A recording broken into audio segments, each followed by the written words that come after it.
Problem here. The county needs to step up and own it and resolve it and get this water out of here.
reality.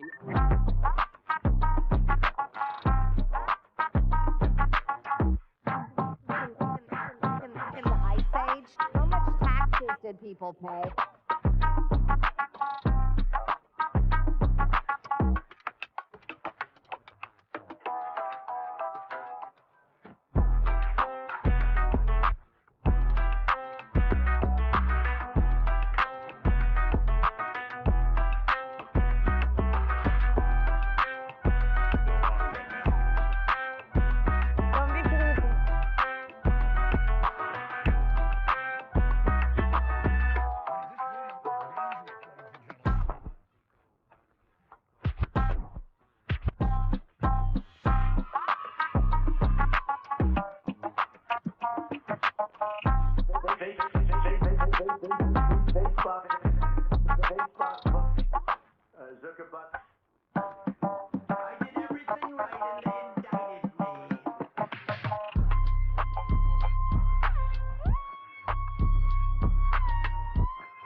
Equal parts.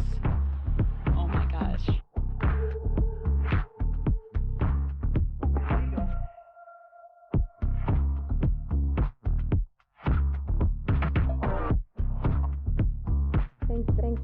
Thanks, Jeff, for the question. What now?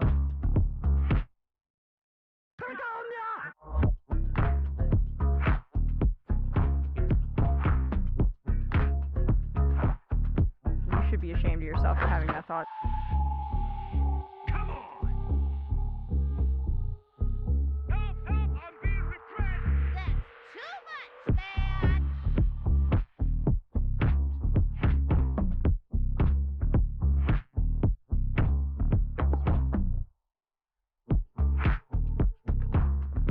Don't be creepy.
That's hot.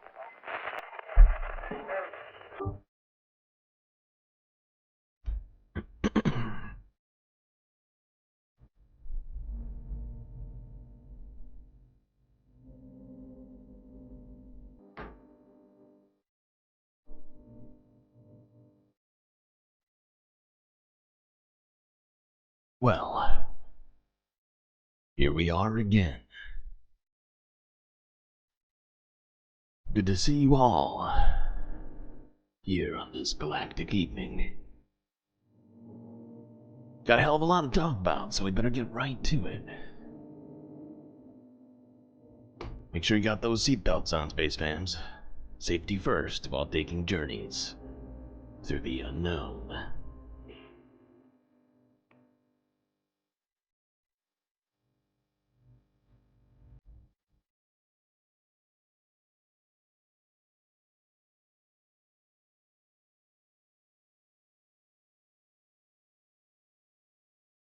Well, good to see so many of you already here. Selena, Mary, Disco Wolf, Moanoip, 123, BCAT K, Dirk Gently, Aaron W, Omega Star, Soul Life, Winston Sayer,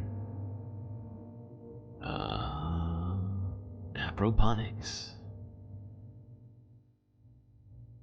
PB, Bob Garmany.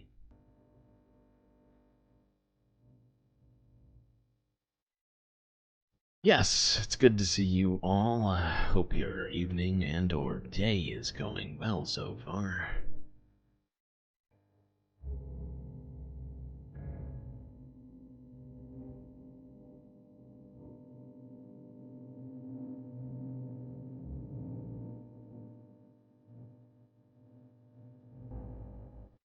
Well, I guess we will start in a familiar place. You might have heard of it before. It's the USA, where things are totally normal, as usual.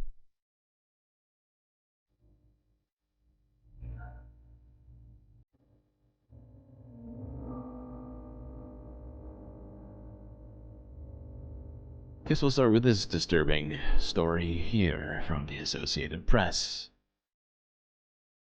This is from a day ago. Arkansas police officer fired after being caught on video beating inmate.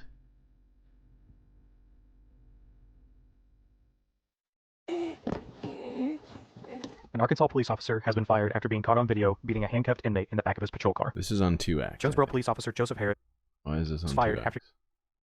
This is not cool. I'm not cool with that.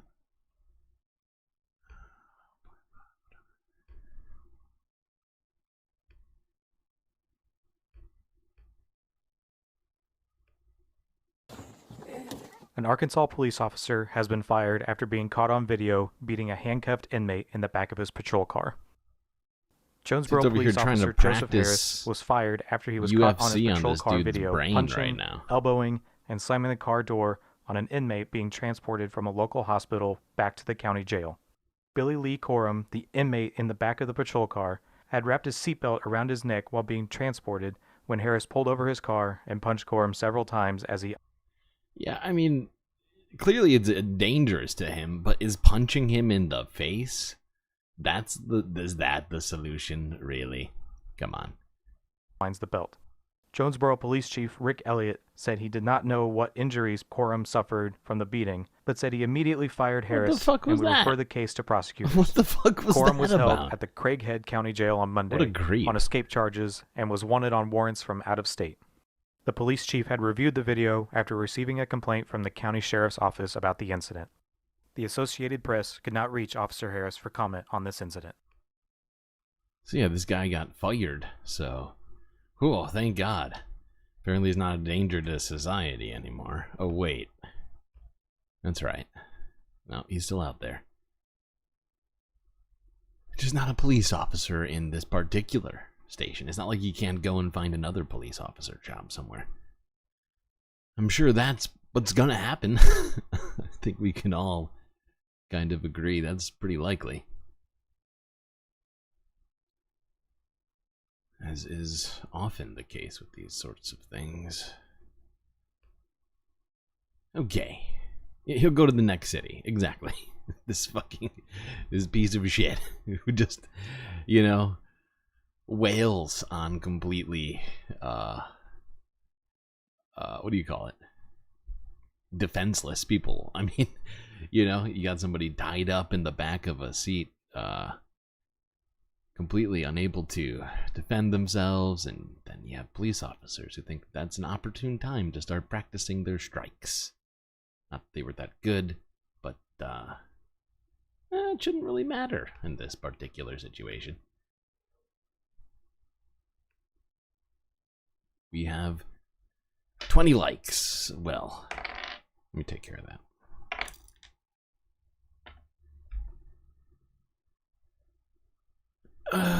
Okay. Let's start talking politics. There's a bunch of stuff to get into here. Including polls and fiascos and all sorts of other shit here. Where do we start? You know, let's start with sense. Let's start with sensibility. Let's go to democracy now first. Here's them from a day ago. Leaked Project 2025 training videos show former Trump officials detailing plans to dismember the government. Illegal.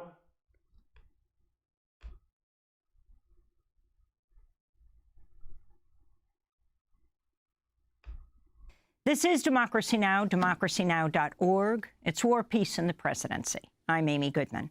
We look now at the far-right policy plan to overhaul the federal government known as Project 2025. Republican presidential candidate Donald Trump's trying to downplay his connection to the plan, and last week Kevin Roberts, head of the influential right-wing Heritage Foundation, postponed the release of his Project 2025 book until after the November election. The book's foreword is written by Trump's vice presidential running mate, J.D. Vance. Trump's campaign insists it has no connection to the right-wing blueprint for immigration, almost 1,000 pages long, a blueprint for immigration, reproductive rights, climate policy, and more. But many of the key figures working for Project 2025 are former top Trump administration officials. Some of them featured in newly released videos that were created for Project 2025's Presidential Administration Academy. In a major new development, the independent news outlets ProPublica and Documented have now published dozens of these videos, some of which we'll feature today. In this clip, Trump's former deputy chief of staff at USAID, the U.S. Agency for International Development, Bethany Kozma, discusses climate change. Climate change, allegedly, is everywhere. Allegedly. And if the American people elect a conservative... Allegedly. Climate and everything are the same word. President, his administration will have to eradicate climate change references from absolutely everywhere. Oh, I'm sorry. According to our intelligence community, you have to eliminate them from everywhere because you couldn't even possibly be inconvenienced by reading the words climate change. That would be too much. Number one threat facing our country today is, drumroll, climate change. Not Russia, not China, not AI, climate change. This shows how the federal government is all in on this issue. And climate change activists wield a lot of power. This is an issue. Oh my God, look how scared she is. She is utterly terrified of climate change activists. Oh no, the climate change activists, they're coming for me. To pay attention to, as it has infiltrated every part of the federal government. Now, when I think of climate change, I immediately think of population control, don't you? I think about the people who don't want you to have children because of the impact. Nobody is saying that. Literally, nobody is telling you not to have kids because of climate change. You're making this up. On the environment. Perhaps not everyone will make that connection, but after spending time in the international space trying to protect life, I can tell you that this is part of their ultimate goal, to control people. That's conservative activist and former Trump official Bethany Kozma in a newly released Project 2025 training video. For more, we go to Washington, D.C., where we're joined by Andy Kroll, investigative reporter for ProPublica, whose new expose is headlined Inside Project 2025 Secret Training Videos. ProPublica has posted the full 23 videos, totaling more than 14 hours of content, on its website. Andy, welcome back to Democracy Now! Explain how you got the... By the way, yeah, that is not like a misnomer. They're training videos intended to help those interested in dismantling the government get involved and do their part. And their significance as we go through some of them. Yeah, the videos come from the Presidential Administration Academy, which is one of the main pillars of Project 2025. We've heard a lot about, you've talked about on this show, the extreme policy proposals that Project 2025 put out in its 900-page Mandate for Leadership document.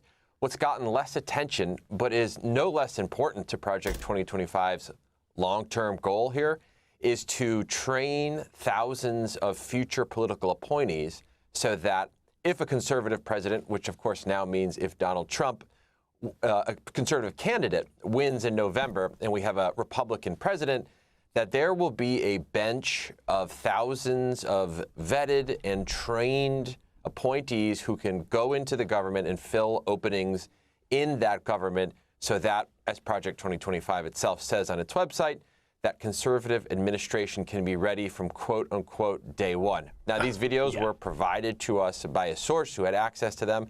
Exactly. So they're little, like, how-tos and informative, you know, DIY vids on,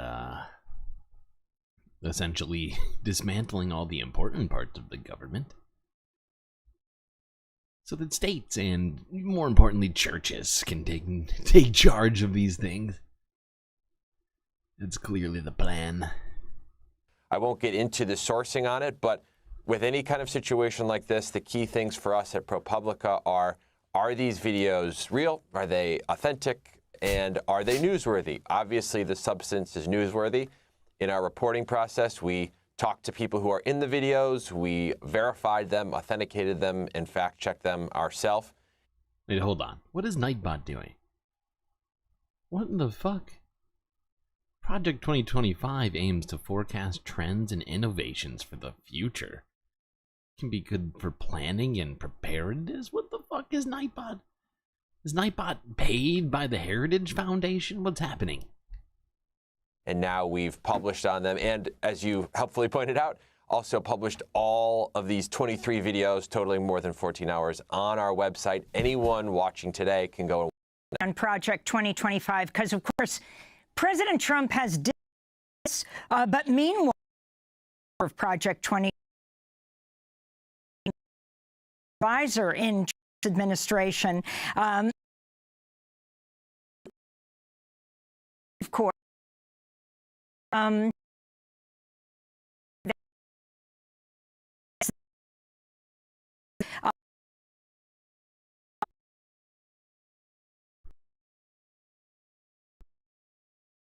wants to stream.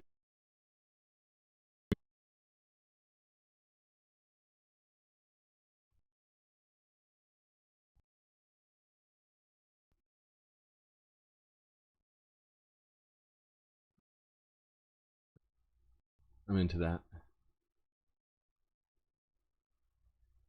I don't even know. I don't even know what to do.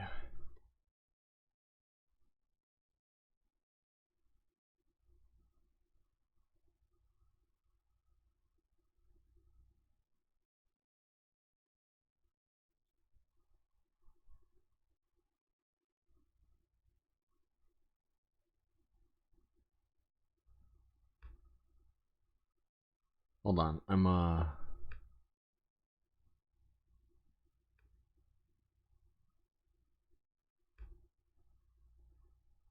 way behind, like a minute behind.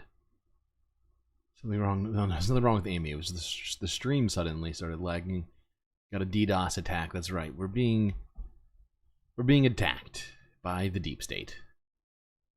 You don't want us bringing to light the goddamn truth. All right, let's try this again. Is now they are putting off the publication of this with the forward by none other than Trump's vice presidential running mate, J.D. Vance. The Trump campaign has clearly come to the realization that Project 2025 and the policies that it lays out are extremely unpopular. And it's not really surprising to understand why. Just a few of those policies are, for instance, closing the entire Department of Education further restricting abortion rights in this country, especially the mifepristone, also known as the abortion pill, slashing Medicaid, and then, of course, reclassifying tens of thousands of career government employees so that they can be more easily fired and then replaced by more loyal, vetted political appointees chosen by the next conservative president, which Illegal. That all sounds terrible. Is it a strike? No. No, I don't think Democracy Now! Does copyright strikes. I've never, not one time, we've watched 10,000 Democracy Now! Videos on this channel. Not one time have I been dinged by them. Which I truly appreciate.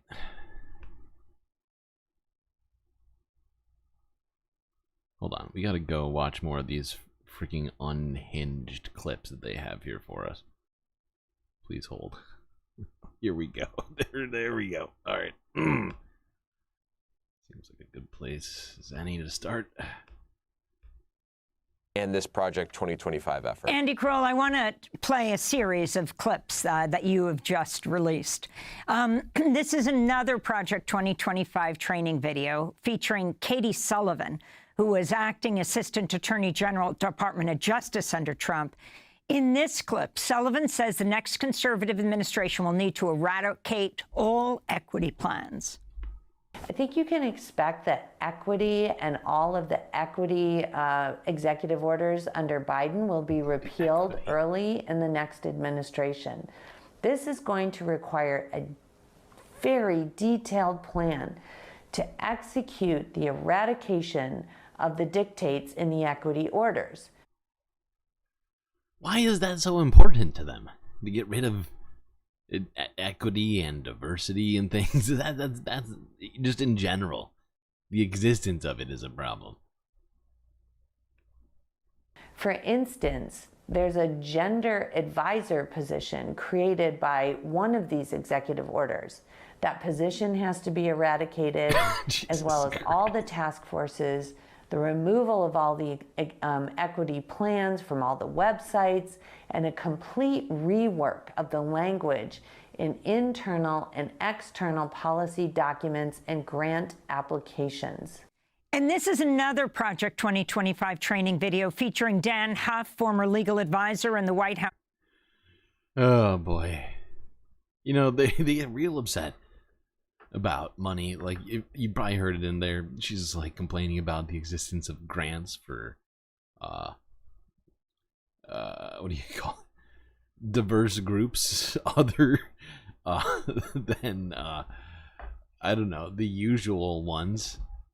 And like, you know, you don't hear her complaining about churches not having to pay taxes or any of these other sorts of things. But no, we can't have any programs that give any money to underserved groups in any possible way. Not explicitly. If it happens by accident, that's fine. But we can't have laws that do it intentionally. That's too much. Presidential Personnel Office under Trump, laying out how political appointees should be ready to enforce dramatic changes and face blowback when they do. If the next Republican president does not execute a dramatic course correction, there may never be another chance.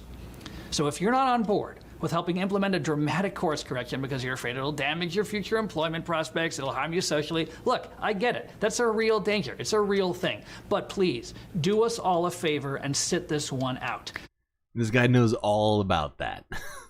I just get that vibe from this dude. He's just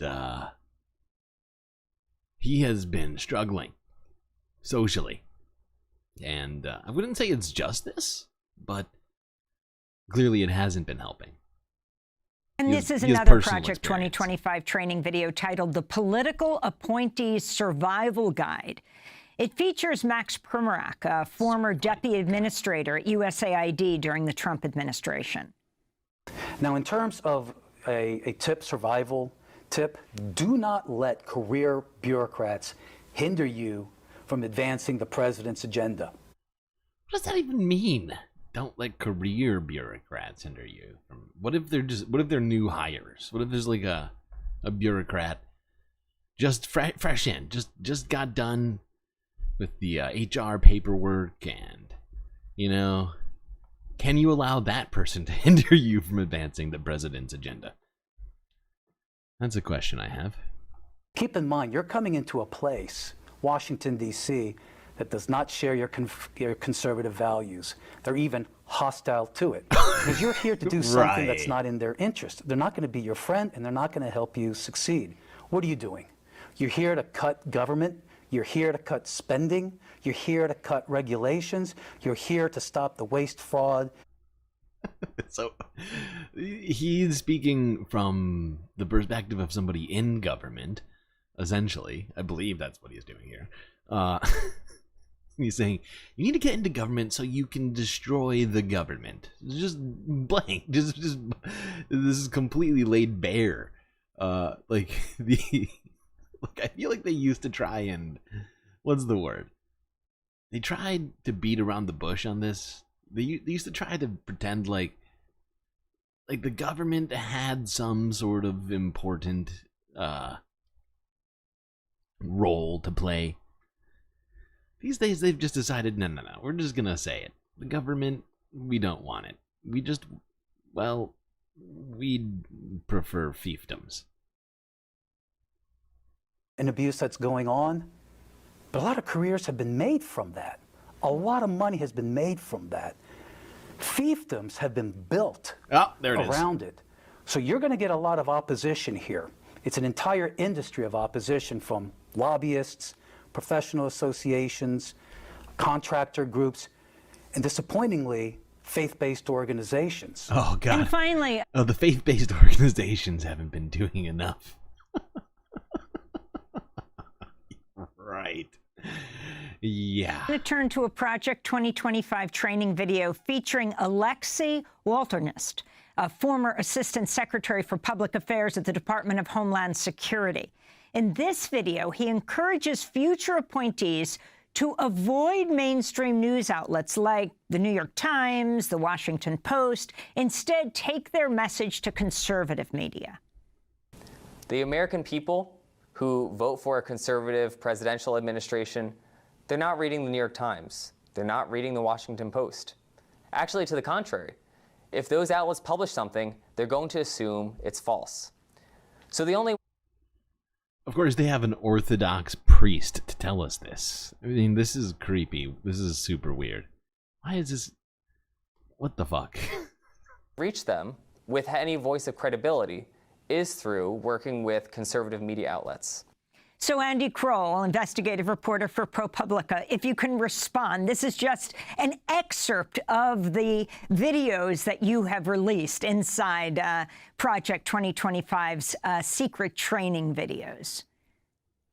Yeah, I would pull out a couple of key points for your audience, Amy. I would say first that there is a level of extreme rhetoric in these videos, even down to the choice of words in these different clips. We hear the word eradicate a lot, and then we hear eradicate in the context of removing the word climate change from any federal government document that a future appointee sees. Obviously, that would not move the country in the right direction in terms of combating this existential threat that we face with climate change. You hear eradicate in terms of getting rid of policies that are responding to gender inequality, racial inequality.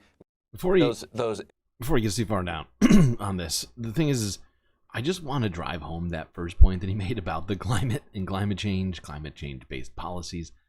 Like, the fact is they don't need to, what's the word? Sort of filibuster, sort of postpone, push back on climate change legislation for that long for it to become too late, right? If they're successful in waylaying the important legislation that needs to be done on climate change, then we're fucked, right? We're fucked.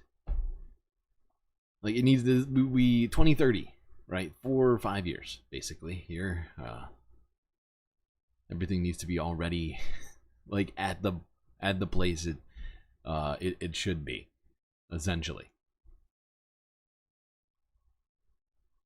We're already seeing the downstream effects of that shit. Not that the rest of this stuff isn't important, because it obviously fucking is, right? But technically, I did, you know, as it relates to the timelines on these things, you know, 5 years is such a short period of time. It's a fraction of a lifetime. Called Jim Caviezel. Who the hell is Jim Caviezel? Look that up. Executive actions that Katie Sullivan in the second clip discussed, you know, those are things responding to the abuses surfaced by the Me Too movement, or the abuses surfaced, the injustices surfaced in 2020 and during the racial uprisings then as well, getting rid of all of those. And then you have, with this last clip, the former DHS press secretary, you have someone basically saying, when you get into government, just talk to conservative media. Shut out everybody else. I mean, mainstream media, but just about everyone else as well. Only talk to people who you agree with, who like you. That the audiences served by those conservative outlets are the only ones that matter. That's not. That is not at all alienating at all. Not even slightly. I mean, wow. Totally normal and not weird. Don't be creepy.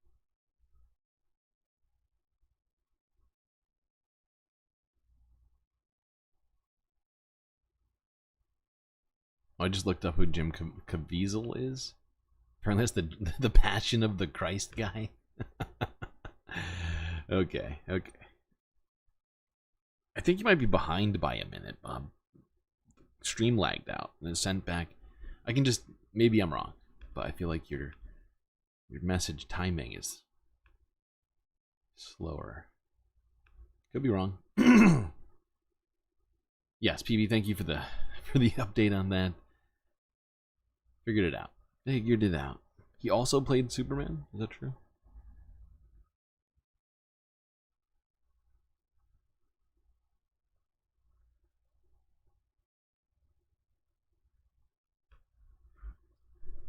Okay.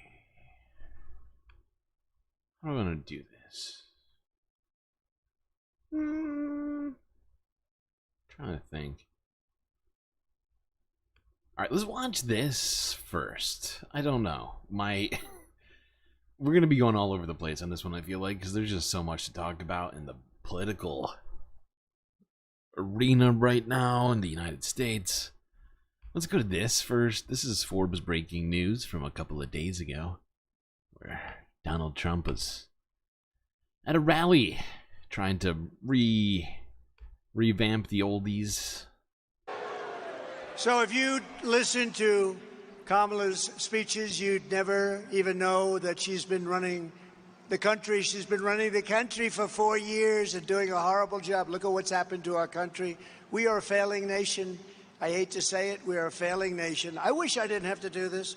I wish I didn't have to go and do this. I wish they were great. I wish they'd make our country great, but they're going to destroy our country. You know it, they even know it, and probably they're doing it on purpose. It's hard to believe, but they're probably doing it on purpose. Kamala is working full-time to erase her record of open borders, transgender anything, high energy costs, taxes, interest rates.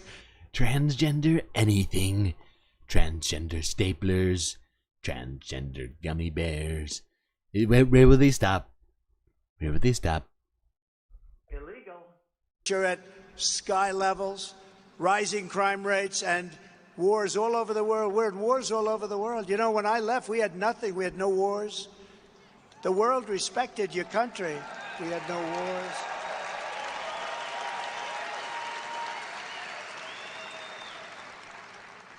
Viktor Orban, who's the prime minister, the boss of Hungary, knows everything very well. I feel like most of these people back here do not know who Viktor Orban is. If you didn't follow that with Prime Minister of Hungary, nobody here would know what he's talking about. But the way that he talks about him is real weird. The boss of Hungary. Like, what in the fuck? What is going on with this guy? They asked him, what's wrong? The world is breaking out in wars all over. He said, there's one thing wrong. The United States needs Donald Trump back as president. And if you have... Yeah, is that what Viktor Orban said? It's interesting. Some of the worst leaders in the world, Viktor Orban, Kim Jong-un, they all love me. They all want me back. Which is true. You won't have any of these problems. All the You wars, won't have any of these they'll problems. be Russia over. would have never, ever attacked Ukraine. Israel would never have Never would have happened. been attacked on October 7th. And you wouldn't have inflation, and you wouldn't have had the horrible Afghanistan embarrassment. He's just running through a list. I wrote this list down yesterday. These are all the things that wouldn't have happened if I had been here this whole time. It's a long list. The most embarrassing day, I think, in the history of our country. On Election Day, we're going to tell this radical left country buster, she's a country buster, that we've had enough. We can't take it anymore. We're going to say, Kamala Harris, you're fired. You've done a horrible job. You're fired. Get out of here. Get out. Get the hell out of here, Kamala. All right? If Kamala wins, foreign leaders will treat America's president as a joke. They already do. Now we have two jokes. Think of it. I mean, let's be real. The last time when Trump was president, he was literally the joke of the world. Every single leader made some sort of joke about Donald Trump. Pretty much most, basically all of them. We were in fact a joke for 4 full years. Oh, I saw that. I forgot to say that because it happened at the beginning. But thank you for resubscribing 3 months in a row now. Thank you, Omega Star. Much appreciated. What's going to happen? Russia gets a little nasty. China, President Xi, I know him very well, got along with him very well until COVID, in which case I said, that's the end of that. Oh, that's it. You made COVID and now we're done. Wow. China. But President Xi, these are fierce people. These are fierce people. They don't even know who the head of our country is. Who do we have? Are we dealing with Biden? Biden probably should get out, but Xi should get out also. I think they should both get out. I'll tell you what. Do we have a volunteer? Yes, I will volunteer. Okay. We have to straighten out. We have to straighten out our country. They're not going to do it. Look at fake Joe Rogan. Are you talking about this guy? They will rip us off more than ever before. These foreign countries are ripping us off at levels that you've never seen before, and we had them held back. Russia respected us. China respected us. I took in hundreds of billions of dollars from China. No other president took in not 10 cents. For years, they ripped. I mean, you found the baldest and clearly most jacked dude on stage. I don't know if I'm prepared to say that this guy looks like Joe Rogan. They have two similar qualities, bald and buff. Us off, and our country will never be given a chance for a future. We're never going to have a future back if we don't solve this problem now. We can't go like this any longer. We're not going to have a country any longer. When I win, we're going to win. When I win, America will be respected again because you will once again have a president who puts America first, and you have a president who will fight, fight, fight. I feel like the crowd's not feeling it that much, you know?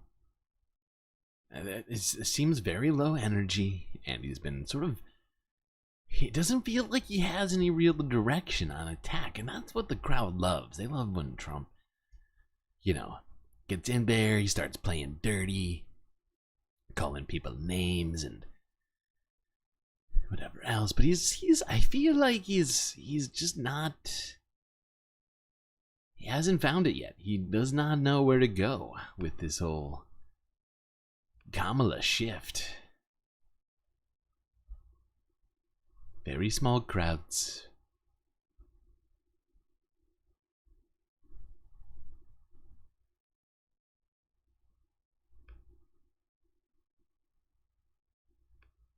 Yeah, I'm gonna put this one here. So many things to look. Alright, let's go to this next. This is ABC News from a couple days ago. Republicans aim at Tim Walz's military record.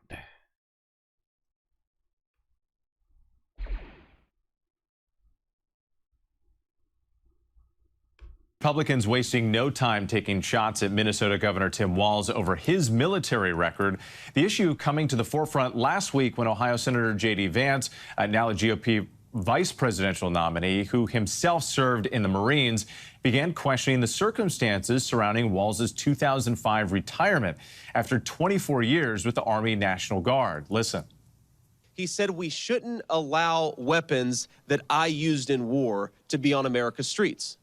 Well, I wonder, Tim Walz, when were you ever in war? When was this, what was this weapon that you carried into war, given that you abandoned your unit right before they went to Iraq, and he has not spent a day in a combat zone? What bothers me about Tim Walz is the stolen valor garbage. Stolen valor. We know Walz did retire to run for Congress 2 months before his unit deployed to Iraq. The Harris campaign also saying Walz misspoke when he referred to carrying weapons in war.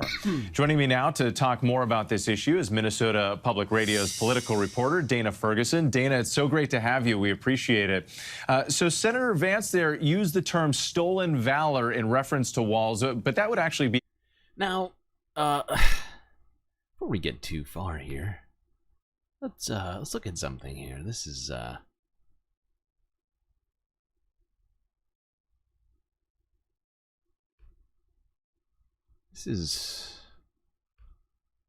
Wikipedia here. This is J.D. Vance's Wikipedia page. As you can see, he's got a photo of him when he was a young chap in the Marine Corps. So after graduating from Middletown High School in 2003, Vance enlisted in the U.S. Marine Corps and served as a military journalist in a non-combative role in Iraq for 6 months in late 2005. What did he carry as a journalist? A camera? What is he talking about? What is this guy on? What is he, I mean, what is happening here? This guy, he's trying to pretend like he's oh, stolen valor. I served in the military, okay, not you. 6 months in Iraq as a journalist in a non-combat role. Okay, JD. Definitely time to clutch some pearls. That makes sense. Crime to lie about military service, to defraud people, and there's no evidence that he's guilty of that. So what are we really talking about here with this issue? It sounds like the concern is really over the way that Governor Walz has framed his military service.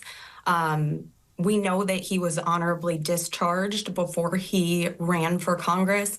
And in our assessment of the records, there's no indication that there was any issue with the way that he decided to retire, just some misspeaking when he's framed up the terms around which he left. And there's also the okay, that's good enough.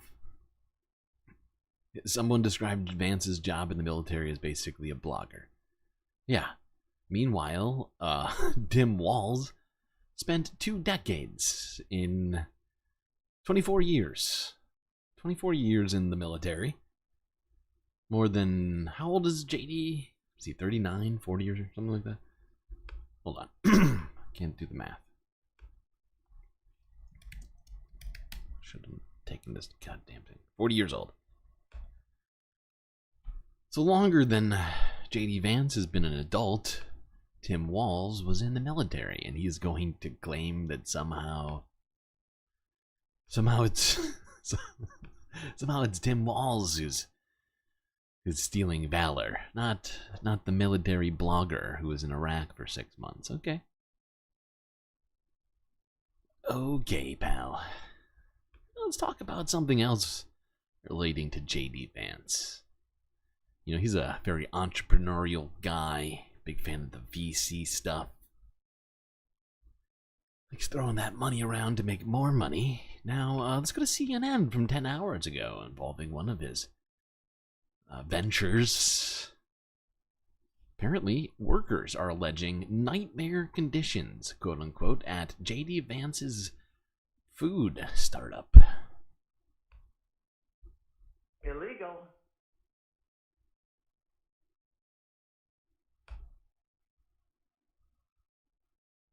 A nightmare. It was a nightmare that should have never happened. That nightmare happened here at this nearly empty greenhouse in eastern Kentucky. AppHarvest, a failed high-tech startup, promised local workers a future that spiraled into broken promises. Anthony Morgan bought into the company's public pitch that it was for Appalachia by Appalachians. We was being told that, hey guys, he's from here. Thank you. Wow. He is J.D. Vance, the Republican. Not mayor. That's right. That's both how you pronounce that word and spell it. Nahtmehr. Not mer. Nominee for vice president. I will be a vice president who never forgets where he came from. Leaning on his personal rise out of poverty to reach swing state voters as Donald Trump's running mate. I chose him because he's for the worker. He's for the people that work so hard and perhaps weren't treated like they should have been. But before politics, Vance was a venture capitalist and AppHarvest's first outside investor, eventually steering millions of dollars to the company. Vance was a lead pitchman for the vertical farming startup, tweeting he was a supporter and investor, writing, "I love this company." It's a great... I love this company. Sounds like he's pretty involved. Now, recently he's been trying to, what's the word? Distance himself from this particular venture of his. Shit, why is it frozen? That's making a big difference in the world. The company's investor presentation pledged a commitment to Appalachia, estimating thousands of new jobs to a poverty-stricken area. A major emphasis with them was, we want to bring work to eastern Kentucky. This is why we are here. Morgan left a stable job to join AppHarvest as a crop care specialist, pruning the greenhouse-grown vegetables. A single father with 6-year-old twins, the job rapidly turned when production fell behind under what a dozen workers described to CNN as mismanagement, including dangerous conditions. Employees filed multiple complaints to the state and federal government alleging heat exhaustion, working in extreme temperatures, and lack of water breaks, though the cases were all closed with no citations. I think about the hottest that I experienced was around 128 degrees. Inside. Jesus Christ. A couple days a week, you'd have ambulance show up, and couple you've seen days people a leaving on week. gurneys to go to the hospital. Couple days a week. Illegal. That is not that is not at all reasonable for, I think, any workplace aside from an actual hospital. The cuts came next to promised worker benefits, and then foreign workers came in to fill those so-called local jobs. The second round of folks they brought in was folks on work visas. And they didn't bring just a van full. They brought bus loads. Documents show AppHarvest hired contract workers from outside the region. At one point, as many as 500, the majority of its workforce, not locals. Oh, wait, hold on. We have to watch this. But that's not the image AppHarvest wanted the world to see. This is Kentucky Senator Mitch McConnell visiting in 2021. Mitch McConnell coming through. Were the migrant workers there at the time? This guy is hilarious. You're laughing. I mean, I look at the video. It doesn't look like there's any. They hid these guys. They took them out of the plant. They was gone. And then Mitch McConnell's get. Good God. So yeah, J.D. Vance was heavily involved in all this, apparently. Claiming, along with Mitch McConnell, that they were bringing jobs to small towns there in Kentucky.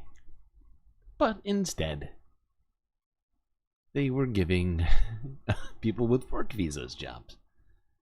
Okay, that's weird. It's weird because I could have sworn that they were all trying to get an end to immigration, so something about how jobs are being taken from Americans, but you know, my memory is not great sometimes, so maybe I'm just misremembering things.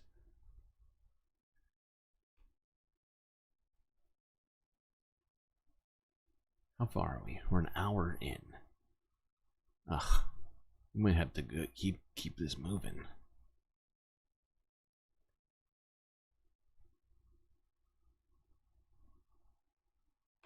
Let's go here. MSNBC from a day ago. From Taylor Swift to Jake Paul. How much does celebrity influence matter in elections?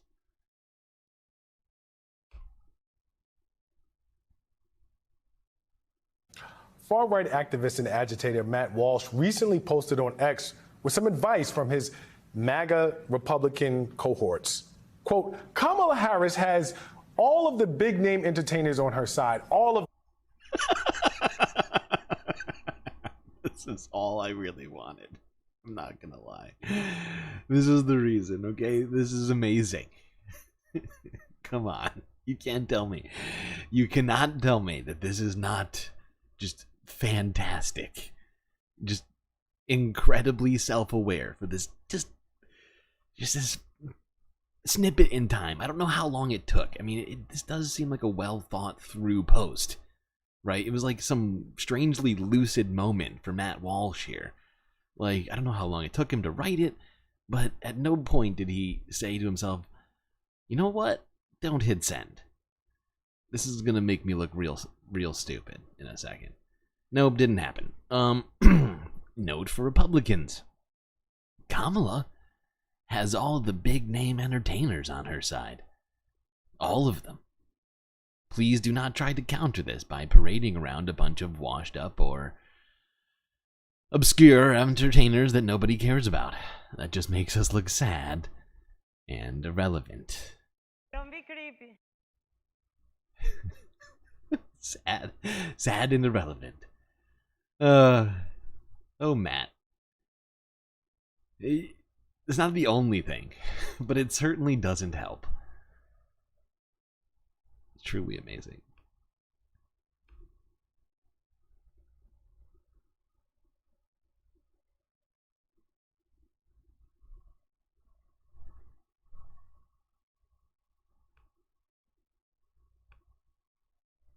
Okay, let's go here. Speaking of celeb influencers, here's Charlemagne the God on ABC News from a couple of days ago.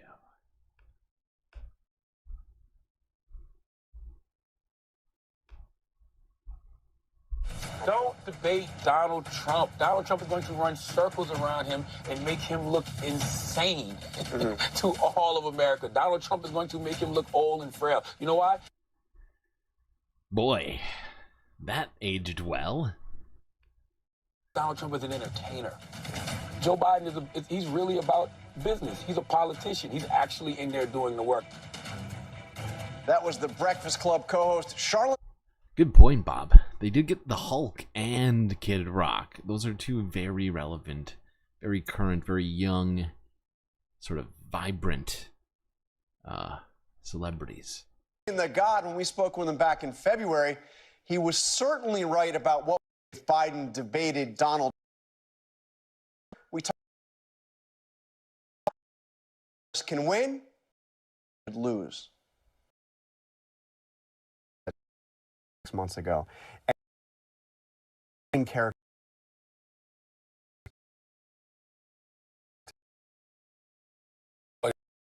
Main character. And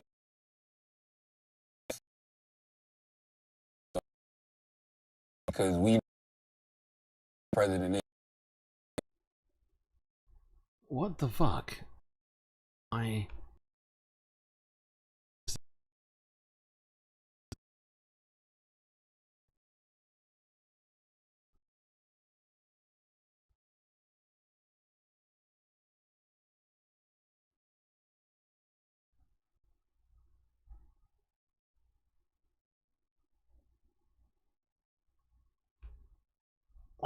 Why? Why does YouTube hate me?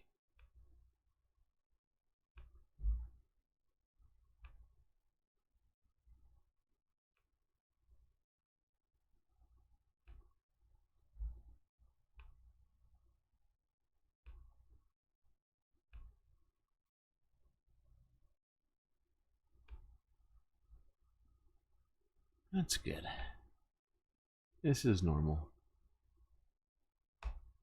Totally normal, no big deal. Not at all a problem.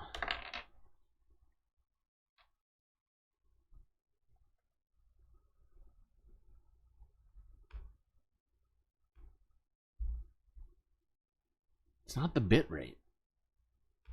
That's not what it is. This has happened with the bit rate at just exceedingly low levels in the past.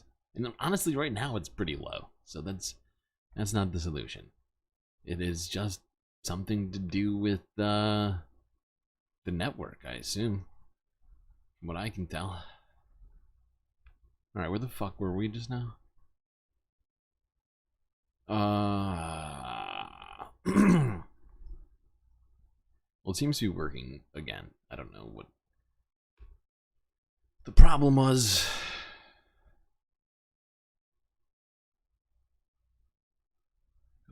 Click live. Okay, let's talk polls. Let's talk polls and numbers. How's that sound? These things have been definitely a-changin'. Go here from CNN from a day ago.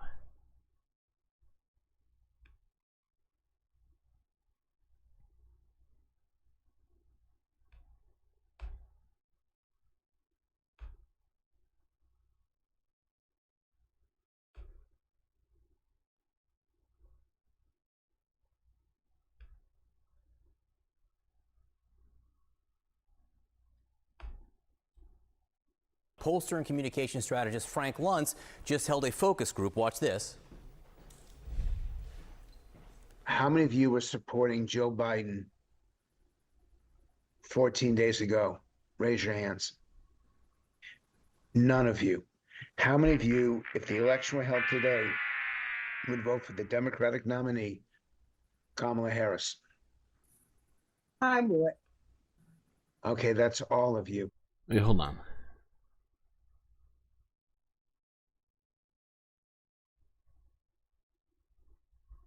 Harris. I would. Okay, that's all of you. None of you to all of you. And Frank Luntz is with us now. Frank, so thank you so much for being with us. Let me just ask you, if the election were held today, who would win? She would win. And I want to emphasize, it's not just about momentum. And I thought your commentary just before this was dead on. It's also about passion. It's about commitment. And Harris voters are even more eager to vote for her than Donald Trump voters are to him. We've not seen that in the entire campaign. Call that intensity. And her campaign is generating the intensity. And another key component is exactly why this is happening. She's talking and emphasizing her persona. Okay, that's enough. Now, of course, Frank Luntz isn't somebody who I tend to respect all that much. But this is just sort of more confirmation of what we've been seeing in terms of shifting momentum as it relates to this election. And even if it's a small sample size, if those people were being honest, that's quite a stark difference from 0% to 100%. Seems like a huge shift there. That might just be me reading too much into things, but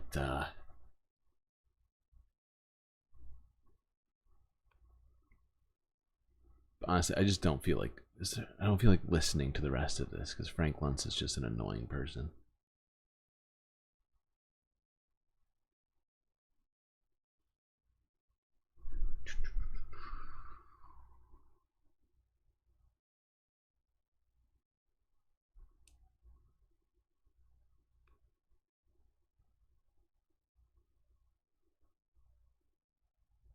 Okay, yeah, let's go to this.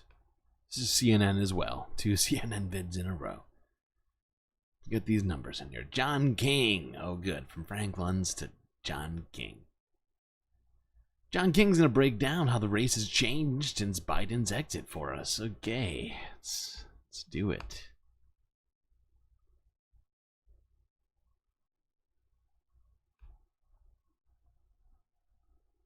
We showed you polls at the top of the program for 3 battleground states showing Kamala Harris up by 4 percentage points in each. Now, we should point out that they are all within the margin of error, which range actually from 4 to 4.5 points. So they are still technically tied.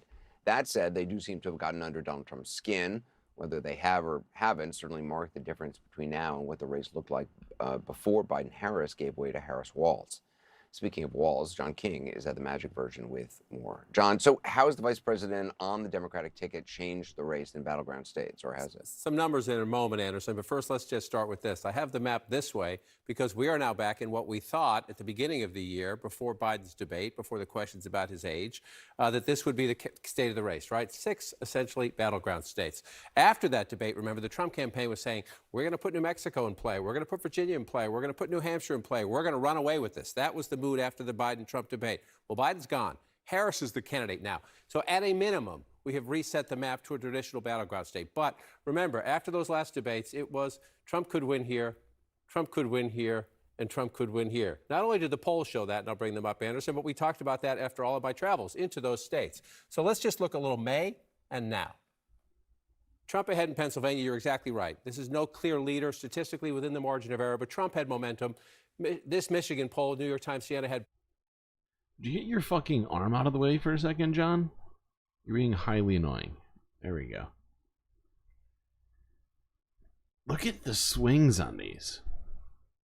From between Biden in May to Harris in August. That is a 9-point swing in Pennsylvania. And Trump lost 3 points. So it's 9 points for Democrats, down 3 for Republicans. Up 6 in Michigan, up 10 in Wisconsin. That is intense. Actually, wait, no, I just read that wrong. No, Trump went up 3 points. Sorry. I just reversed the math. Still, you can completely ignore these Trump numbers, honestly, because these shifts are just huge. 10 points in a month and a half. Poll. Which way is the arrow pointing? Who has the momentum? Well, look at this in August now. Harris up a little bit within the margin of error, but in Pennsylvania, up a little bit more in Michigan, up a little bit more in Wisconsin. So what does that mean? That means if the election were tomorrow and the energy and momentum you see out there right now played out, you would get that. And even if Harris lost Georgia, Nevada, and Arizona, she could get to 270 electoral votes. So those 3 states, the blue wall, make all the difference in the Democratic calculation. If she is strong in these, it opens up the possibilities across the Sun Belt. So yeah, all these very sort of suppressed Democratic voters are now seemingly getting very enthusiastic out there. It's a lot of red, but it's all about the electoral votes, right? And a lot of those middle states don't have many at all.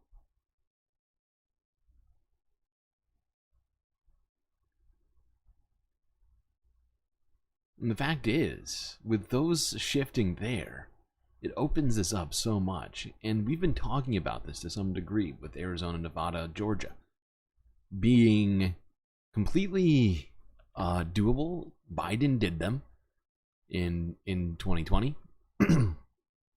I don't see why and or what would be keeping Kamala from doing the same, right? I'm not saying any of this is set in stone at all, of course, but it's definitely very good signs we're seeing here. Very good signs. Gotta like that if you're a Democrat. Talk a little bit more about that momentum. Just Eyewitness, ABC 7 New York, Wobegon. Kamala Harris gaining momentum on the campaign trail. The Democratic National Convention kicks off 1 week from today. Vice President Kamala Harris and Minnesota Governor Tim Walz have wrapped up their first week campaigning together and appear to be gaining momentum in some key states. ABC's Christian Cordero joins us from Washington with today's developments. Christian? Hey there, good afternoon. So the momentum from the Harris-Walz campaign is drawing new false attacks from former President Donald Trump about the crowd size at their rallies. Today, after a week of rallies in key states, momentum is swinging back towards the Democratic ticket. A New York Times Siena poll shows Vice President Kamala Harris has a 4-point edge on former President Donald Trump in Wisconsin, Pennsylvania. What I find hilarious is the fact that, I could be wrong, but I feel like Trump's supporters never really cared about the crowd size, right? They only cared about it because he cared about it. But now this is like the second go on crowd size. And it just seems what's the word? Sort of just tired. This sort of rehashing of old talking points, right? And this time it really does, honestly, the first time also. But it really feels like jealousy this time. Democratic ticket. A New York Times Siena poll shows Vice President Kamala Harris has a 4-point edge on former President Donald Trump in Wisconsin, Pennsylvania, and Michigan within the margin of error. Harris is expected to unveil her economic plans in the coming days. When I am president, we will continue our fight for working families of America.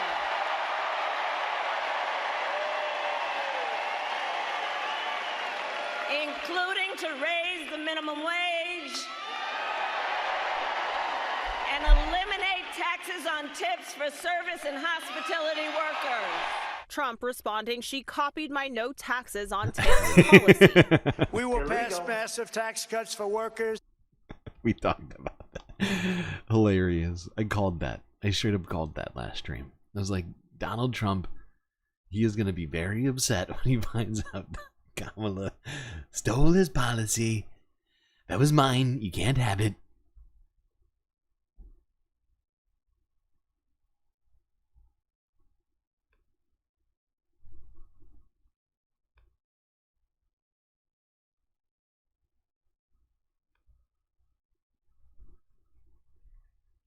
It just seems like he's floundering and grasping at straws right now. He had this edge against, Sleepy Joe, but now no more Sleepy Joe. Millions and millions, hundreds of millions of dollars have been spent on either Sleepy Joe sort of hate merch and or on ads, and now he's very sad. He's very sad. I feel like he's spent all this time, all this money.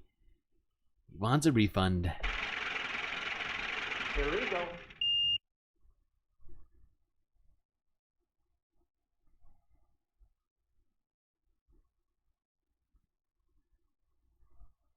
The 4 stages of MAGA: anger, sadness, denial, and bargaining. Yeah, Yeah. Okay, now let's talk a little bit more about this political environment which we're in. But let's go back in time. If you recall, 2020, there were a bunch of very, very, very good, perfect, in fact, phone calls made by then President Donald Trump to different people, Arizona, Georgia, and recently, some stuff has come to light well, not to light, but come to pass as it relates to all of that. As former Mesa County Clerk Tina Peters has been found guilty on 7 counts of election security breach. Or in her, whatever, somebody you go.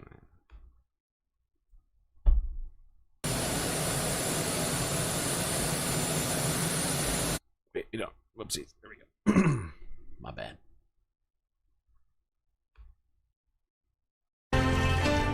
We're following breaking news. In the last hour, the jury reached a verdict in the case of a Colorado election official accused of breaching her county's election computer system.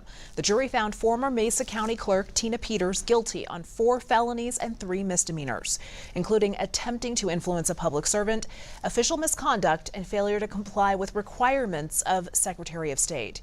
Those charges all stem from an outsider having access into a voting machine software update in 2021. So it wasn't just access. She gave out a administrator password, and essentially was attempting to subvert the election here. They might be thinking, "Oh, that proves it, voter fraud." Well, yes, but not in the way you think. This one is a Republican, and was doing this on behalf of Donald Trump, at least in her mind. Wasn't proven that Donald Trump had specifically asked her to do this. Does seem like she may have taken it upon herself. But yeah, now she's she's been found guilty. 7 counts of legal election related stuff here. She's a Mike Lindell associate, thank you. So yeah, it was a vicarious ask. Trump didn't have time to ask her. Thankfully, Mike Lindell was there. GG, Tina. GG. Now, there's been no sentencing yet. That will happen later. But this patriot is probably going to jail. Mike Lindell was hiding her from authorities. No kidding. No kidding. Mike Lindell has been trying to hide a bunch of stuff from authorities for a long time.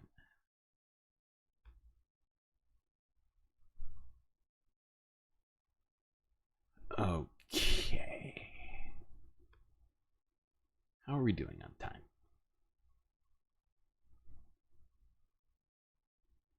Yeah, we're gonna have to skip some stuff. We're gonna have to skip something because God, planning on doing this here in a little bit. It's actually a secret. Didn't even put it on the thumbnail or the title. Let's go here. This is a disturbing story. Associated Press from a day ago. Dozens of pregnant women are being turned away from ERs despite federal law. Illegal.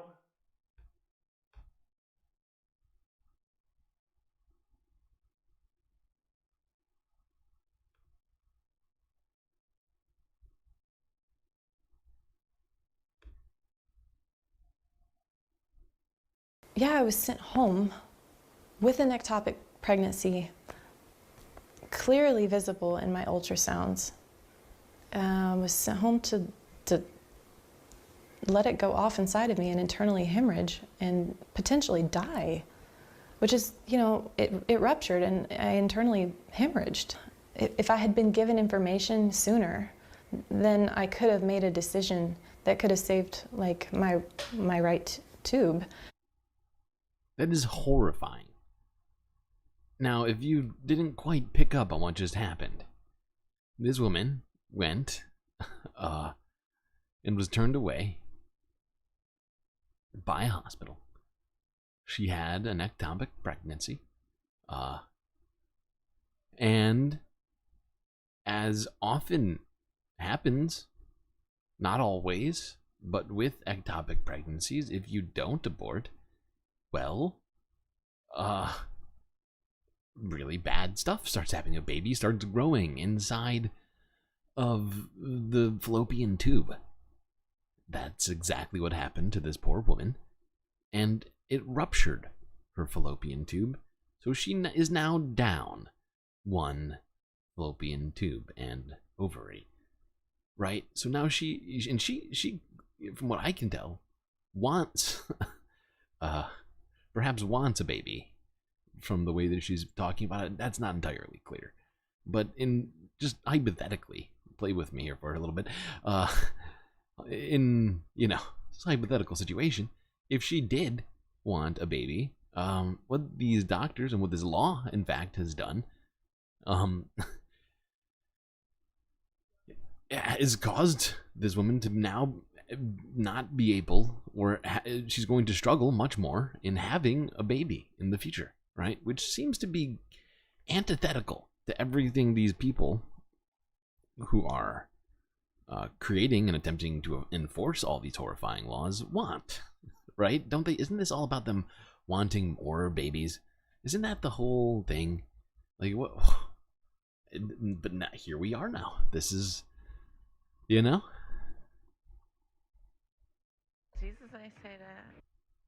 And, my fertility, having my symptoms be dismissed, my pain be dismissed, it's unacceptable. The reason that we believe may be behind this is Texas's abortion bans. It is perfectly legal under Texas law to provide treatment for an ectopic pregnancy, to end an ectopic pregnancy. That is a clear exception to Texas's abortion bans. But as long as abortion is banned with criminal penalties, a doctor who provides an abortion in Texas in violation of the ban faces life imprisonment, hundreds of thousands of dollars in fines, and loss of their medical license. So basically the entire destruction of their life and everything that they know. Life in prison? Like, wow.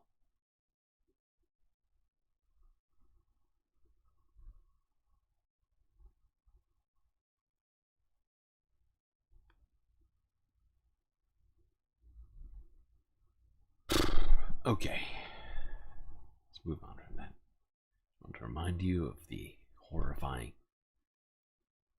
downstream effects of all these shitty laws on abortion in Texas right now.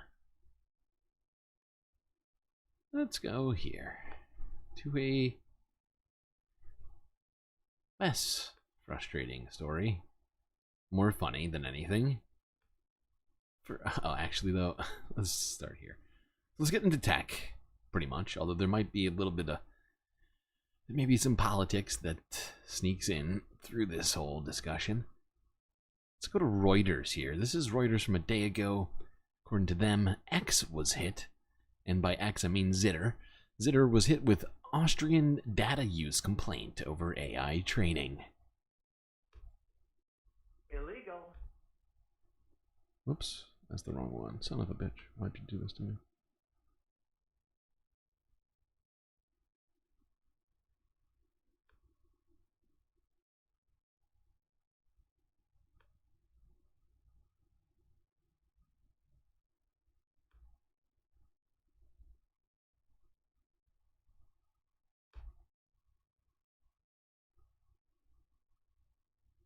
Social media platform X was hit with a complaint by an Austrian privacy advocacy group on Monday.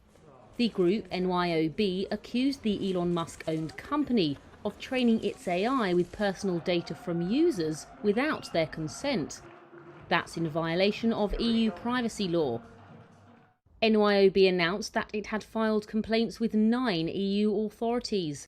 That was to ramp up pressure on Ireland's Data Protection Authority, or DPC. which is where most top US tech firms, including X, operate in the EU. The DPC has already sought an order to suspend or restrict X from processing the data of users for the purposes of developing, training or refining its AI systems. And wow. Who could have guessed that Elon Musk and Gronk, at least I think that's the name of his AI software, who could have expected that Gronk would have been misusing and illegally taking people's data? Shocking. Shocking. So unexpected. Grok, not Gronk. Thank you, Grok. That's a much better name, of course. While we're talking about the Zitter, there's been some other X-related news recently.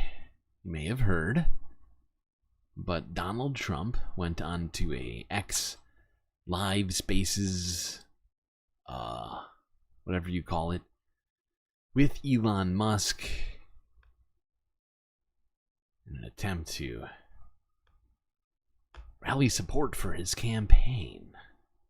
But this did not go as well as planned. Let's start here. This is the beginning. Happening right now, former President Trump, of course, is the GOP nominee, is slated for an unscripted, no-limits interview with Elon Musk on X. It was supposed to start at 5 p.m. our time. This is what it looks like right now. Essentially, it appears as if they've crashed this Twitter Spaces. This was all supposed to be happening now. If you remember, Ron DeSantis, the governor of Florida, was supposed to launch his campaign on X with a similar event with Elon Musk, and that did not work for a while. They had major technical problems during it. So this is a live look at the website. Some over 11 million people. This is so sad. Spaces. Details not available. Oh boy. Are trying to watch this thing live in real time, and right now none of them are able to see it. So we'll see what happens. I think they're now saying listen live, so I don't know if there's an audio version of this. But it's interesting to see. So I guess the audio is starting to work, not the video. But bit by bit, perhaps. Yeah, as they get ready. It's going real good for Elon here and Trump. You know, this is what happens when you don't pay your server bills because you're spending too much money on passion projects.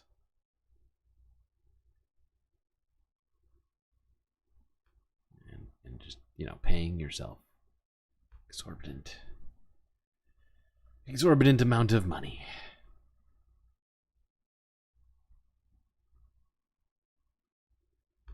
So yeah, didn't start off good. It was not a great start, but maybe, hey, maybe it got better. Maybe it got better. I do have the audio from this event, if you can call it that.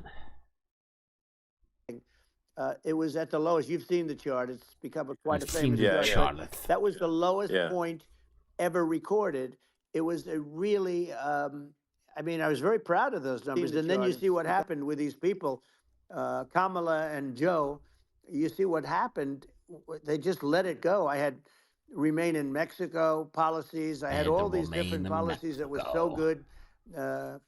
Guys like Tom Homan and Brandon Judd from Border Patrol. These are all people that they've been on television. They said it's the best numbers we've ever had. We had so many different checks, catch and release in Mexico, not the United. We had catch and release in the United States. We had it in Mexico. We had so many things. We had things where if many people come in there, they have contagious diseases. We had everything passed. If you have a contagious disease, I'm sorry, but we can. If you have a contagious disease, I'm sorry, but you're just not gonna be able to do it. He's really struggling. I don't know what's going on. It seems like Donald Trump is incredibly frail. What is happening here? We cannot allow you into the country. So we were setting literally records, and all I was doing is showing that, and I use it sometimes, and in this case, I'm glad I used it. I can tell you that, but they were fantastic numbers. But I'm going to sleep with that chart always. I'll be sleeping with that chart. That chart was very important for a lot of reasons. Well, I mean,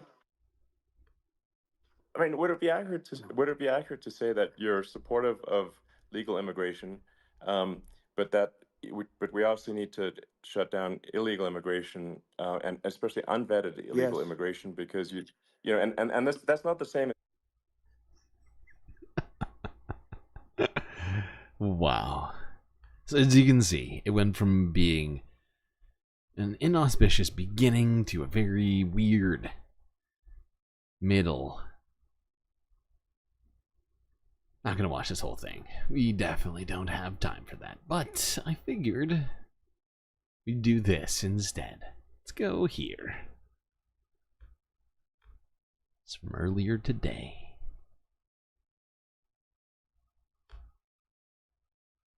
We were on the crap on Elon Musk early, and Michael particularly so, was heavily invested in calling out what a charlatan Elon Musk was.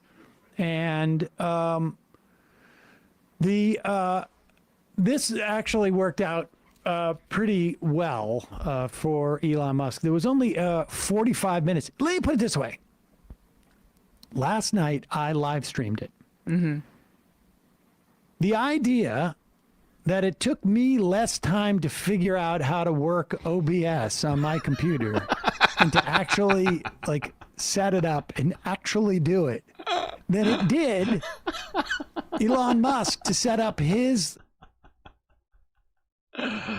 That really is saying something, though. For Sam to figure out anything technological before you, even I'm not saying as a tech company, I'm saying you personally right now. If you're listening to this and Sam figures out something technological before you, well, you're not doing very good. But if you are a tech company, a multi-billion-dollar tech company, and Sam figures out how to do something on his computer before you, then you have failed. You might as well just wrap it up.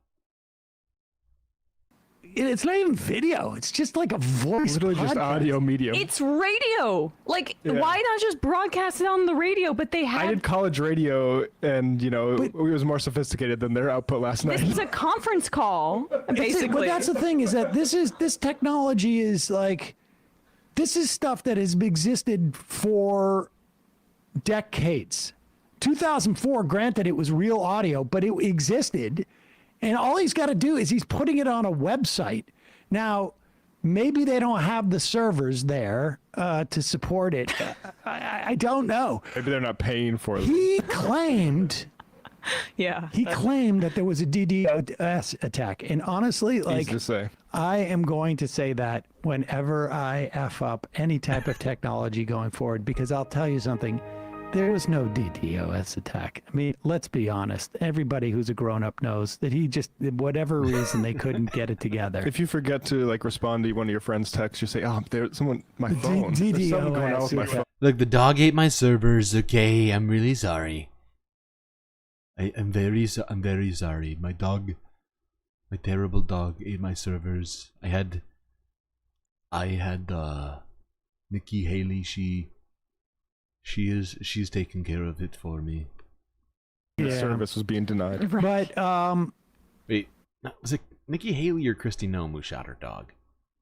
I can't remember now. I thought it would be sort of like, I said this on the stream last night.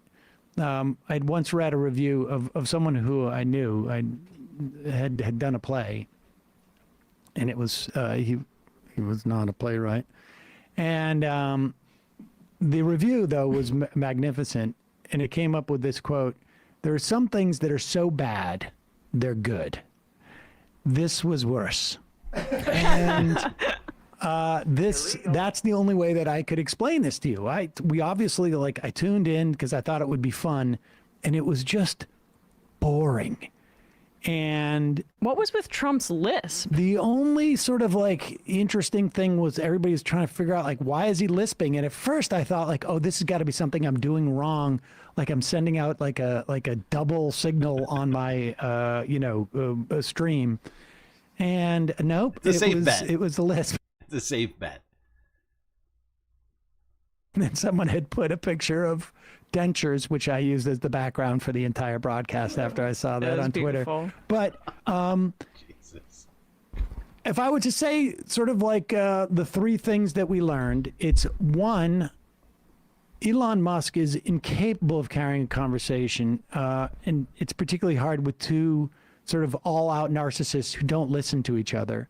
Two, Donald Trump still wants to run against Joe Biden and is attempting to will it into existence by bringing him up at every turn. It's incredible. Almost ignoring Kamala Harris as the candidate. Keep it up. And three, it turns out, and I learned this from Donald Trump and Elon Musk, they both added to this, all-out thermonuclear war would be bad for the planet. Wait, what? Cosign. Here is convicted felon Donald Trump describing to Elon Musk about, like, you know, this, in some ways, this whole election is fraudulent because he should be running against Joe Biden. And that's what he signed up for. This is clip number 2. Rough people. And they're doing it right now while this third-rate phony candidate. Pause it for 1 second. Even now, it's like even clearer. I can hear it even more. Third-rate succotash. Yeah, that's what it was. So somebody sent me because I was trying to think, like, what cartoon character it is, and it's suffering succotash. It was this cat. No, it was a cat. Sylvester the cat. Sylvester the cat. All right, go back. I mean, look, listen. I know people who have lisps. Some of my best friends have had lisps. But, like, I don't, where's all of a sudden you developed this lisp? Some of your best friends have had lisps. So you're starting to talk like Trump after listening. Some of my very best friends had lisps. Okay, write that down. I know so many of the lispers. I love lisps. People come to me, they say, Thur, you are the very best president of all time. There's full of people with lisps. Go ahead. While this third-rate phony candidate, don't forget, I beat Biden. He failed in the debate miserably, and you know, some people said, "Oh, gee, it's too bad. It's too bad he did so badly," or "I did well in the debate." You know, the first night they said, "Wow." One of the people at CNN said that was the greatest debate performance I've ever witnessed. And then 2 days later, they didn't talk about that. They just said he was bad. But that's okay. That's the way I get treated, and I don't mind that at all. What I can tell you is this. We cannot have a Democrat. Who is this guy? He seems very uncomfortable right now. We cannot have her. She's incompetent. She's as bad as Biden in a different... Yeah. Look, she hasn't done an interview since this whole scam started. And say what you want. This was a coup. This was a coup of a president of the United States. He didn't want to leave, and they said, we can do it the nice way, or we can do it the hard way. Yeah, I mean, they just took him out back behind the shed and basically shot him. You know, what they... Is this an AI recap? Is that what this is?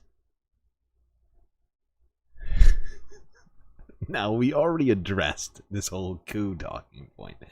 I did not think that he would continue to say it over and over again, especially considering his own record with coups. I mean, coups. Sorry, Greg Gutfeld. That is how you pronounce it. Coup. His record on coups data, not so good. So you'd think that someone would have mentioned to him, maybe stop saying that. But no, he's leaning in to that one. With this guy, and I'm no fan of his, and he was a horrible president, the worst president in history. So I had a good relationship. Which is why I'm wishing and like crying to myself to sleep that I'm running that I could be running against him. It's incredible. It's amazing how he can't get past this. When Emma says that, and I immediately like just go to this image, Donald Trump in bed, drifts off to sleep. Then images. Oh, who's that? Oh, it's Joe Biden. He's back. He's telling Kamala, oh no coup. No coup. I'm back in the race. And he's dancing, and he's smiling, and he's laughing. And then suddenly he's woken up by the sound of Melania doing something very loud in the other room. He realizes, no, Kamala, she's still here. He's sweating profusely. Why can't Joe? Why did Joe let them coup? Why did he let them do this? And I just found there was one moment where at the beginning Musk was trying to they were talking about the assassination attempt, and I was really struck. I've watched the video. I was really struck how little insight Trump could offer as the target. Like he literally just there wasn't a single thing that he expressed in terms of an emotion or something that happened from his perspective. It was very bizarre. But Elon Musk was trying to say was trying to get very conspiratorial with how was it that he could take that shot from 160 yards away, and that shot is very difficult, very hard to believe that someone would have taken that shot. Everything about Trump, shooting. because these guys are not listening to each other at all. Trump goes, I said to my sons, I said, about that shot, and they both are hunters, they're big game hunters, and they said that's an easy shot.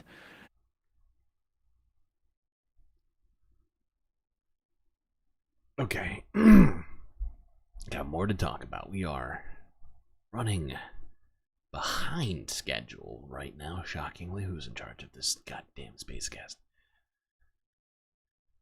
Which one of you? Okay.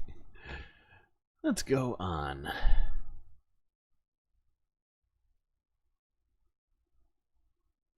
Let's hit a few stories here. Just a quick, few more tech stories. Some of them less fiascos than that, thankfully. This one's actually positive. This is WRAL from 9 hours ago. The US government wants to make it easier for you to click the unsubscribe button. The White House is proposing new rules that would make it easier for customers to cancel unwanted subscriptions. The FTC is finalizing the proposed rule known as Click to Cancel. The rules are meant to cover all subscriptions, from streaming services to gym memberships. President Biden's administration says companies make canceling subscriptions difficult on purpose to keep customers. And gym memberships are the absolute worst offenders of all of these people, right? They know that they've got you. In order to cancel that membership, you have to come in person and say that you've given up on being in shape in front of a bunch of other people who are actively trying to be in shape. They're shaming you into not coming and taking your money, rightfully yours. And they're just like, nah, we're gonna continue to hold on to this for all dear life, please. Thankfully, Lena Khan and the federal government are attempting to stop that from being a thing. Hopefully it works. Fingers crossed.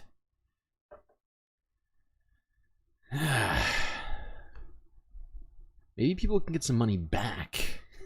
Here's an idea. Make it illegal and then also make it so that people who've been trying to get those things canceled get some money back.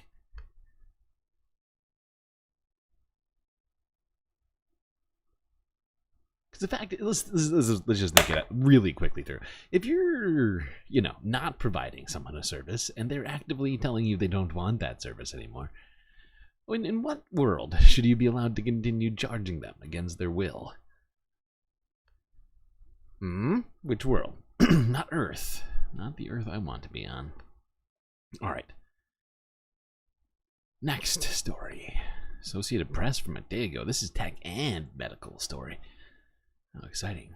The soft, stretchable jelly batteries that could be implanted in humans. I'm sorry, what? It's science.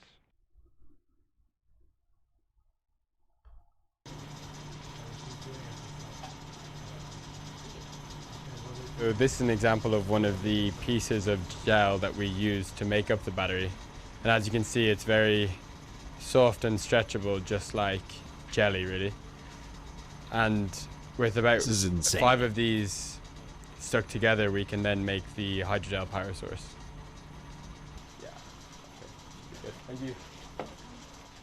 Electronics, as we know, like our phones and our computers, are very rigid. Whereas our body is mostly water, it's very soft. If we can imagine, the brain is soft and stretchy.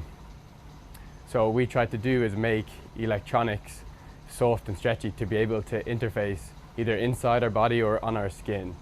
And the way we did this was we made hydrogel materials that are ionically conductive. And by mimicking the electric eel, we were able to make a power source out of these hydrogel materials, which are both soft and stretchy, sort of like our brains. It's crazy. This is really, really crazy.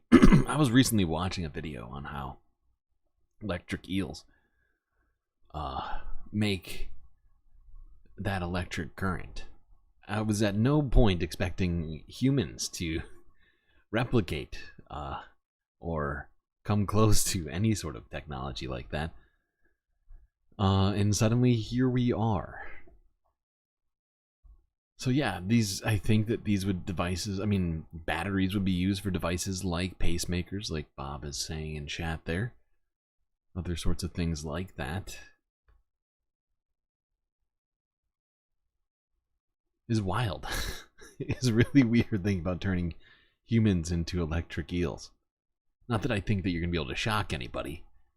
Although, honestly, I don't know. Maybe you will. Be like a superhuman.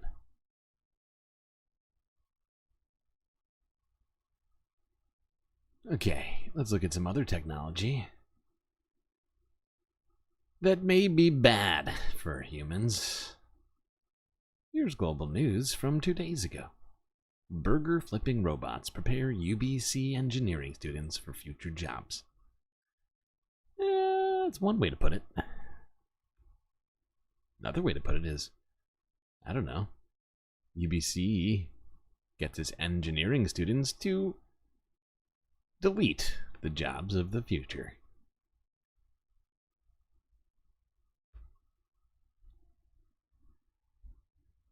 Now they're assembling a hamburger. You're watching Bernadette the robot in action, using its special suction grip to simulate the assembly of a fast food meal. The idea was that we would make 4 burgers at the same time. Shayu Vankerquike and Benedict Howard are 2 of Bernadette's creators, both second-year engineering students at UBC. I have been known as a kid to read an engineering encyclopedia even. 2, 1, go! And that may be the kind of background you need to win here.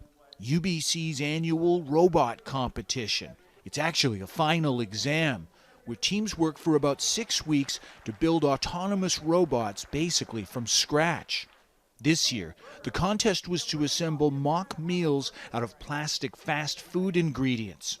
In the 2-minute race, you saw all manner of sweepers, grabbers, and suckers try to manipulate and plate the meals. All right. Second burger. You bet the Hamburglar is watching this one. Students learn best when they're having fun and they're engaged. Professor Andre Marziali is the director of engineering physics and says don't be fooled by the fast food theme. These young engineers are working with the same stuff you'd find in any Tesla or industrial robot. Anything electromechanical these days has sensors, motors, and processors, and that's what the students are learning. After winning their first heat, Bernadette had some glitches. The power supply went wonky, and that suction device underperformed. The champion Burgermeisters ended up being Team 2, but Bernadette's creators were anything but sore losers. I'm still just happy about how much we all learned from it. So yeah, there we go. Now we've seen other functional robots being implemented already in fast food restaurants. We've looked at least a couple of videos on that in this channel, and to some degree they're already effective, especially at things like fry cooking. And you know, the thing about this for me when I'm watching this is that I see an entire group of children, well, not children, students, young adults, who are paying for an education that are, you know, all actively researching how to get rid of future jobs. And it's this weird sort of dichotomy that, I don't know, doesn't bode well in my mind.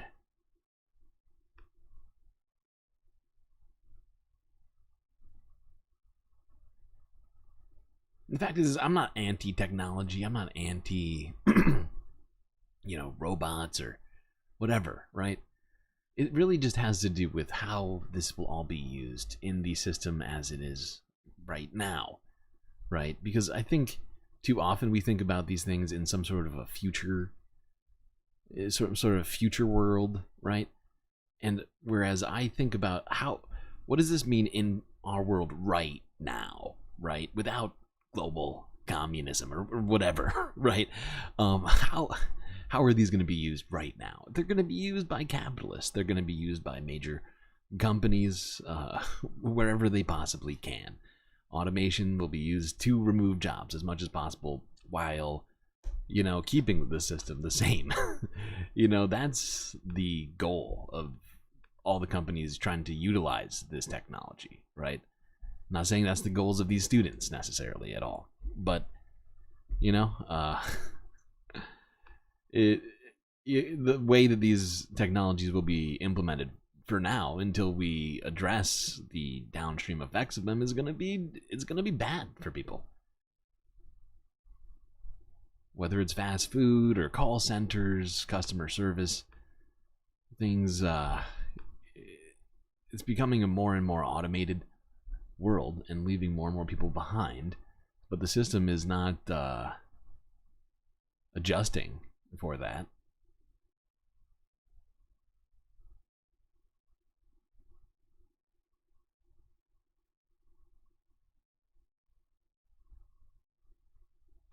Okay, let's go to this. This is Bernie Sanders' YouTube channel from a couple of days ago. Actually, wait. Hold on. Oh, I'm sorry. One more story about tech and food at the same time. This is King 5 Seattle from 21 hours ago. Baka Bak closes 2 locations after switching to self-delivery, citing not enough orders. So yeah, this I'm not familiar with this chain, but it's apparently I think a local Seattle chicken restaurant. They decided to stop dealing with people like Uber Eats and DoorDash, and well, apparently that's not going super well for them. Hey Bakers, Brian here. Yeah, I don't even know what to say. I'm so sad. Brian O'Connor was too emotional and sad to interview with me today. The closure of half his locations, the latest fallout after apps like DoorDash and Uber Eats raised fees on customers, a reaction to Seattle's pay up ordinance, originally intended to boost pay for delivery drivers. It used to be convenient, you know? In White Center, Pha Thai has been Baka Bak's neighbor for nearly a decade. He started using his own delivery guys, and doing that is not sustainable. To get those like old customers back from the delivery services, it would be a lot more difficult to just be like, hey, call us and then we'll deliver it. It's been 8 months since the fees were instituted on the apps. Uber Eats, for example, blamed council members Kathy Moore and Joy Hollingsworth for inaction on their proposal to revise it. Writing in a letter to the council this summer, we have had stakeholder meetings with them, but they continue to move the goalposts. But restaurant... Fact is Uber Eats and all these other companies have been lobbying to avoid having to pay their workers like actual workers, things like that. And as legislation has been coming down, forcing them to do just that, they have been passing on added costs to the workers themselves, the customers, and the restaurants. You know, in all three places, they're doing whatever they can to, you know, deal with these things. So yeah, they're jacking up how much they are charging restaurants to be on the app per dollar ordered or whatever. I think it's up to like 35% or something like that. You know, they're charging higher fees to people ordering, but to be able to, what's the word? Go from being on that system to going to the old system of more analog delivery, non-app based delivery. There is a lot involved there. I mean, the fact is, as we've talked about before, all those companies that we just mentioned spent billions and billions of dollars of VC money to saturate and control the delivery market itself, right? People, it is so pervasive now. It is now so ubiquitous as it relates to delivery, to try and break the sort of the momentum there, to be able to somehow get people to realize that you're off the app is, you know, it's, at least in the case of this business, was prohibitive to them staying in business.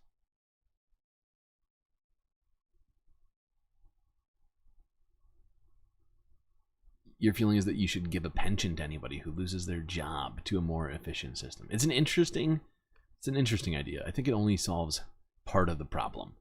Also, I think it would be difficult to actually quantify that to some degree. Like, where is the line drawn on a more efficient system?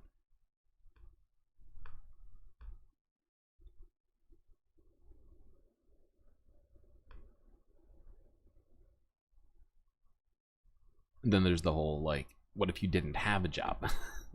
You know? And or you were like not in the workforce, but you were looking for a job, but you couldn't find jobs. The only things you were qualified were jobs that were previously, you know, available but are no longer because of that. Does that count as losing a job, right? Like, that's, you know, I think it leaves, unfortunately, I think it leaves a lot of people out. He's on the right page, though.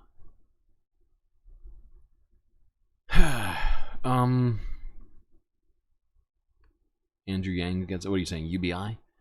Hey, UBI plus the rest of social safety nets being still in place, I'm for. But Andrew Yang's previous plan to replace social safety nets with UBI, can't say I'm as fan on that one. All right, let's go here. I'm gonna skip a few because we're moving slow. Homes? Settle down. Let's go here. Bernie Sanders. You mentioned the lack of affordable housing and how we need to invest in affordable housing. Yep.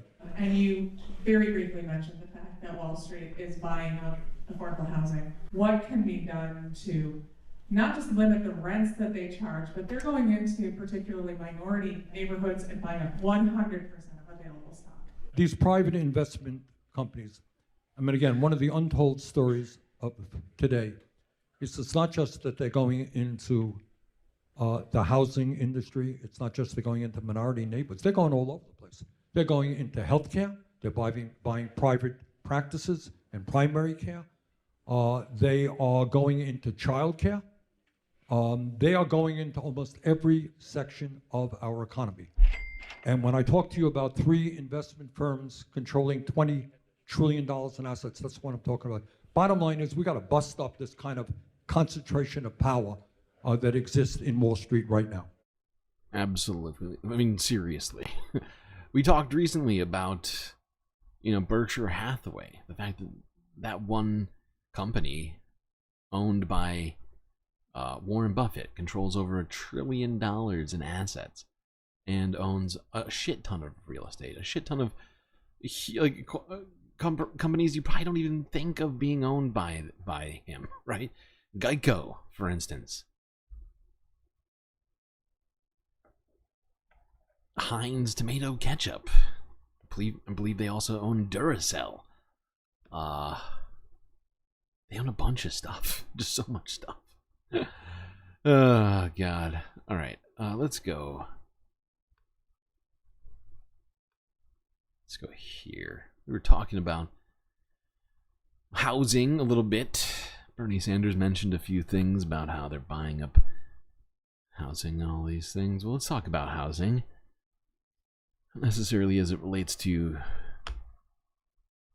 private equity and Wall Street, but about the housing crisis a little bit. This is NBC Bay Area from 21 hours ago. Tiny home builders' customers are asking, quote unquote, where did their $100 million go? I'm so pissed off. For us, it's just catastrophic. They are not happy. A lot of Bay Area homeowners are sounding the alarm about a tiny home builder claiming huge problems. They forked over big money to build an ADU, but they tell us their money and the construction crew went missing. Here's consumer investigator Chris Kimura. We've paid $211,000 so far. Katie Lucas's San Leandro backyard is supposed to have the grandparents' new tiny home by now. Instead, she just has a shell. It should be a finished home with my mother-in-law and my grandmother. Katie hired and started paying anchored tiny homes in 2022. But this April, work stalled. Now, they are at a complete halt. Katie says subcontractors told her that ATH stopped paying them. That's when I lost it, because when we're invoiced, we pay them right away. Katie says she questioned anchored tiny homes, but it stopped communicating. So she shared her story on Facebook. Other angry customers came out of the unfinished woodwork. They have not been transparent. I just feel so cheated. I don't know where my money went. Maria in Walnut Creek says workers stopped showing up months ago. We paid more than 50% of the amount that we were supposed to pay them, and as you can see, my ADU is not even 50% done at this point. From what I can tell, this is fraud, right? And probably bad business management, right? There's probably a combination of the two. Because you can see that the construction on some of these homes, at least, was started. But now they're just shells, just standing. No windows, no doors, no roof. And, yeah, my guess is they don't have the money. That is my guess, is that they've been misappropriating that money. Right, that's the only reason that comes to my mind immediately. There's not a lot of answers given here. Similar bind for Alan in Oakland. We had a large plywood box in our backyard. He calculates his family prepaid ATH $80,000 for work that no one did. They haven't told us where our money went. Down in Cupertino, here's what Gorisha has to show for her money. Nothing, zero. She says she paid $32,000 for designs and permits that stalled. I just want my money back. We've talked with other homeowners in Newark, Redwood City, Pleasant Hill, Saratoga, San Jose, and Hayward who tell similar stories. We're all holding the bag. The Contractor State License Board confirmed for us it's investigating. It identified 9 consumer complaints so far where a probable violation has occurred and, if proven, would present a risk of harm to the public. The customer Facebook group suggests more angry people in and around Sacramento. We contacted Anchor Tiny Homes. It did not respond. Customers shared a recent message in which the CEO said he was finalizing deals with investors. Oh boy. He wrote, "We have no..." That's never good. We are finalizing deals with our investors. That is a statement that should strike fear in the hearts of people. That's never good. Oh God, that's like, oh, what do you call it? That's like Ponzi scheme ambiance right there. That's the expected sort of response that you would get, I feel like, from a Ponzi scheme crumbling down. We are finalizing deals with investors. That's the only reason that things aren't going as planned. Don't worry, everything's fine. Illegal. We just need more money from Peter so we can pay Paul.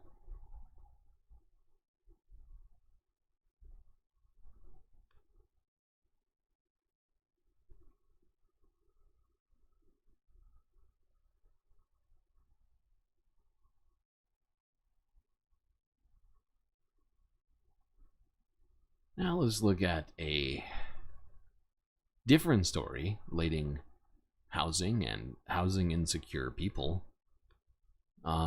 This is a continuation of a disturbing trend happening in the Bay Area of California right now.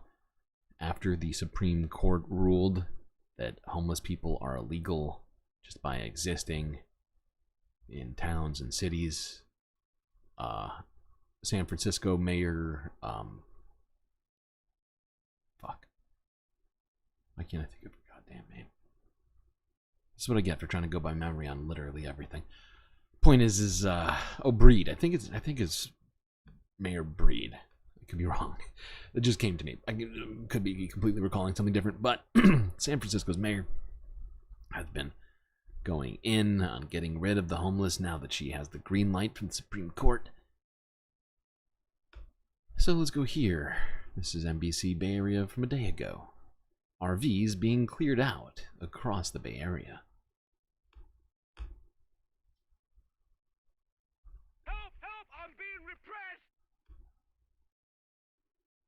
Okay, the governor threatened to cut funding to cities who aren't doing enough to address homelessness. So is this a result, more uprooting of unhoused people across the Bay Area this weekend? Well, tonight, people living in RVs in San Jose and San Francisco are once again looking for new places to live. NBC Bay Area's Marianne Favreau reports.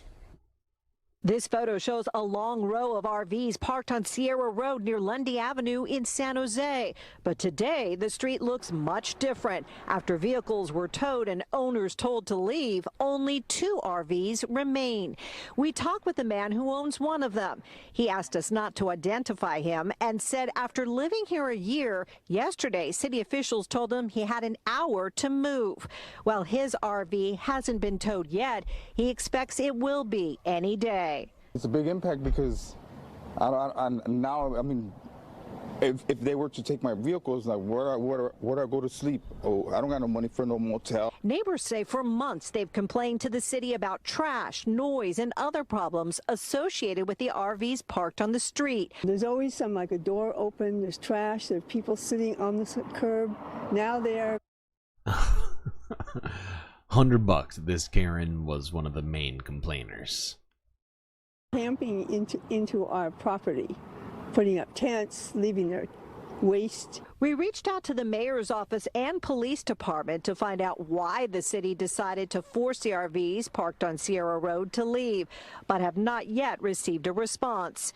In San Francisco, a similar issue, as the city ordered people living in more than a dozen RVs parked on Zoo Road to leave. Public Works posted a sign with a Wednesday deadline for getting out. The RVs are parked near the Pomeroy Center for Disabled Seniors and Children. Some say they ended up parking here after they were kicked out from parking on Winston Street. Now they're being forced to move again. In a statement, Mayor London Breed says the city has reached out to people who live on Yeah, have you reached out to him? How good. reached out to them to tell them that their existence is illegal and you want them to be different. Is that what it is? I'm shortchanging you. How am I doing that? Oh, you have 40 likes. Well, fine. 15.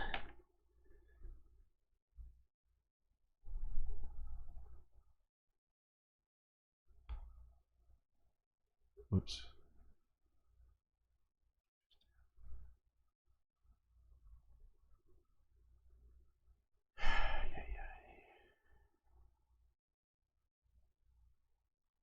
Yeah, Geo, it's a great point. It's exactly what they're doing. They're moving working class, or working poor people who don't have enough money for rent, who are just trying to survive, and it makes no sense to do what they're doing. It is helping no one. And the fact is government's not doing enough about the housing crisis. Not even fucking close. And while the 5% rent cap's nice and all, I still don't think that's enough. Personally, I think a lot more needs to be done about that. In fact, I believe that a negative rent cap needs to be put in place for a number of years. That's too much. That's too much, man! Okay, partly because I do feel like it would force out a number of sort of the property investor types, right?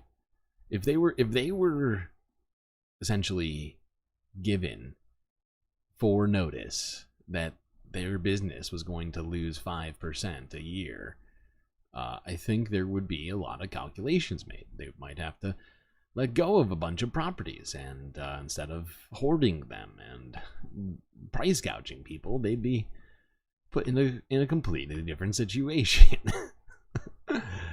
It's just me, though. Oh, it's that time.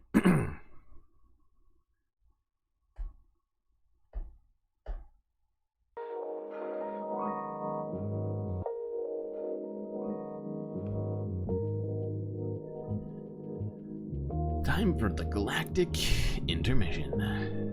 Hope you're all enjoying the show so far. If you haven't already, hit that like button and don't forget to subscribe. Really helps out. If you've already done both of those things and you want to help out even further, well, you could become a Galactic patron on Patreon for just a few dollars a month.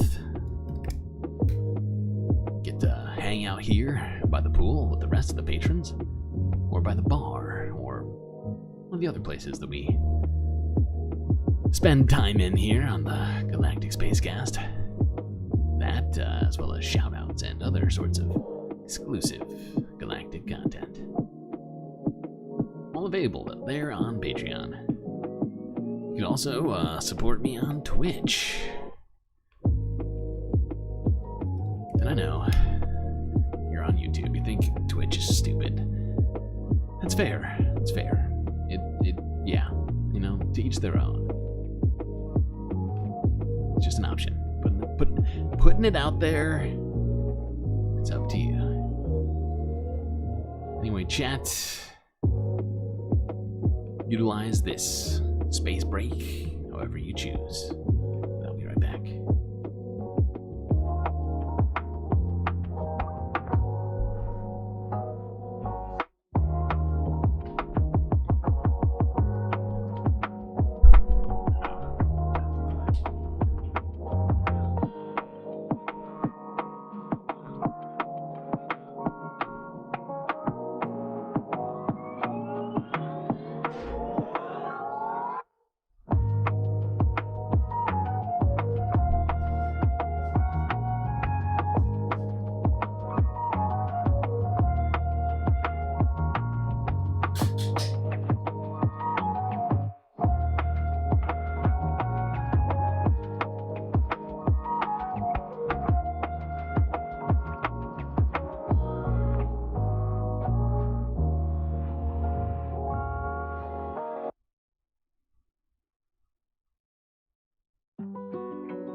Huge tiny mistake. Phrasing.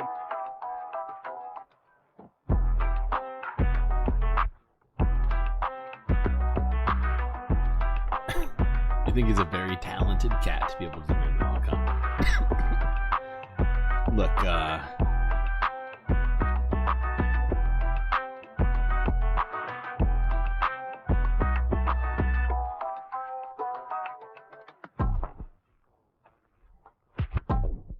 the thing is, Beanie, the cat, who is playing with that dragonfly,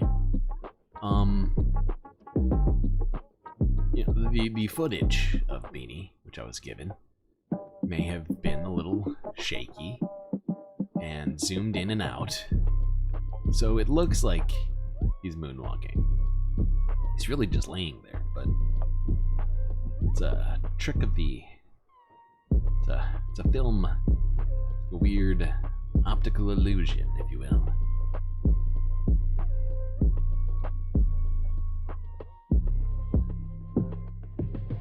But you can imagine that Beanie is moonwalking, if that helps you.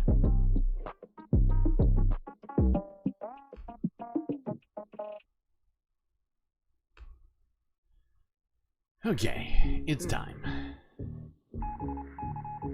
Time for the environmental half of the show.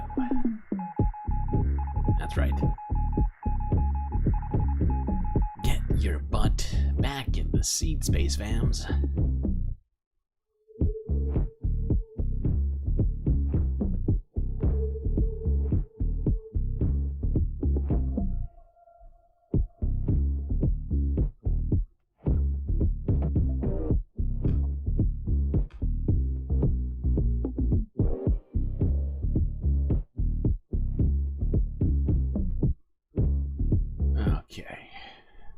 Let's start here. King 5, Seattle, the Pacific Ocean. From 3 days ago.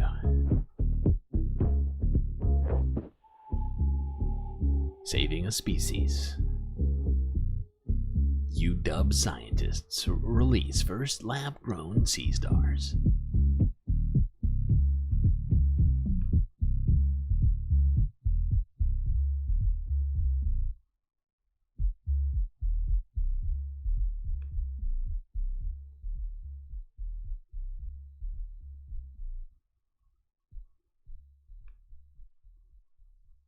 Check this out. These are lab-grown sea stars. This is years in the making. UW researchers have been waiting for these sea stars to grow and mature, and now for the first time ever, they're releasing these lab-grown sea stars into the wild.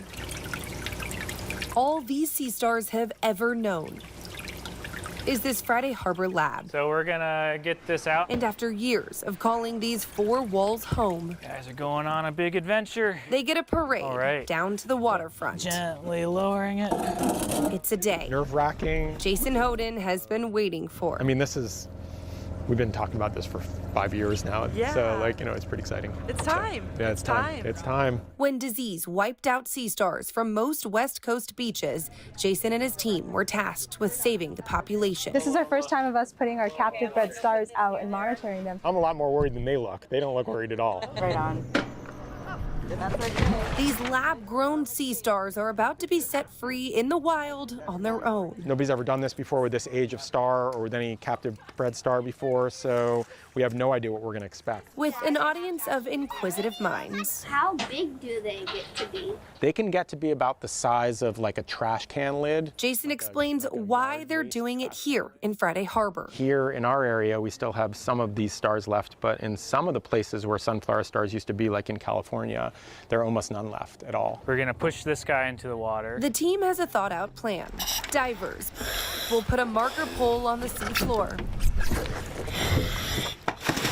That's where they'll release the stars.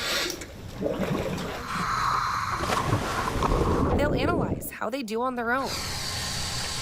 This project is integral to that because we're now finally getting to see what these stars will do when they go out in the wild. And finally, there they go. After years of working toward this moment, this is the cool part. The sea stars start their journey. They've got that bin with them, and they're going to take it down with them when they descend down to the bottom. The next phase of this years-long research is now beginning. It's a million questions that we've had about what these stars will do that, we've been thinking about for years, and now we're finally going to get some answers. And as soon as the divers get to the bottom, a few sea stars instantly leave the tub, exploring their new natural home. First checkbox, but... So yeah, this guy, and apparently a group of people along with him, spent over 5 years preparing for that one moment. Releasing, I think, less than 10 starfish. My God. I genuinely hope that works. In some way. Because that's a lot of time.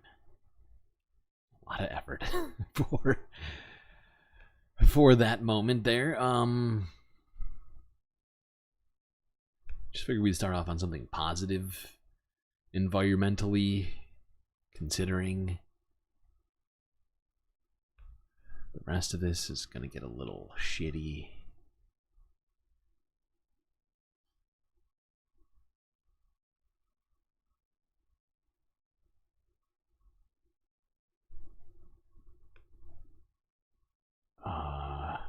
While we're in California, let's look at this.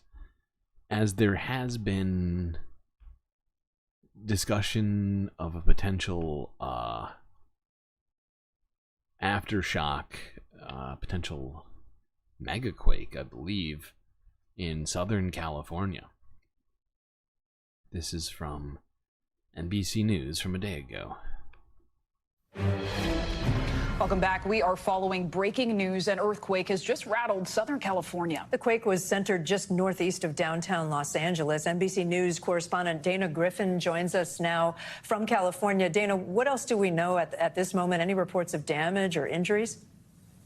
Not that we know of, but it was a pretty good one that a lot of people felt. Again, 4.4 magnitude quake. We were sitting here in the Los Angeles bureau. We could feel the rumble. A lot of people stood up. It almost felt like, many were wondering, is this what we thought it was? Because it was so quick. Usually they last a little bit longer, but you felt the rumble. You could see the lights in our news bureau shake, and then everything stopped. We are noticing that some schools started sending kids out of their classrooms onto a large field just in case, because this could have just been one of many to come. You've got local fire departments now out checking local freeways and checking some of those buildings. A lot of them have already been shored up just to reinforce the protection, because it's been known for a while that California has been overdue for the big one. So they call the mega quakes, which could be some 8 to 9 magnitude. We have not experienced something like that in so long. So I think when it comes to damage, no major damage reported so far, and I think it's just more rattled nerves at this point.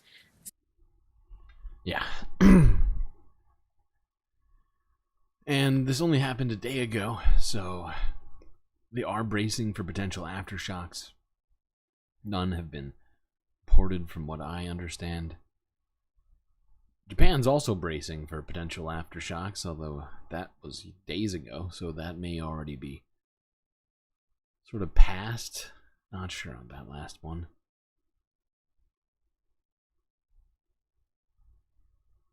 Dan from the web said it felt like it was going to be the big one. Does he live in Cali? Interesting. Okay, let's go into the Midwest here. To Oklahoma, where, according to 13 News Now from 2 days ago, record rainfall hit Oklahoma in recent days.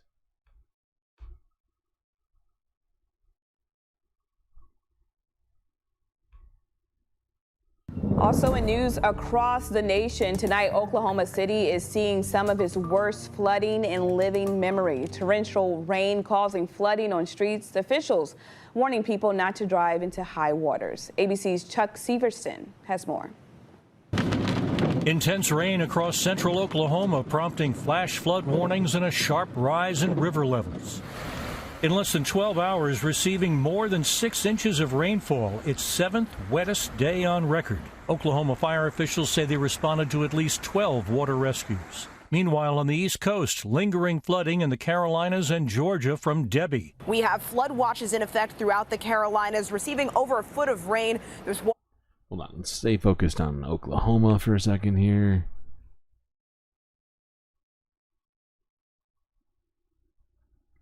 Tonight, Oklahoma City is seeing some of its worst rainfall in living memory. Torrential rain causing extreme ponding on streets. Officials warning people not to drive into high waters.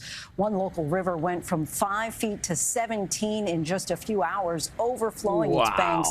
Flooding remains a major concern in South Carolina. Days from 5 feet to 17 feet? Yeah.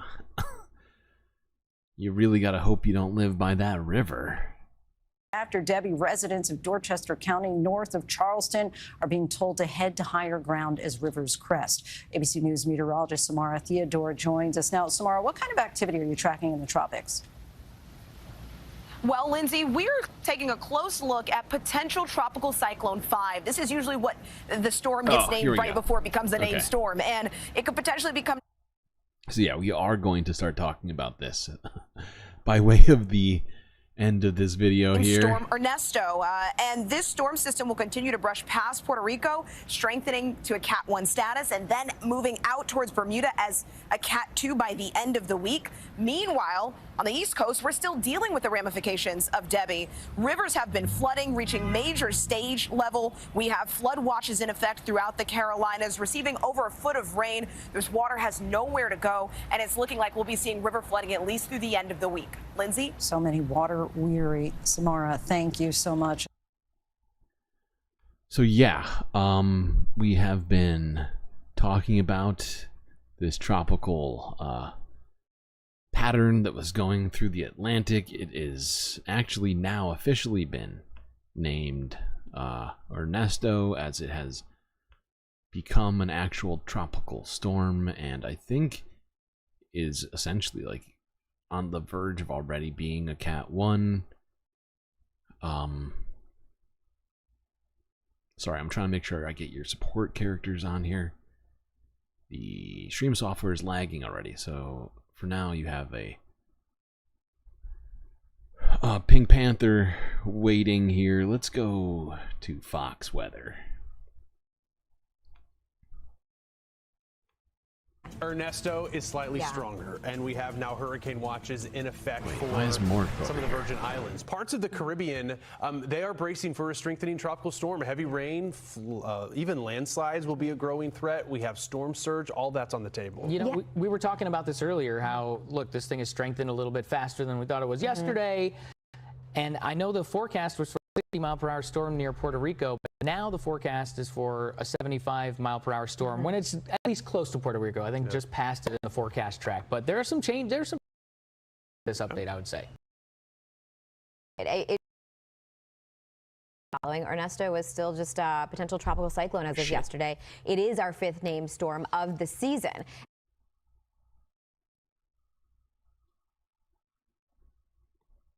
Is this lagging for people? This lagging.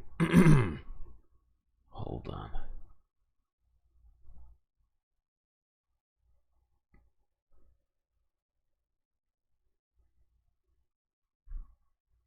Please hold. Please hold.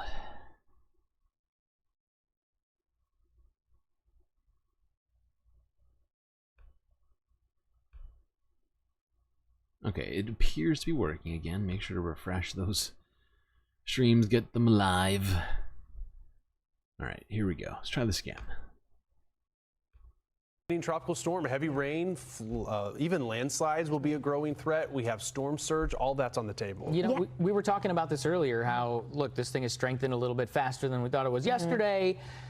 And I know the forecast was for a 60-mile-per-hour storm near Puerto Rico, but now the forecast is for a 75-mile-per-hour storm when it's at least close to Puerto Rico. I think just past it in the forecast track. But there are some pretty significant changes with this update, I would say. Yeah, I mean, we can dive right into it. For those not familiar, if you haven't been following, Ernesto is still just a potential tropical cyclone as of yesterday. It is our 5th named storm of the season. And you had various live cameras, so we are focusing in on the U.S. Virgin Islands, Puerto Rico. You do have now a hurricane watch. That's the latest update from the National Hurricane Center coming in at 11 o'clock this morning, a hurricane watch.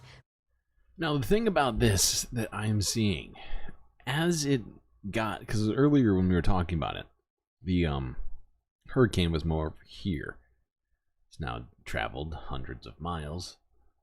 And you can kind of see that the landmass of northern Brazil seems to be kind of sucking it downwards, which I think is, it potentially may change its trajectory somewhat. That would include Culebra and I'm going to pronounce this wrong, but VK.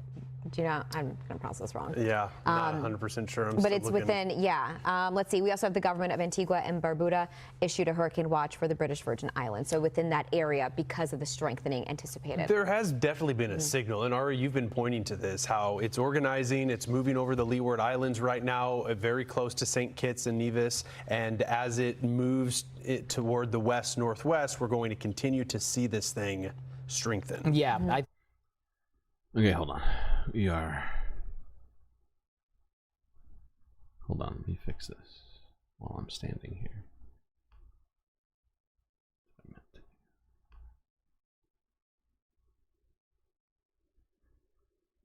Okay,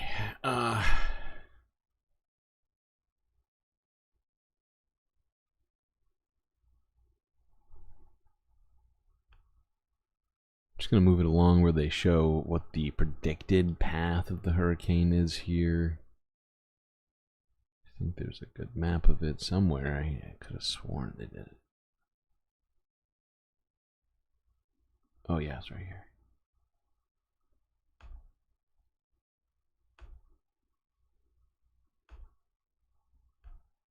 Already activating the National Guard out ahead of Ernesto, as well as canceling the start of classes in those public schools. We were fortunate enough to speak to the governor of the U.S. Virgin Islands, as well as a former lieutenant governor, I believe, former Lieutenant Secretary of State out of Puerto Rico, both informing us that there you have folks that were given the day off to prep and to prepare. That happened with Puerto Rico, as well as the U.S. Virgin Islands, where you have government folks getting ready. Yeah, just getting ready for the storm to move through. When it's moving. So I think that the path is changing somewhat. I forgot. I watched multiple videos on this, and this one doesn't show the full path. It just shows right now that it's going to be hitting Puerto Rico, Virgin Islands. Supposedly, it's supposed to track back into the Atlantic, but I've been seeing forecasts. For some reason, I don't have it here. Oh wait, no, that's not it. Damn it! But I saw some forecasts showing that it might not necessarily go out into the Atlantic, and it might come a little closer to the United States coast. It's not clear yet. It's still doing some weird stuff. All right, let's go here. Let's go to Alabama. Actually, no. I'm gonna skip this because I'm kind of behind, I feel like.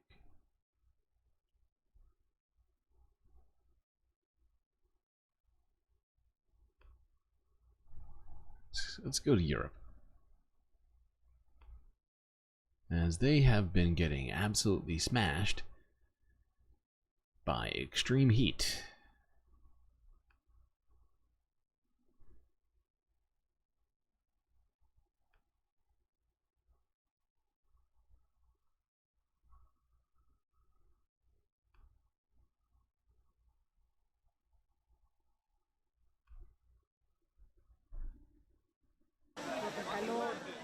Pockets of Europe are sweltering through extreme heat. Weather forecasters say Italy will sizzle through its hottest weekend of the year, with French authorities warning of a heat wave sweeping through the country's south. One meteorologist says human-induced climate change is to blame. Dal 1850 in poi, con la combustione dei combustibili fossili sempre di più. Sorry. Man has made the planet warmer since 1850 by burning fossil fuels more and more. And then in recent weeks and months, we have also had the frequent presence of the African anticyclone, which also seems to be connected to climate Nurses change. have been deployed in France's 28 affected regions to check on the vulnerable.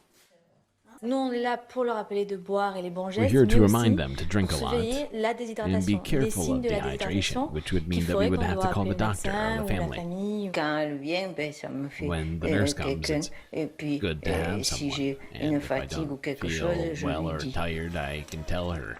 The World Health Organization warns 175,000 Europeans living on the fastest warming continent suffer heat-related deaths every year. To speak about heat-related deaths, let's go straight to this one. This is from Reuters from one day ago. Over 47,000 heat-related deaths in Europe last year. 47,000.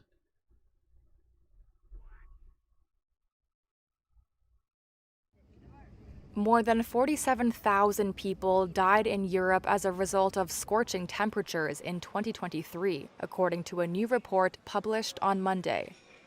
The Barcelona Institute for Global Health found the death toll would have been 80% higher if it weren't for measures introduced in the past 20 years to help people adapt to rising temperatures, like early warning systems and healthcare improvements. An estimated 60,000 people died from heat in the previous year. The 2023 report sourced death and temperature records from 35 European countries. When adjusting data for the population, Greece, Bulgaria, Italy, and Spain had the highest heat-related mortality rates.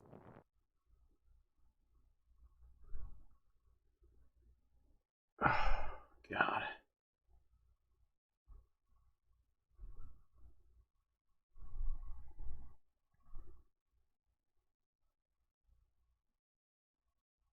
Uh-oh. My stream software is frozen again. Well, nearly 50,000 people died last year from heat in Europe. As she was saying, many of those deaths were in either Italy, Spain, Bulgaria, or Greece.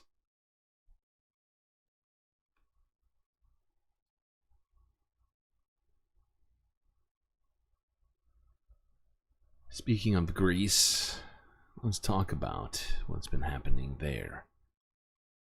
As a major wildfire has been raging near Athens. Start here with the Associated Press from a day ago.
Now, Greece has been dealing with fires pretty much all fire season, but this is, I believe, the closest fires have been to Athens in a very long time. Let's go here to global news. Wait, no, channel 4. As thousands of people evacuate their homes. With a heat so intense, buildings appear like they're melting. Scorched earth, dark skies and acrid smoke filling the air. This is what the firefighters of Vendetta are up against, and the people living there too. Σε 0 χρόνο περικυκλώθηκε το χωριό. Σε 0 χρόνο. The village was surrounded in no time. There's no logic to that. It was really windy. It was like there were many fire fronts. It started from one point and suddenly the whole village was surrounded. The fire here has been raging for nearly 48 hours. They were the first to be told to leave. But many other areas have had to follow suit. The ferocity of the flames too much for what used to be a bike, what used to be a tree, and what used to be someone's property. The wind would go in one direction and then in the other. The smoke was suffocating. You couldn't see. Your eyes teared up. You couldn't breathe. You couldn't see the house. This is the estimated spread of the fire, which is growing fast. The initial outbreak started in the small town of Vendetta yesterday afternoon. Intense blazes that are making it difficult for firefighting teams are around Marathon. These places are roughly less than an hour away from Athens, where people in the capital are on high alert. This is the deepest wildfires have gone into Athens for 2 decades. These areas aren't used to evacuation orders here. The fire has travelled 20 kilometres in just 24 hours, leaving local experts astounded.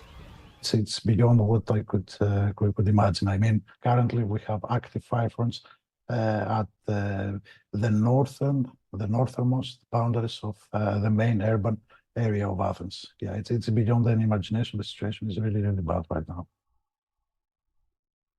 Oh shit, my stream software just lagged on me again. So just keep watching it. Is this being exacerbated by climate change? It is exacerbated by climate change. I mean, large wildfires and catastrophic wildfires have always happened across the Mediterranean and in other parts of the world. However, what we are seeing in the past decade, I would say, is an increase in the frequency and extent and intensity of these very large wildfires. As the billowing smoke encompasses the iconic Acropolis in the distance, the scale of what firefighters face seems daunting. There are close to 700 of them battling the blaze, along with 80 members of the armed forces, and the EU are expected to send in help. Athens is on high alert until Thursday, with temperatures expected to reach near 40 degrees Celsius for the next few days. Any respite for those trying to contain the fire won't come as soon as they... Okay,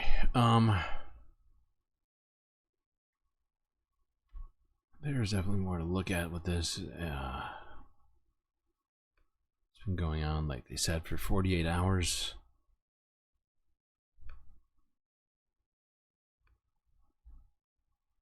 However, my stream software is acting fucking crazy. Let's go to this one. This is Wall Street Journal.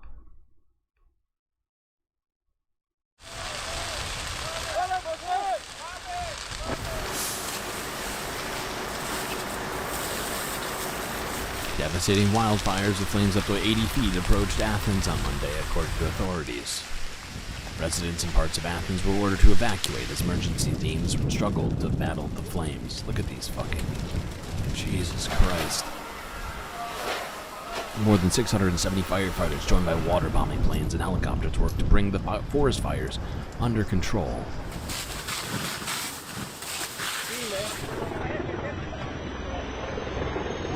Greece recorded its hottest ever June and July on record, according to the country's national observatory.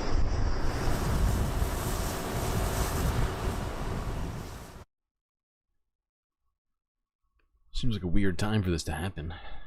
Get done with the Olympics, then Athens is on fire. Oh, there we go. And my stream software has decided to stop working That's good. That's good. That's exactly what I wanted. Oh, fuck. Can't even switch screens. This is good. Now we're just stuck here.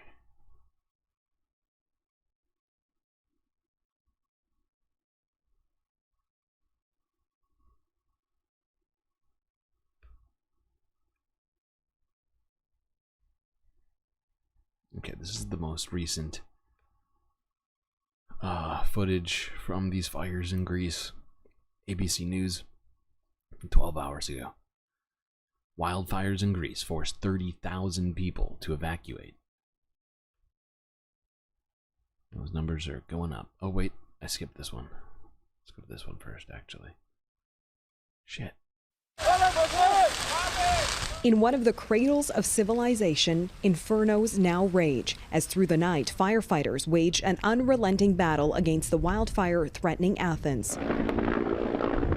More than 30 water-dropping planes and helicopters and nearly 600 firefighters working through swirling winds and intense heat. Authorities have ordered at least a dozen communities to evacuate.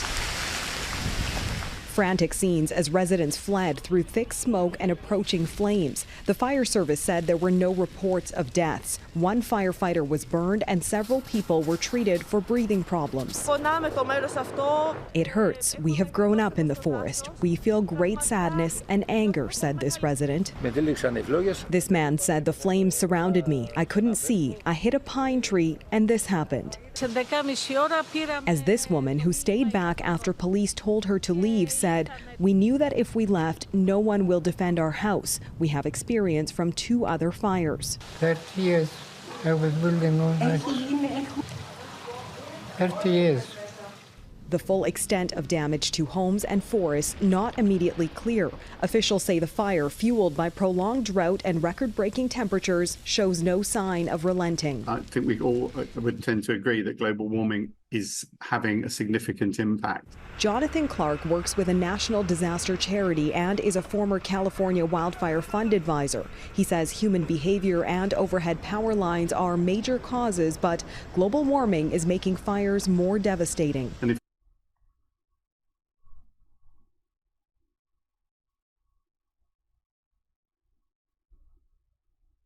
Okay, now let's go to this one. Sorry, I got distracted by just too many fire thumbnails. Now we're going to ABC. This is from 12 hours ago. And 2 miners are under arrest for allegedly starting a forest fire near Athens, Greece, as wildfires rage in the country. More than 30,000 people have been ordered to evacuate, and at least 1 woman has died. Foreign correspondent Britt Clennett joins me now from Athens. Britt, what's the latest on the fight to contain these fires? Well, Diane, better conditions have meant that those active frontline fires that we've been seeing have subsided. But firefighters say they're still battling these kind of localized scattered fires. Look, this was a huge effort by the fire authorities, and they are being commended for their quick response. You can imagine 18 miles away from where I'm standing, Diane, those fires just came down so rapidly, and the firefighters responded within minutes. Even volunteers responded. We saw people with buckets when we were here last night doing everything they can to help. Those fires, they came down and they basically reduced these areas to ash. You can see where these trees have been charred out. Diane, this is a residential area 15 minutes away from the city centre, so you can see just how close it came to threatening Athens itself.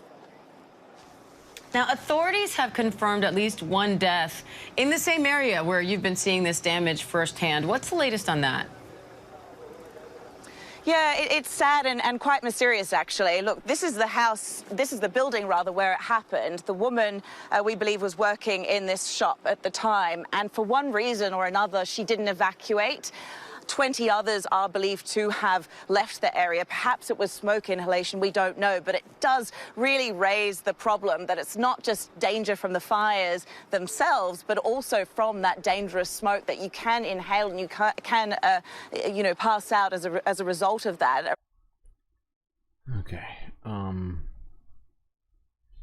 yeah, 30,000 people forced to evacuate from Athens. These particular parts of Athens as this wildfire rages. Does sound like they're making some amount of progress on it. Hopefully they'll be able to stop it before more destruction and death. Let's go to Albania real quick, because they were also dealing with wildfires at the same time. This one's from Associated Press from 20 hours ago.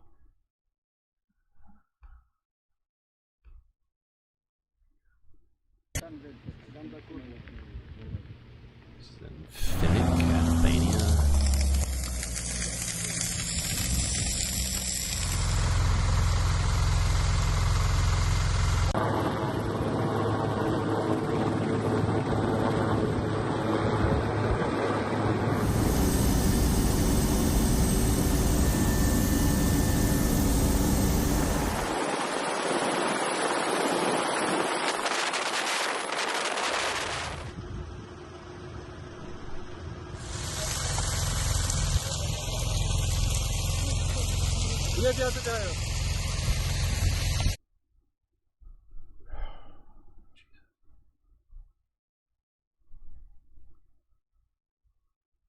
So yeah, Europe being not only hit by sweltering heat, but also raging wildfires across the Mediterranean and Balkan area.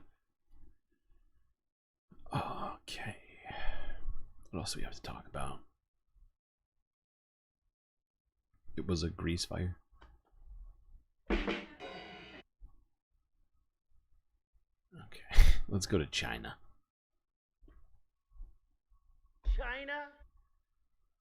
South China Morning Post from a day ago. Visitors evacuated as heavy rain batters Chinese mountain.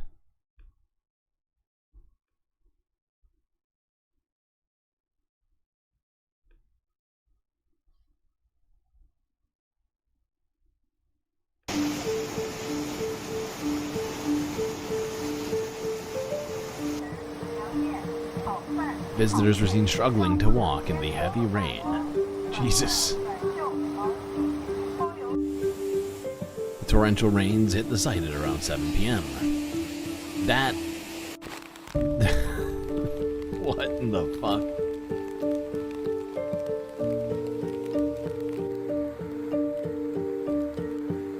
Very convenient for the water. A father carried his daughter 2 hours down the stairs. All tourists were evacuated safely.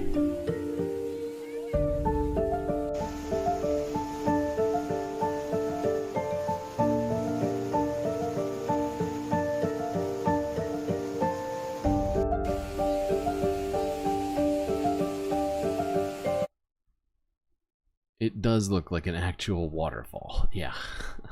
It really does. And this is a result of all of the rain that has been happening in Asia. It's been very, very stormy. Speaking of that, let's go to Japan, where slow-moving storms brought heavy rain to the Iwate prefecture in Japan.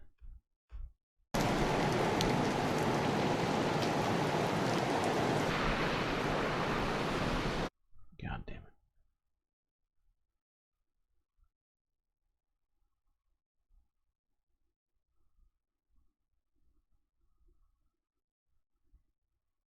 You want to be cool?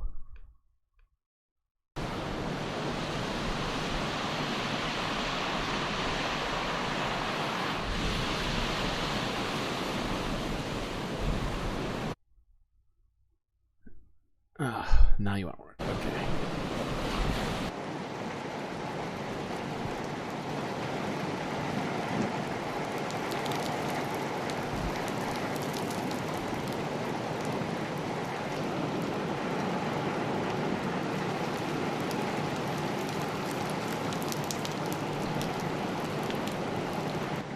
This is insensitive and you're sorry, but it was kind of pretty. Honestly, I don't think that's insensitive. I don't think you have to be sorry for that. It was kind of pretty. There's all that water going down the stairs. It had a certain vibe. It was, you know, and everybody got out safe, so I don't see how it's insensitive. I mean, is it a result of something more serious, like climate change? Yeah. It was potentially dangerous, but thankfully everybody, you know, everybody was fine. So, you know, I don't know, I'm not gonna give you shit over that.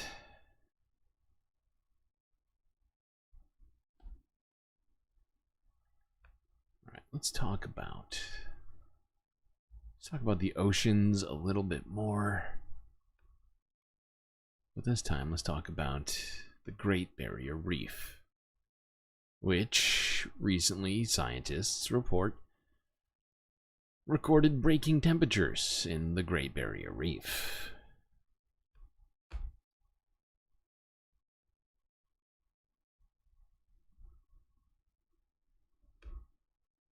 Today's the day!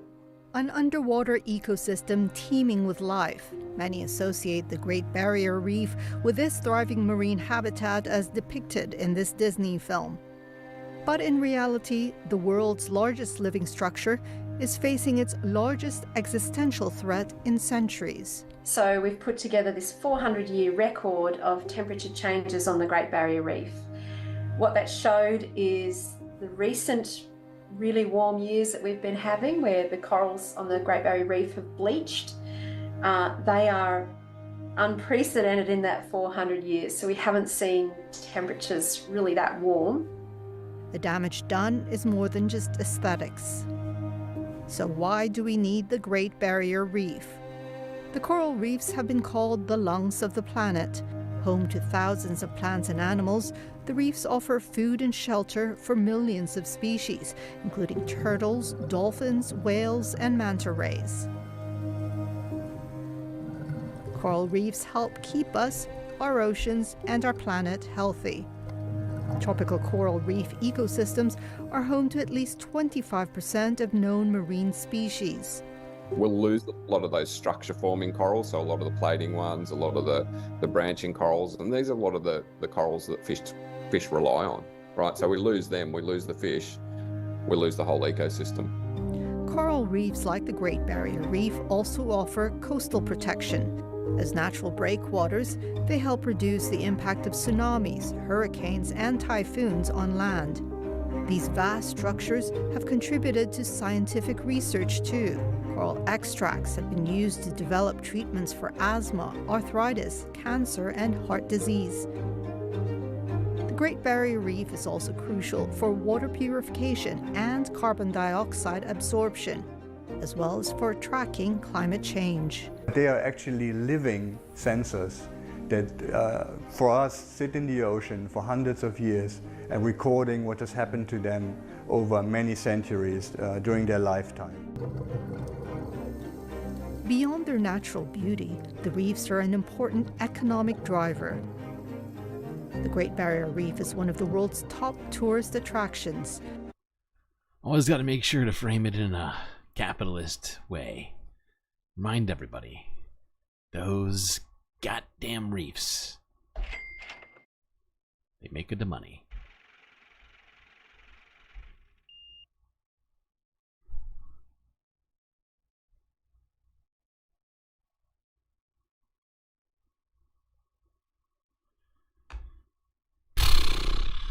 Really need to do something about all this, don't we? Play the sounds of a healthy coral reef in a bleached water. I've heard that. I have heard that. It's an interesting, interesting little factoid.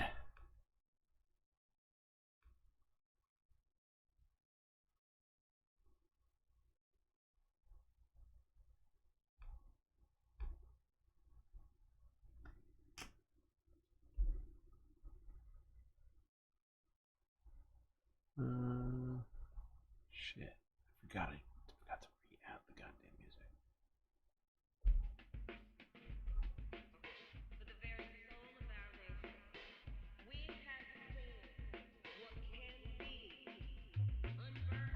Well, I hope everybody has been enjoying the stream so far. I know I have. If you haven't already, hit that like button and don't forget to subscribe. Need those subscriber numbers to go up to 500, still at 233.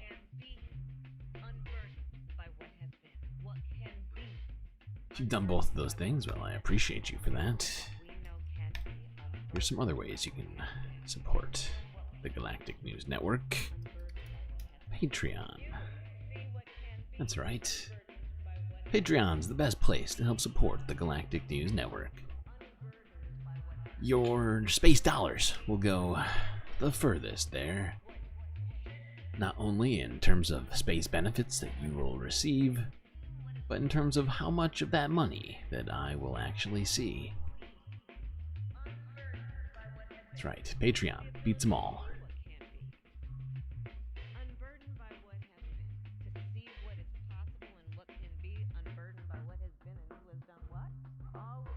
Alright, last space intermission, and then we are gonna wrap this whole thing up, so use this time wisely.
right.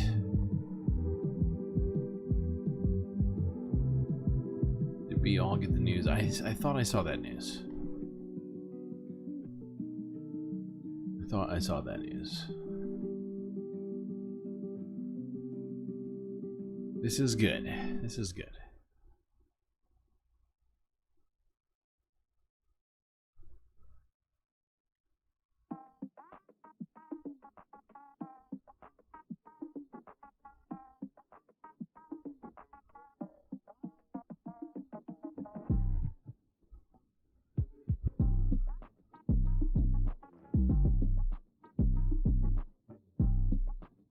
You're sad that Cori Bush lost? Yeah. She was one of the people that got ousted by APAC money.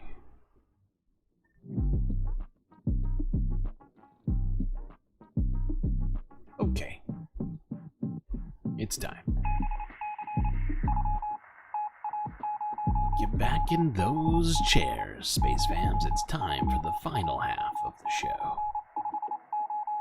I'm sure some of you are asking yourselves, I feel like I'm taking crazy pills! Is there 3 halves? Yes, there's always 3 halves. Don't question it. And as we always do, final half of the show begins with space news. And have we got some news for you today? Associated Press.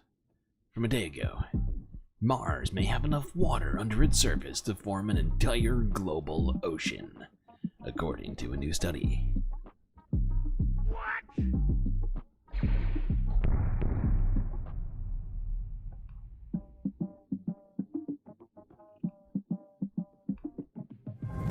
Touchdown confirmed.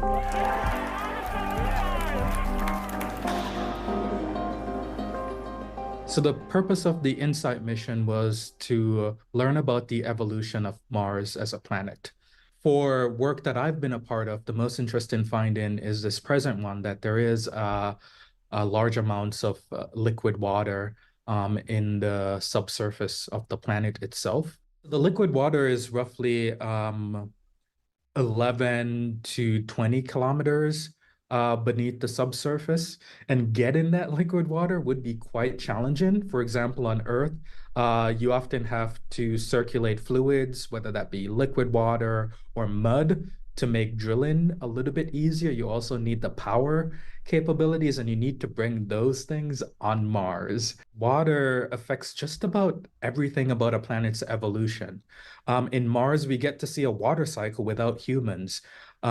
We know that water is a key ingredient for life as we know it. It means that it's potentially habitable. So that was the supposed sound of the water right there. This is the sound of Mars water. It means that it's okay. Well, you might be asking yourselves, does that mean that we can move to Mars now, StreamLord? No. No, it doesn't. But it is interesting. It is interesting, though. Still not going to do it.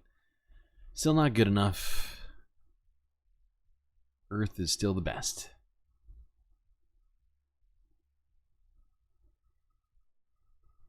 Alright. Now let's get to the rest of the Earth news. Start in the UK. And this is sort of a combination of multiple topics.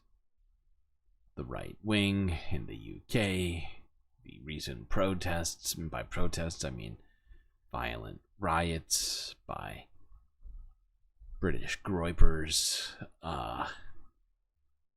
both of those things, and Israel. All three at the same time. Here's Middle East Eye from 5 days ago. Tommy Robinson, the UK right-wing movement, and Israel.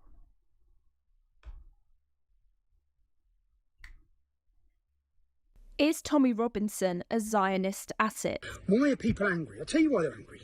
Because Hamas were allowed to overtake London, overtake our capital city. Why is Tommy Robinson so angry? He's like out of breath and red. sort of it's a weird vibe. Every weekend, flying ISIS flags, Hamas flags, calling for jihad. The police... Like, he looks like he's on the verge of tears right now. ...did nothing. Tommy Robinson, who changed his real name from Stephen Christopher Yaxley Lennon, is known for his anti-immigrant and anti-Muslim rhetoric. You would ban all Muslims? I would temporarily halt Muslim immigration to this country until we get a grip of the problem. It's not irrational to... A grip on the problem of Muslims. Wow, what a douchebag. Illegal.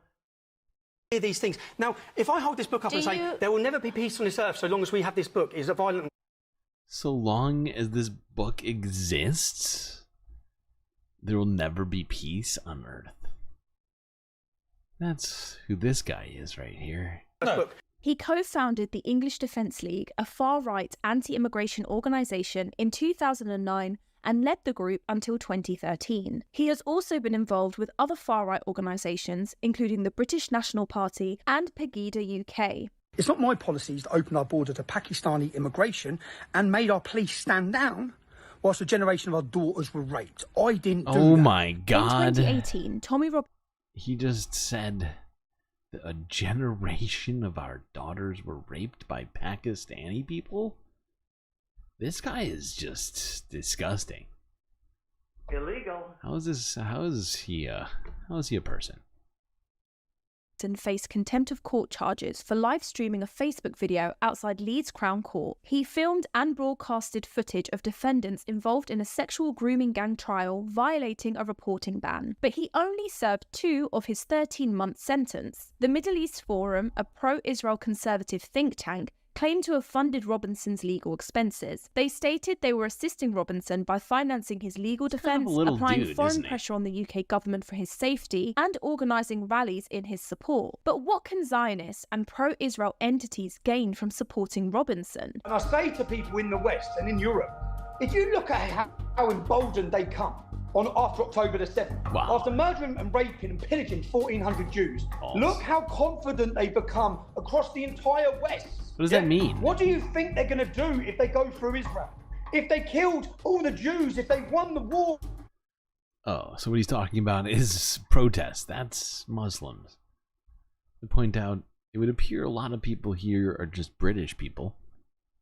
Just European-looking people. There might be a few Muslims in the crowd, at least in this picture.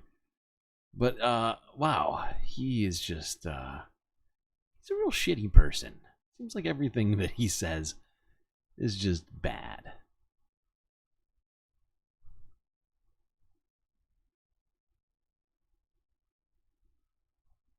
Took Israel, they're not stopping there. They're coming straight through Europe. They're already in Europe. Robinson positions himself as a staunch supporter of Israel and aligns himself with Israeli politics. This alignment is part of a broader trend where the far right in Europe sees Israel as a defender of Western civilization. This dude is so weird. People like him, JD Vance, some of these other sorts of, like, you know, very religious-y, gripey types. Very awkward, weird people. Like, what's up with him? What's going on with this guy?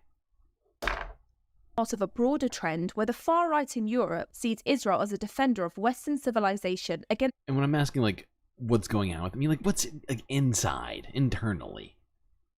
Perceived Muslim threats. Average British person stands with Israel in your back. Do you know what it's like now? Have you seen? You must follow what it's like in the UK to be a British Jew. I'm not surprised they haven't all left. Israeli politics, particularly under leaders like Benjamin Netanyahu, has shifted further to the right, forming alliances with far-right figures globally. This includes relationships with leaders like Hungary's Viktor Orban and former US President Donald Trump, who have also been criticised for their views on Islam and immigration. Shalom. Listen, let me tell you something. Yeah? If there was a war tomorrow, which there will be, because I'll probably start at the end of the session. If there was a war and it kicked off, I would be there on the front line fighting for Israel. I think you'd get squished.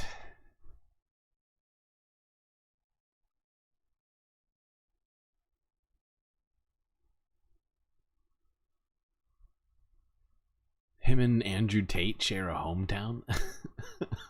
Somebody needs to do something about it. Somebody needs to do something about that. I don't know if it's the is it lead pipes? What's going on there?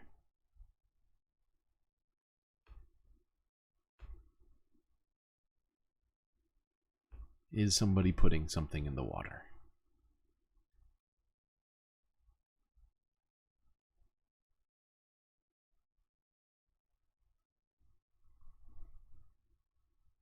Okay. That's enough of him. Yeah, things that he said, if you were unaware, the lies that he cooked up after the fatal stabbing of 3 young girls in, I forget what part of Britain, but, which he posted on social media, is essentially a huge part of what inflamed these illegal riots. Sort of him, Andrew Tate, and definitely Nigel Farage is also in there on the culpability. I don't think... Does he still live in Britain? I think he might not be in Britain. Otherwise, I think he would have been arrested by now. I could be wrong. Hold on, let me look that up. Where does Tommy Robinson live?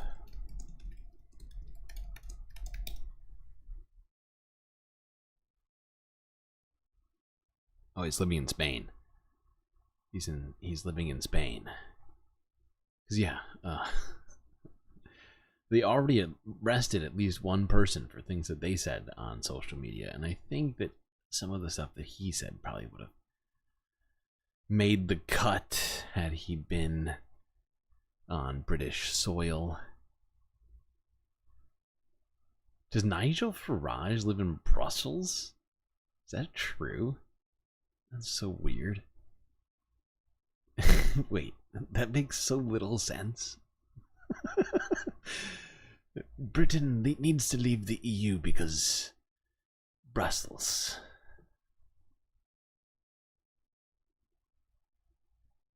No, I wasn't asking about Farage. I was asking about Tommy Robinson.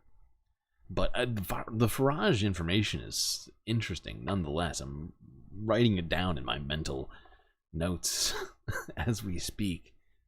But no, I was talking about Tommy Robinson. Because I could have sworn that I'd heard he had left the country a while back. And I was right. He's in Spain. A place called...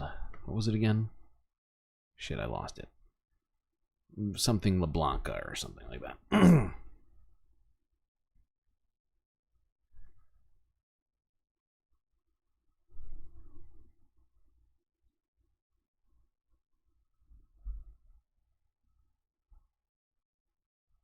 let's go here. Yeah, let's go to France. As we all know, the Olympics are now done. As of Sunday, all over. No more. But... let's do a little quick retrospective on it all. Here's NBC News from 2 days ago. Emmanuel Macron. We delivered something great for the world. Quote unquote.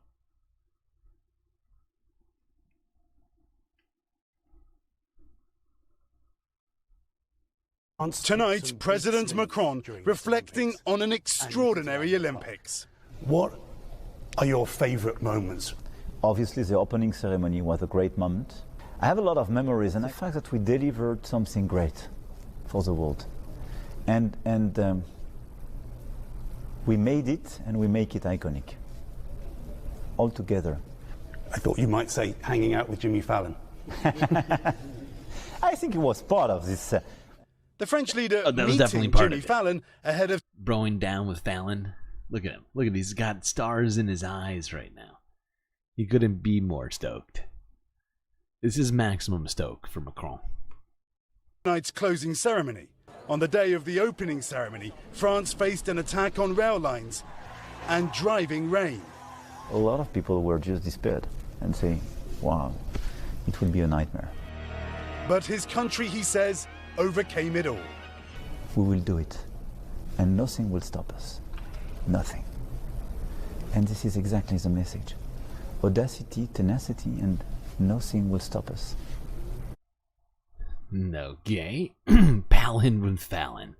Well played.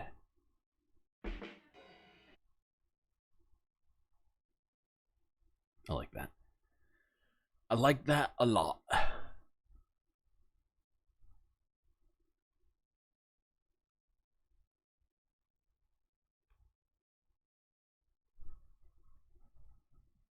Now,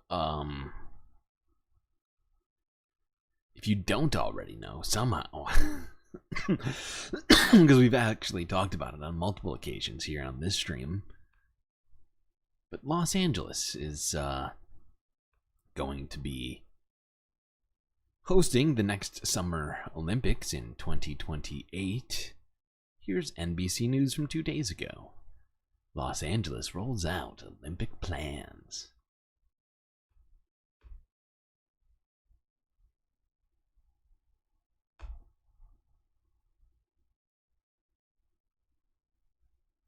Be honest, besides maybe the Hollywood sign, this is probably what you think of when you picture LA.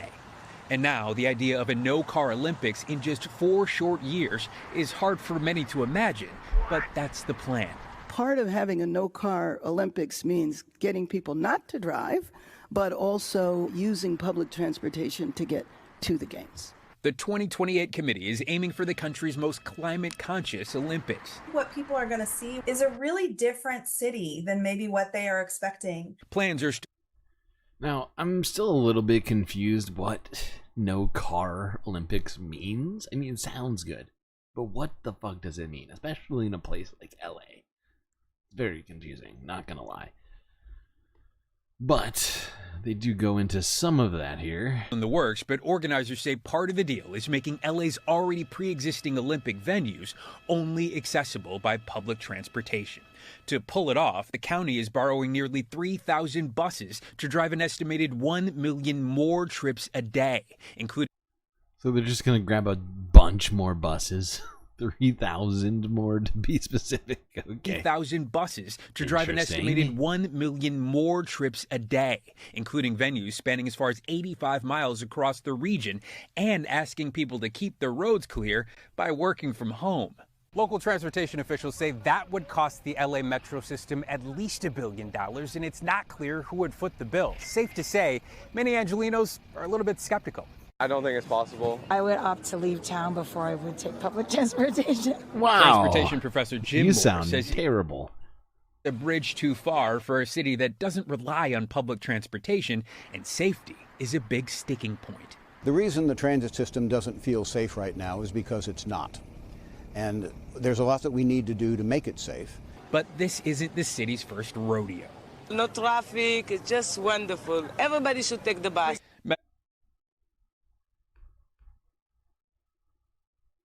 Okay.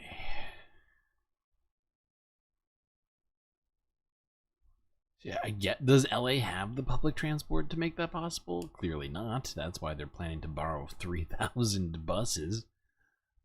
There was originally, I think, a plan for them to update their public transport system, but apparently, no, they're just going to borrow it. So, whatever. That's the plan for now. Let's talk more about this. Democracy Now! From a day ago.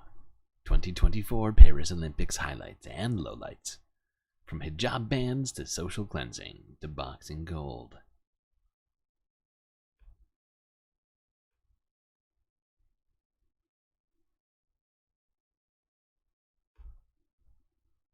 This is Democracy Now!, democracynow.org, The War and Peace Report. I'm Amy Goodman. The 2024 Summer Olympics in Paris held its closing ceremony Sunday with actor Tom Cruise jumping from the stadium roof and passing the baton to Los Angeles, which will host the next games in 2028. The mayor of Los Angeles was there, Karen Best, and she promised to try to make LA car-free for those Olympics. At the first ever Olympic breakdancing competition of the Games, a member of the Olympic refugee team from Afghanistan known as B-Girl Talash, was disqualified when she wore a cape that said "Free Afghan Women." The International Olympic Committee also allowed France to ban hijab-wearing Olympians from France in what critics called a shameful moment. But the Games ended with the Dutch runner, Sifan Hassan, becoming a record... Sorry. So sorry. My mouse just completely gave up while I was trying to switch screens. There we go. Let's try that again. Because, well, you're all listening, right? Let's just keep it going. Breaking Olympic marathon gold medalist and wearing a hijab during the ceremony when she accepted her medal. Meanwhile, the Algerian boxer, Iman Khalif, won the Olympic gold medal Friday in a major victory for the athlete who competed while facing a torrent of abuse, fed in part by harassment from high-profile transphobic observers, including Donald Trump and author J.K. Rowling, who falsely claimed Khalif was a trans athlete and should be banned from competing. Khalif has since filed a legal complaint in France against online harassment. Her attorney posted on Instagram Friday, quote, "Iman Khalif has decided to lead a new fight, that of justice, dignity, and honor." I'm glad that she's standing up for herself after all of this. Quote. Also at the Games, American sprinter Noah Lyles won gold for 100-meter dash, later had to leave the Games after he collapsed and had to be rolled away from the track when he finished third, won bronze in the 200-meter dash, and it was revealed he'd tested positive for COVID. Many of the athletes came down with COVID there. Jesus All Christ. of this comes as French authorities face... That's one thing we didn't talk about, but I was seeing stories about how the entire Olympic Village was just getting COVID and still competing. It was just ridiculous. For systematically displacing unhoused people in Paris. Later this month, the Paralympics start on August 28th. For more, we're joined by three guests. In Paris, we're joined by Fadi Deeb, representing Palestine as a shot putter in the 2024 Paris Olympics, the only member of the Palestinian Olympic delegation from Gaza, the only Paralympian athlete from Palestine to compete in the 2024 Summer Games. He's been disabled since he was shot by an Israeli soldier in Gaza City in 2001. Just back from Paris is Dave Zirin, who's covered the Olympics as sports editor for The Nation magazine and host of the Edge of Sports podcast. Also with us, Shireen Ahmed, senior contributor to CBC Sports and instructor of sports journalism and media at Toronto Metropolitan University. Her most recent article is headlined, "Afghan Athletes DQ Shows IOC Support of Women is Not Unconditional." We welcome you all to Democracy Now! Dave, you're just back from Paris. Can you talk about the highlights and lowlights of these Olympics? Well, Amy, it's great to be here. It's an honor to be on with Fadi, who I got to meet in Paris. And, of course, it's terrific to be on with my dear friend Shireen. First of all, I got to start with the lowlights. I heard a reporter in Paris say, why aren't there any stories away from the Olympics? Why aren't there any stories in Paris? And that really got me upset, because there are 12,500 stories in Paris if people just wanted to investigate them. 12,500 is the number of migrants and the number of unhoused people who are unceremoniously loaded on buses and driven outside the city and dropped off in shelters or just dropped off, period. And one of the things I heard when I was there is they prioritized women and children for these trips outside the city. And, of course, I put trips in ironic quotes. And because they prioritized women and children, they also broke up families in Paris for the purposes of making the city, as they say, acceptable and clean for the games for a foreign audience of wealthy tourists. So that part of it was extremely distressing. If you want to talk about a positive, I think there's a warning sign for Los Angeles in the 2028 Olympics, because the positive part of Paris is that it's a highly centralized city with a first-class European public transportation system. Fast forward to Los Angeles in 2020. 2028, where it looks like the metro system's not even going to be built. And also, as we know in Los Angeles, there's a serious unhoused problem. We've seen the governor, Gavin Newsom, personally put a hand in displacing unhoused people. We have to start organizing now to make sure that the 2028 Olympics... He's referencing all the stuff we've been talking about. I don't know if everybody was here for that moment, but we did watch Governor Gavin Newsom what do you call it? Just disassemble tent encampment with his own two hands while complaining about the existence of unhoused people because they're bad for him politically. Los Angeles are not a carnival of injustice. And let's talk about some of the athletes and the stories around them. Let me bring into this conversation Shireen Ahmed. You know, as we watch the closing ceremony, tens of thousands of people crowded into the stadium, Shireen. The Netherlands' Sifan Hassan had her record-breaking moment where she was holding the gold. She was honored for the marathon. The women's marathon was the last marathon and the last sport before the ending of the Olympics. And Sifan Hassan stood there, podium gold, in her hijab. Talk about why this was so significant in this final moment. Amy, the irony and sort of the bittersweet ending to these Olympics was so poignantly displayed by Sifan Hassan. So the thing is, she doesn't actually compete with hijab on. She chooses to wear it when she chooses to wear it, but she chose it to wear it in this moment. And it was, I can't speak for her, and I'm not sure what her intention was, but the statement was most definitely made. I mean, to accept one of the biggest honors, the last medal ceremony, and you know, in a host nation that literally violently prevents Black and brown Muslim women who choose to wear hijab from sport, and people, and I think that's one of the most underreported stories of these games as well, was the fact. Yeah, it was not talked about a lot, but we at least talked about it momentarily here. It was really disappointing. And the fact is it's not even just that, right? Like, because France has been cracking down on people just wearing hijab in public. Just in public in France. We saw videos of that recently, before the Olympics even happened. Like, it must have been in, Jesus, what was it now? Like April or something of this year? April or May? And we saw police essentially attacking a woman for wearing a hijab. And then giving her a ticket for doing so, saying that it was an act of illegal public protest instead of being a religiously significant garment. They labeled it illegal. Okay, hold on. We can't listen to this whole 40-minute discussion. Just going to move us forward a little bit more. Gymnasts Simone Biles and Jordan Childs made history last week as they accepted their medals for the first ever all-black podium in either men's or women's gymnastics. Simone Biles has won 3 golds and a silver in Paris, making her the most decorated U.S. gymnast in Olympic history. This incredible moment when Biles and Childs bows down to Andrade, who took home the gold despite competing with 3 torn ACLs. That was last week's news.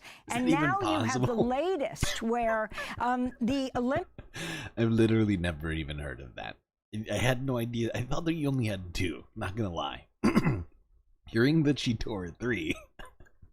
I was like, how many legs does she have? What's happening?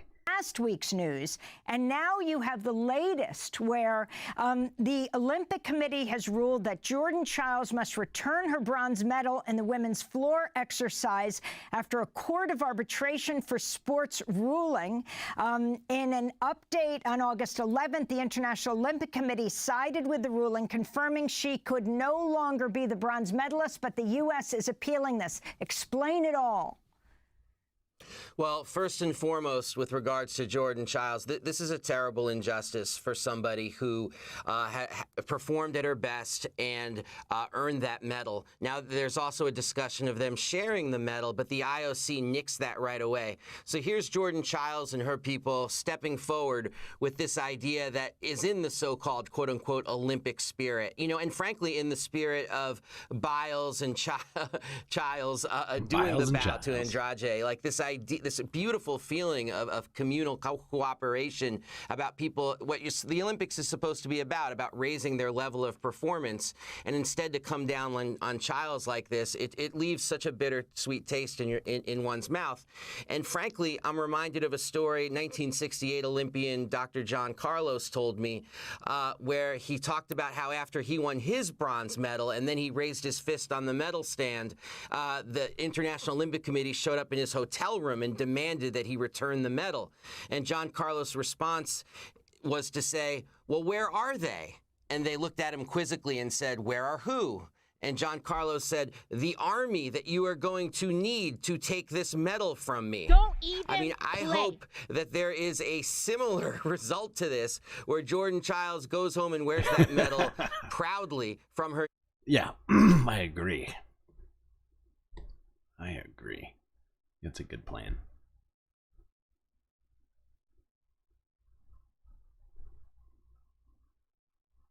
I think she should hold on to that. Make him fight her. Why not?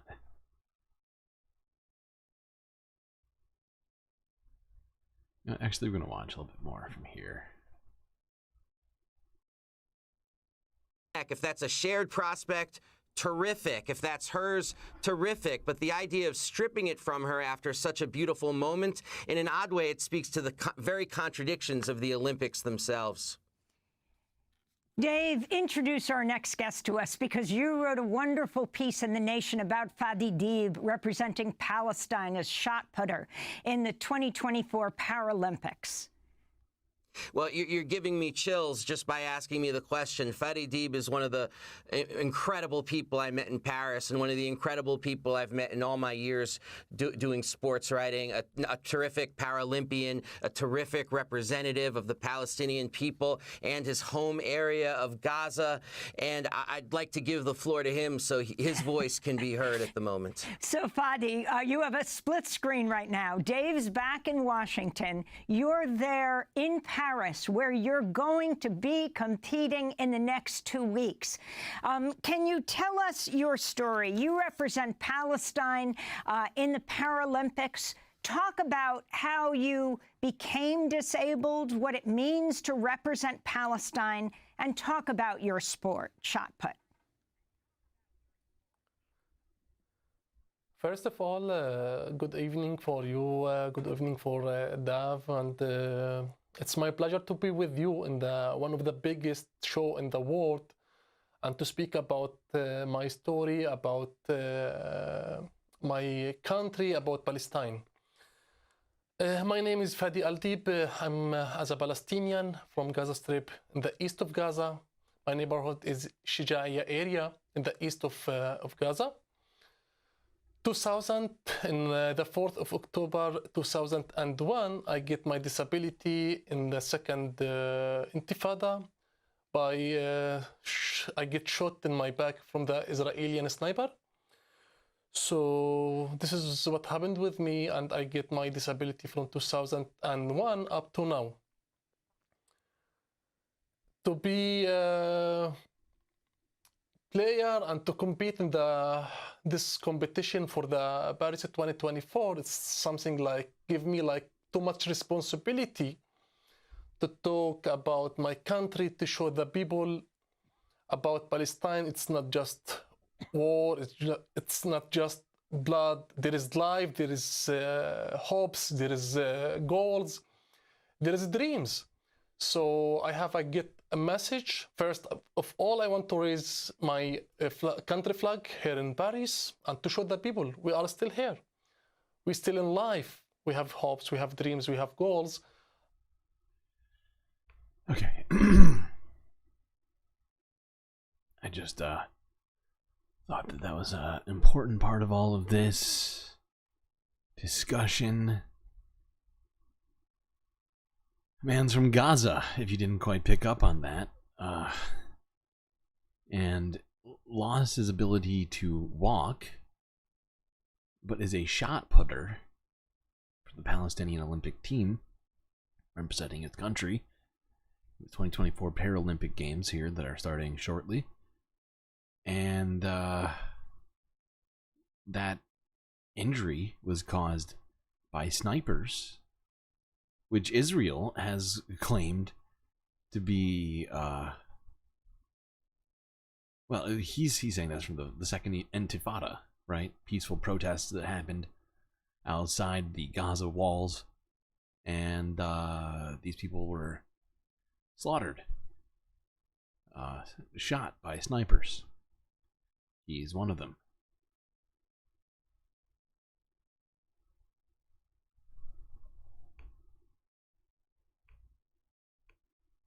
One of the other big stories at the Olympics, Shireen Ahmed, I wanted to ask you about the Algerian boxer Iman Khalif, who won Olympic gold Friday in a major victory for the athlete who competed while facing a torrent of abuse, fed in part by harassment from high-profile transphobic observers, including Donald Trump, J.K. Rowling, who falsely claimed she was a trans athlete and she should be banned from competing. Can you tell us her story? Absolutely. So Iman Khalif is an Algerian boxer. Khalif is not new to the boxing scene and she'd been competing for a while. She actually competed in Tokyo where she didn't rank as highly. Now, part of her story, which is really important, and is that she actually started training with a famous Cuban boxing coach. So her technique and her ability to maneuver within the ring, it developed really, really well. And she'd been working on that for a while. So there's part of her athletic development. But the reality is that after she beat an opponent in a previous bout, the IBA, the International Boxing Association, which used to be the governing body for this, right now they were suspended by the IOC. And you know they have to be really bad, Amy, if the IOC is going to suspend somebody. So basically, or an organization rather. So essentially, they flagged her with some unnamed test that she allegedly failed. And Lin Yu-ting, who also won gold, was subject to the same abuse. So you've got two racialized women who actually from Taiwan, who actually, Lin Yu-ting is from Taiwan. You've got two racialized women boxers who are being subject to this kind of abuse and harassment because they beat traditional. Yeah, that's one we didn't talk about enough. And we only briefly mentioned during all this. Granted, our Olympic coverage has been pretty limited, but I do feel like we should have talked about that one too more. They both got the same treatment, basically. It was the same sort of thing, you know. Two non-white female boxers being accused of being too masculine to be in women's boxing. NCC raid incoming. I'll brace myself for that one.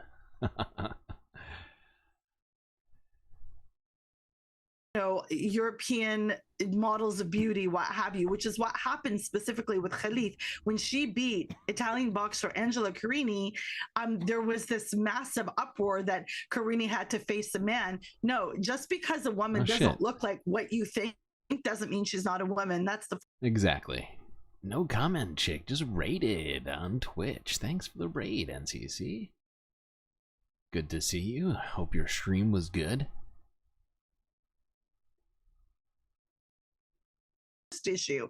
And secondly, to sort of spread this kind of information is not only a gross misuse of journalistic power, it's against all ethos. We saw journalists, Amy, get involved in spreading this information and take Angela Carini's side. Like, you actually had journalists from The Guardian, which is otherwise a notable, entity, a journalistic entity, taking sides in this, which is really worrisome. And so Khalif had to sort of compartmentalize, focus on her game. Her father went on media and showed her birth certificates, which I found to be heartbreaking.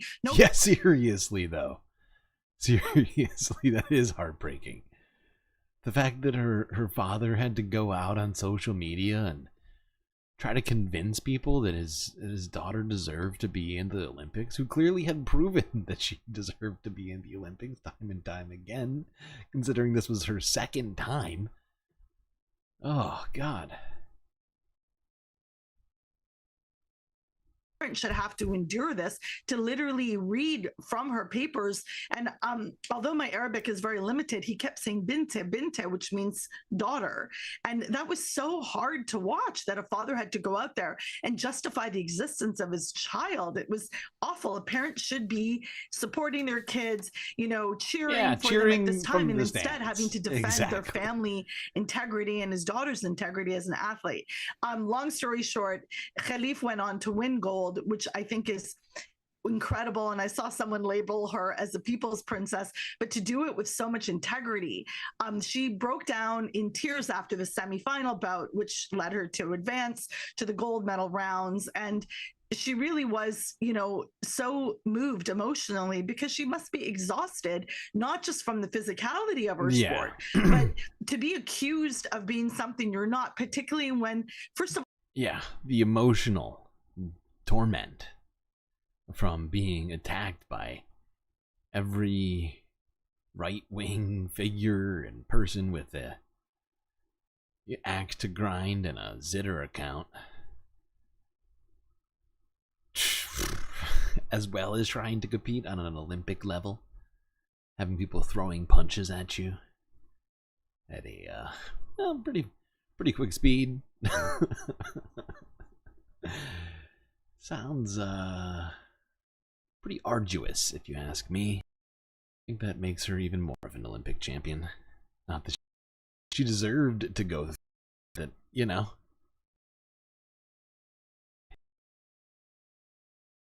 triumphed in the face of adversity.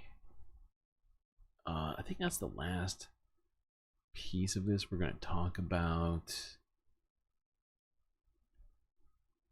Oh no, is it lagging? Doesn't even look like it's lagging for me. What's happening? Oh, it's fine now. Okay. It's been doing that on the random.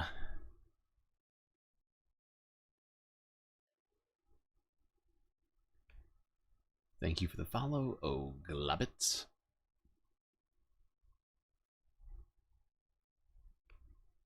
Okay.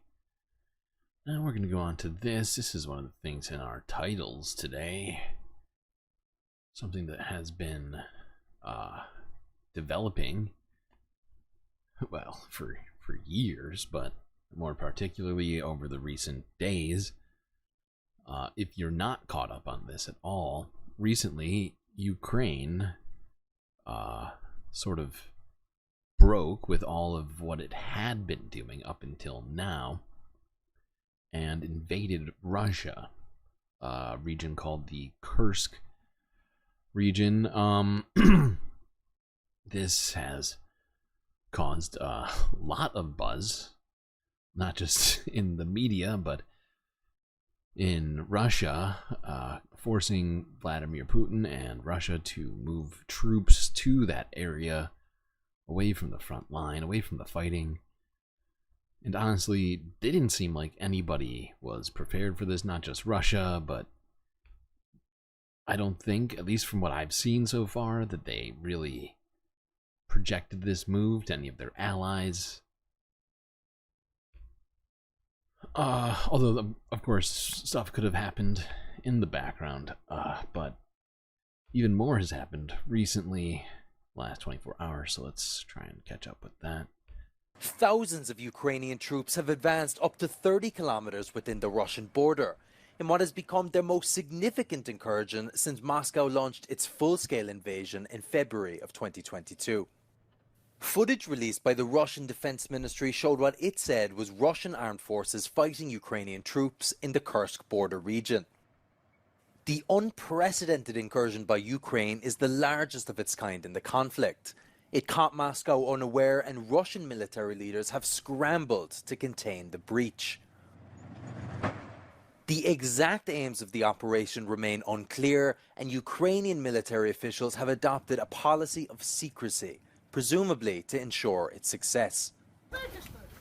Tens of thousands of Russian residents of the territory have been evacuated since the fighting began, according to a Russian Emergencies Ministry spokesperson.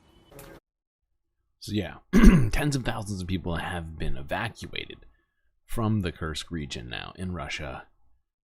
This is going to cause a great deal of political problems for Vladimir Putin, as he has been projecting a sort of like a visage, if you will, of complete and total victory in Ukraine. This runs very much counter to that narrative.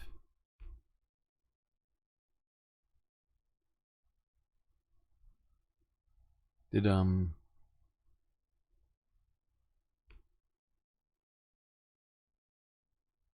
sorry, I was reading I was reading chats. Got distracted. Let's go here.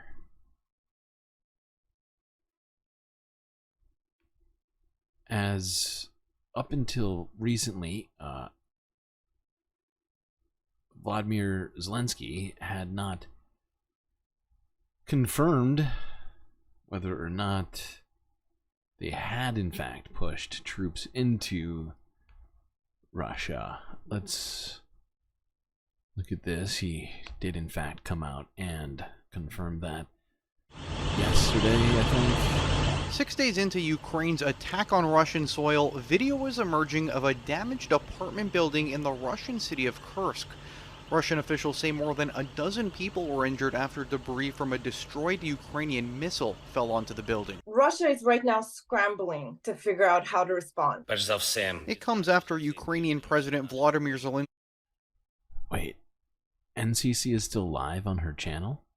NCC, if you're listening, one of my mods is saying that you're still live, and you should definitely fix that. The difference in narrative between Ukrainian refugees and others is so blatant. In terms of, wait, you're in the UK? Yeah, and it's sort of the same in Canada and America as well. That is a fucked up dichotomy. It sort of brings to light the inherent racism and anti-immigration sort of sentiments. He broke his silence on the surprise push into Russian territory, calling it an operation to restore justice and push the war onto the aggressor's territory, something experts say is a major embarrassment for the Kremlin and could change how the war is viewed around the world. A lot of people were saying, well, this is stalemated, Ukraine needs to negotiate. Some people were saying, well, territorial concessions by Ukraine may be necessary in order to move towards an end here. This offensive completely blows this out of the water. Meanwhile, in Ukraine, a 4-year-old boy and his father are dead after an overnight airstrike outside of Kyiv. Ukrainian officials say 3 others were injured. It's one of many. Okay, we're gonna keep going more into this. That was actually from 2 days ago. And so was this one, which we're going to quickly look at. This happened at the Zaporizhzhia nuclear plant.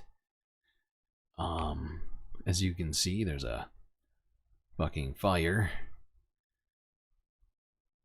And a massive amount of smoke. Black smoke, not good. Not supposed to be black.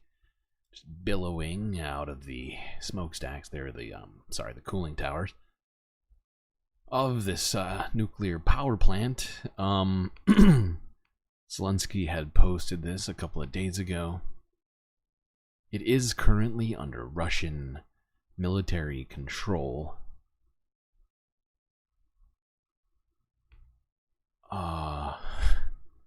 However, over the 24 hours after that video came out, both Zelensky and Putin came out to blame each other over this fire. Let's go to BBC.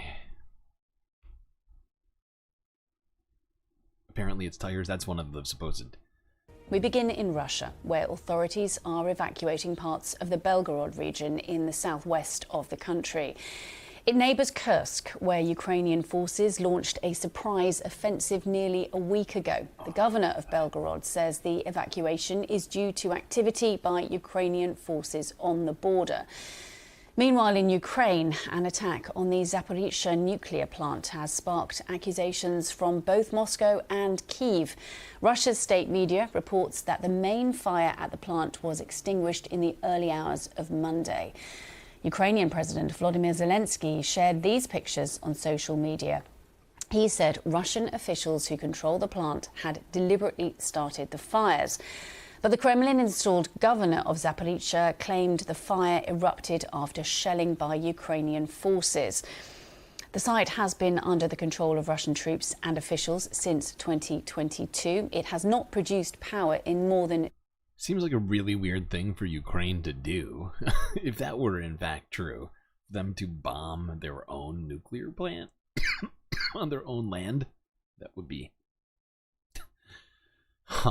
just unprecedented. 2 years, and all 6 of the reactors have been in cold shutdown since April. In a statement posted to X, formerly known as Twitter, the UN's nuclear watchdog, the International Atomic Energy Agency, said IAEA experts witnessed strong dark smoke coming from Zaporizhzhia nuclear power station's northern area following multiple explosions heard in the evening. The team was told of an alleged drone attack on one of the cooling towers located at the site. No impact has been reported for new. Okay. I think there was another spot in this vid that I wanted to hit. You know what, let's keep it moving. We're pretty deep into this stream as is.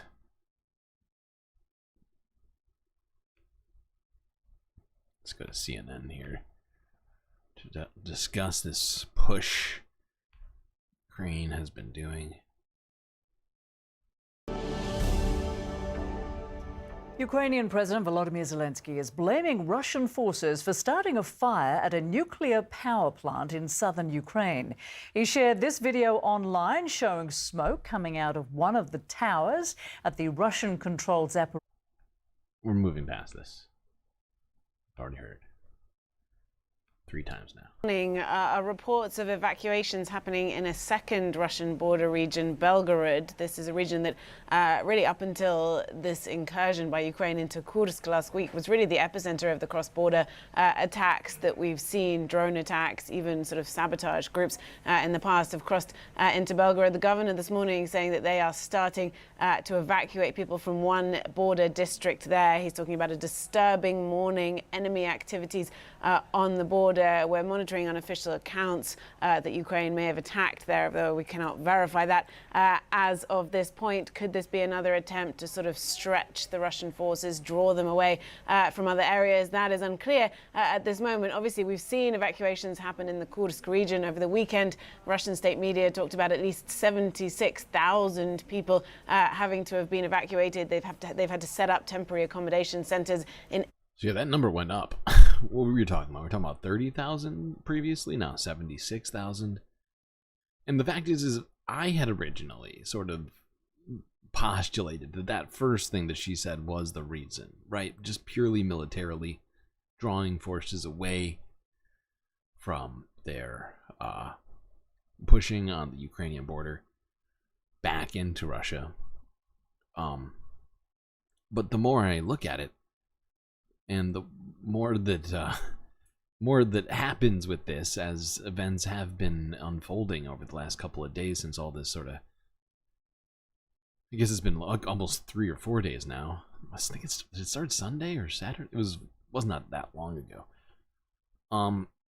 But things are starting to change. I'm starting to think it might be 50-50, like both a military reason and also to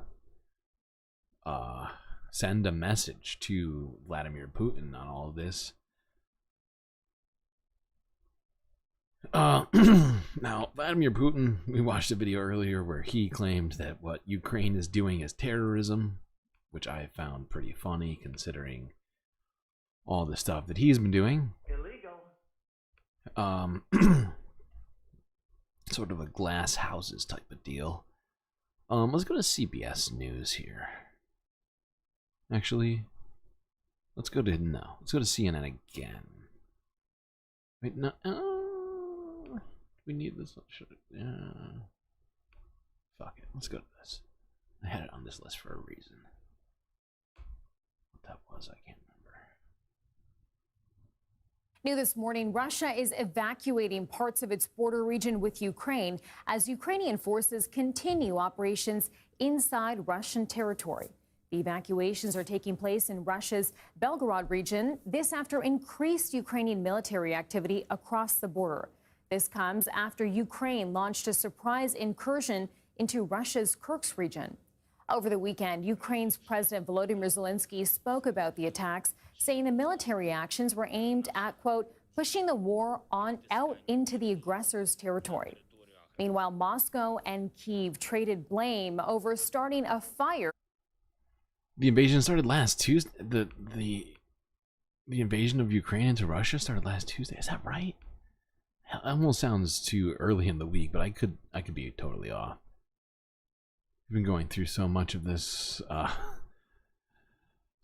stuff all the time. Sometimes it gets a little bit it's a little foggy in there with all these different factoids swimming around in my head.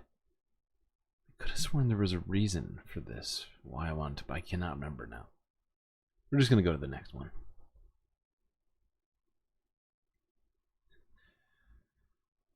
Are we just saying? Are you just putting in random cliches and colloquialisms in chat? Pot calling the kettle black. Although I guess that, yeah, no, I think that's a good. That's actually a good one too. But what's good for the goose? How does that play into all of this, huh?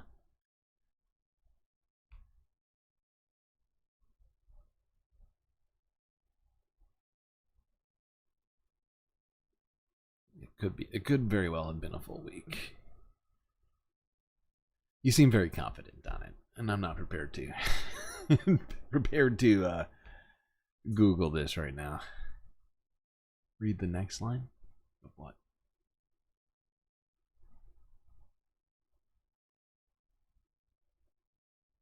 What's good for the goose is good for the gander. I mean, I know that that's how that phrase goes. I'm aware.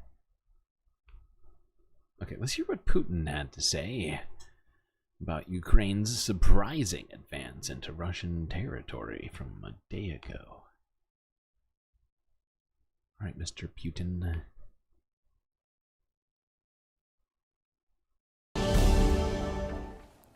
Well, we are seeing a dangerous escalation in the Russia-Ukraine war with a fire breaking out at a Russian-controlled nuclear plant. It happened on Sunday in a cooling tower at the Zaporizhzhia nuclear power plant. This plant is in southern Ukraine, and at this point, there has been no detected spike in radiation levels reported. Ukraine's President Volodymyr Zelensky blamed. I forgot. I forgot that every single one of these stories starts off with this discussion about this goddamn power plant. Oh my God, we've discussed it enough. That's like the 6th one. And joining us now is CNN senior international correspondent Fred Pleiken, who is live for us in Berlin.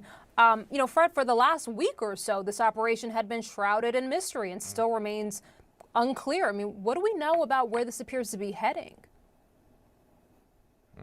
Well, right now it certainly appears to be heading in a direction where the Ukrainians are still trying to make gains. They're still sweeping through that area in the sort of southwestern region of Russia. Some of it is in the Kursk region, and some of it is in the Belgorod regions of Russia. And they're trying to take some of those small little villages that are right on the border with Ukraine. Nevertheless, having said that, it appears as though the Ukrainians have managed to get around 30 kilometers into Russian territory. And some of the numbers, Rahel, that we're getting, and these are numbers that have been confirmed by the Russians, are actually quite staggering.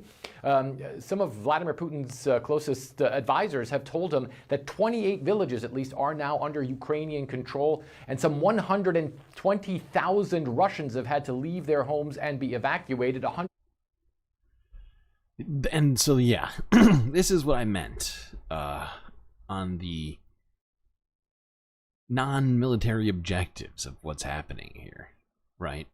Because this absolutely shifts the dynamic entirely, I would say, in favor of Ukraine, in terms of being in a position now to say, would you like to have peace talks now that we have 28, did you say 28 villages, and having forced 120,000 Russians out of their homes and their land? It seems like, you know, because I think we heard Vladimir Putin recently say that he wanted peace talks. Well, okay. Maybe it's time. Maybe everybody should just go back to their homes, right? And just sort of call it a day. Maybe go back to those old borders from, I don't know, at least 2022. You would love for that to be enough leverage? Me too. Me too. I'm not saying it necessarily is, but it changes the dynamic. It shifts the sort of, not just the narrative, but the pieces on the chessboard into a way that I think really changes this in favor of Ukraine to some degree. I'm not saying it's some humongous shift, as if somehow this just ends it. But it changes all the calculations, certainly for Vladimir Putin now. Does he want to start shelling his own villages now to get them back? Because that's what this is essentially on the table, right? Because, you know,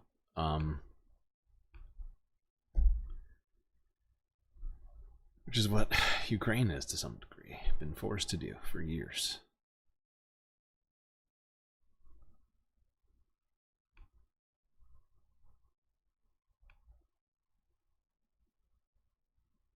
All right, we are going to go to this. By the way, where are we at on likes? Can somebody tell me so I don't have to refresh my... I guess I could just refresh my window. I feel like we must have 50 likes by now, which means I would need to roll the dice again while we're figuring that out. I'm gonna go to this from Global News. It's from yesterday. 48, okay. Ukrainian forces continue to advance into Russian territory 7 days after their surprise attack began. Video shared by a Ukrainian battalion shows soldiers removing the Russian flag from a building in the Kursk region. While in the Russian village of Wobegon, Ukrainian soldiers filmed themselves raising their blue and yellow flag. Russia is now evacuating parts of the Belgorod region due to activity in the area by Ukrainian forces. This comes... Now... Vladimir Putin must be beside himself with this going on. Just, you know, inside his mansion going. I mean, Ukrainian flags going up on sovereign Russian territory? Previously sovereign? I mean, huh. Weird. Days after Ukraine's biggest incursion into Russian territory. It's like a Russian nesting doll. Weird. Sorry. Since the start of this war. Russia's ally Belarus says it's now bolstering its troop numbers at its border after reports Ukraine violated its airspace with drones. Генерал Сирський доповів, що контролюються близько General Syrskyi тисячі квадратних reported that кілометрів about 1,000 square kilometers in the Kursk region are now under цілком Ukrainian control. справедливо It is entirely знищувати justified to destroy російських Russian терористів terrorists там, wherever they де are, вони є, там, звідки вони wherever they launch their завдають attacks своїх from. ударів. Російські військові Russian military аеродроми, airfields, Russian logistics. російську логістику. І ми бачимо, We see the benefits this can яку bring in bringing користь peace для closer. наближення миру це може принести. Росію потрібно примушувати Russia до needs to be миру, forced into peace, якщо especially вже if Putin Путін is so так set on хоче й fighting. далі воювати. Ми бачимо, We як can see how Росія Russia за has часів truly progressed Путіна under Putin. насправді 24 years рухається. ago, the Kursk 24 disaster роки occurred. тому була катастрофа Курську. Символічний Marked the початок symbolic його beginning of правління. his rule. А зараз видно, що є I'm not actually familiar with that particular historical event. Anybody? Kursk disaster? фіналом для нього. І теж Курськ. Катастрофа його війни. Так завжди буває з тими, хто зневажає It's always людей the case for та those who будь-які disregard права. people Росія and the rules. принесла Russia війну brought war іншим, to тепер others, and це now it's coming back повертається home. додому. Україна завжди Now it's coming back home. She ended the stream? Yay. Yay, NCC ended her stream. How good. How good. How good and great. Okay, you got 50 likes now. Okay. That's a 1. It's a bacula. Although I am somewhat pessimistic about this bacula being seen for this stream, but just know that you have a rollover bacula for next stream.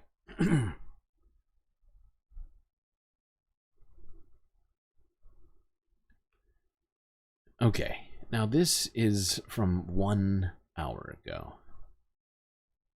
So this is the most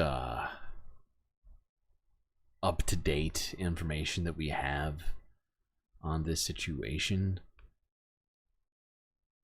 This is also from Global News.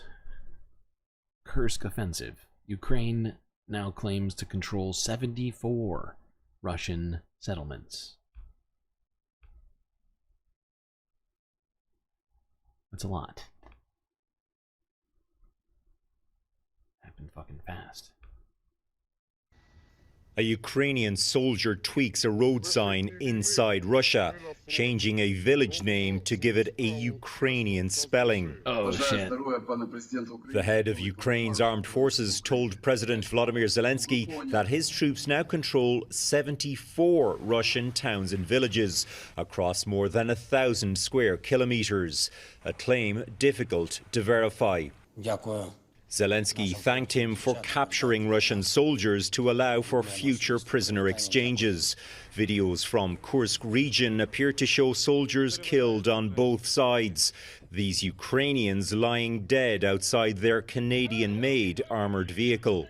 Ukraine says it has no intention of taking over this part of Russia, only to protect its own citizens from cross-border attacks. So I think the most important are political reasons and political goals. This Ukrainian MP says he's not worried about the strong response that Russian President Vladimir Putin has promised. We want to win in this war. And if you want to win, you can't win when you are just afraid of what your enemy will do. How long and how far Ukraine can stay inside Russia could be key to the next stages of the war. Okay, so yeah, that is our update on what's been happening in the Russia-Ukraine war. It is certainly a change from what we were looking at just a week ago. All right. Now, this is the last piece of Russian news, but it does not have anything to do with the war. I just found this to be fascinating.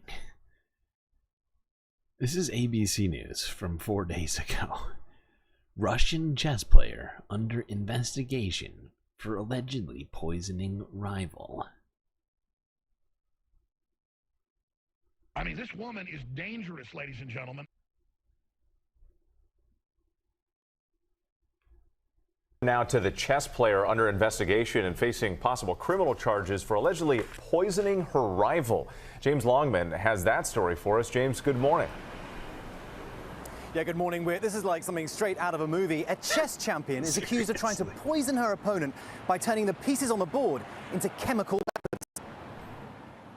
The Queen's Gambit may have been a Netflix hit. No player in the world is gifted as you are. There is one player that scares me. Who? The Russian. But this morning, a real-life drama in the chess world. A renowned player faces criminal charges for taking the battle off the board. Amina Abakarova is accused of poisoning her opponent's pieces during a tournament in Russia. Security video posted by the Russian Chess Federation allegedly captures her spraying a substance containing mercury on one of the boards before play began. The unlucky... Yeesh. I mean... I know people take chess seriously, but this is going a bit far. Falling ill soon after touching the poison pieces, suffering from shortness of breath. Mercury poisoning can cause tremors, headaches, muscle weakness, and breathing difficulties. Abakarova now faces jail time, along with a lifetime ban from competition. I feel like that should be the last. That should be the last of her concerns. She just tried to murder somebody.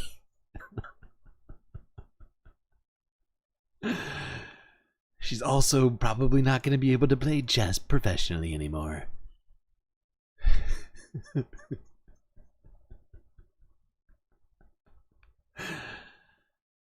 Bitch, you're going to jail. I don't know what you're talking about. Oh, God. Okay.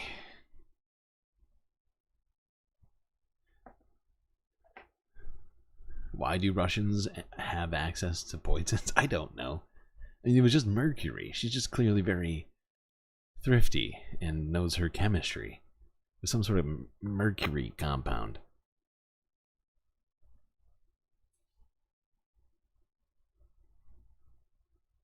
I hear they have decent science education in Russia. That could be part of it. Okay, sorry, being stupid.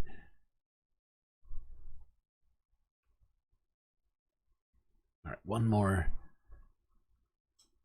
story before we go to the Middle East. Thank you for plugging the Discord and chat.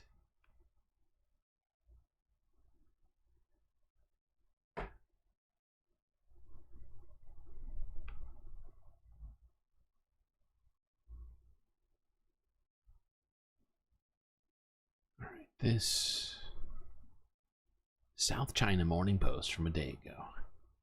Top officials resign as Bangladesh protests continue.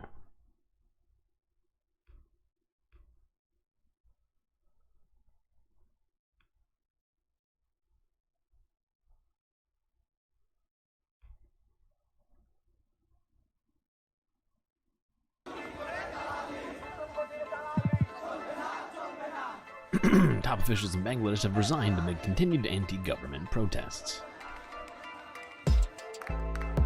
Deadly student demonstrations ousted Prime Minister Sheikh Hasina on August 5th. The protests have since widened to target officials appointed during her time in office. Protesters marched to the Supreme Court.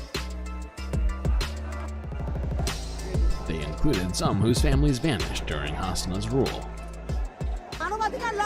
This judiciary went to the end of the line on a human rights breach, yet it didn't take any cases from the appellate region. It didn't run any investigation or deliver any justice. We want all of those involved with it, including the Chief Justice, to resign. Then we are filing cases against those who filed false lawsuits, tortured innocent people in the name of probing.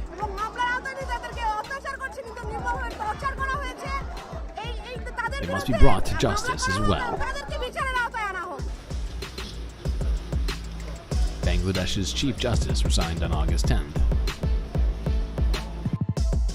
The new Chief Justice was sworn in the day after. The country's central bank chief also reportedly tendered his resignation on August 10th.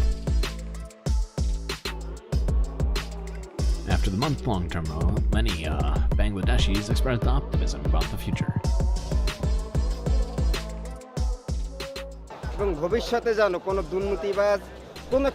No thieves, burglars should come to power in our country. That is my demand.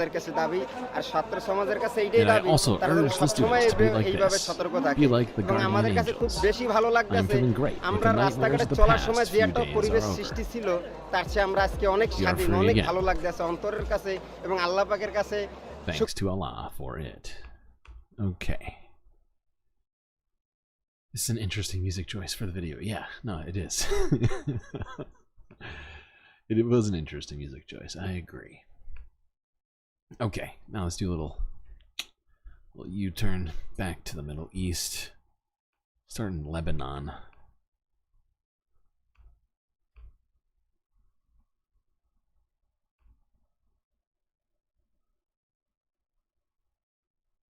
Fears of a wider war in the Middle East leaving both residents and travelers scrambling to get out of Lebanon. This as uncertainty looms in the region over a potential Iranian attack on Israel as we... I'm sorry, hold on. This as uncertain... You know, ABC is one of the networks that has been ignoring Israel's use of white phosphorus, if I recall correctly. We watched a recent story about them where they were talking about the wildfires in Lebanon. Completely ignored the fact that Israel had been using white phosphorus to start fires. That's what that is right there. That's white phosphorus. Looms in the region over a potential Iranian attack on Israel, as we noted there, and possible escalation in fighting between Israel and Hezbollah along the border. ABC News foreign correspondent Marcus Moore is joining us live in Beirut now. Marcus, it's great to have you with us. So how is this conflict affecting people on the ground, and what's the latest on the fighting at the Israel-Lebanon border? Well, hey, with the fighting continued today along Lebanon's southern border with Israel, Hezbollah saying it has now carried out at least 9 attacks today targeting Israeli soldiers and military equipment. Now, since October 8th, there have been hundreds of strikes between the group and Israel, forcing some 200,000 people from their homes on either side of the border. Now, this fighting comes amid heightened tensions in the region. As you were just talking about with Tom, everyone really waiting and watching to see when and how Iran and Hezbollah retaliate for the Israeli strikes that killed key figures from Hamas and Hezbollah. The U.S., Egypt, and Qatar are among the countries now calling for restraint ahead of a meeting on a potential ceasefire deal set for Thursday. Now, the concern... Yeah, and Israel has shown zero restraint on anything. We talked about this last stream. Because Israel sent new delegates to the quote-unquote fresh peace talks, and then immediately after that carried out multiple strikes, killing I think over 150 people combined, maybe a little less. But within, 48 hours of supposedly, getting people to go to this supposed peace talk, they escalated things as usual. But Iran has been, I think, intentionally waiting to cause Israel to, stew, right? To be stewing in their in their seats, wondering when all of that's actually going to come about. And I would be lying if I didn't say I wasn't also sort of sitting here wondering what the fuck is going to happen with that. We still haven't seen anything as it relates to that. Now, they may also be considering the ramifications of different sorts of responses to the assassination of Hania on their territory. Let's talk a little bit more about that.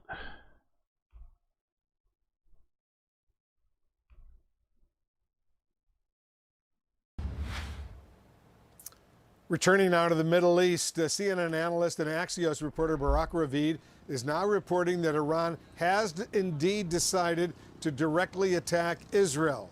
And though it's not clear when that might happen or what form it would take, the attack could come, he reports, as soon as in the next few days.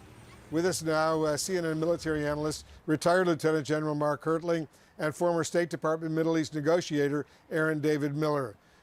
General, starting with you, what do you expect from Iran as compared to the drone and multi-missile attacks of 300 rockets and missiles that were directed towards Israel back in April from Iran, directly from Iranian territory? Do you expect something similar or something different? You know, Wolf, you can't really say. It could be a spectrum along that line. Anything from a massive attack, not only from Iran, but also in coordination with Hezbollah and with other forces in the area, the PMF forces in Syria and Iraq, as well as the Houthis in Yemen. Or could we see just a kinetic strike that's precision and surgical in nature to show Israel and for Iran to show their own population that they are doing something about what struck in Tehran? So it could be anywhere between those two extremes, but I think they have to do something just to appease their own population, but also to show Israel that they are ready to confront them. But I wonder if they would ever, like anybody on CNN would ever describe something that Iran did as showing restraint. Because I feel like, you know, doesn't matter what happens, they are always going to frame these things in a particular sort of way. Did I get bit by a fucking mosquito? that they do could certainly expand this region into a catastrophic conflict. And that's certainly what Israeli military officials are bracing for right now, as I can tell you based on briefings that I've had over the past few days. Aaron, there's been some confusion today, as you know, over how Hamas is treating Thursday's scheduled ceasefire hostage release talks. What's your read on the statement they put out earlier today?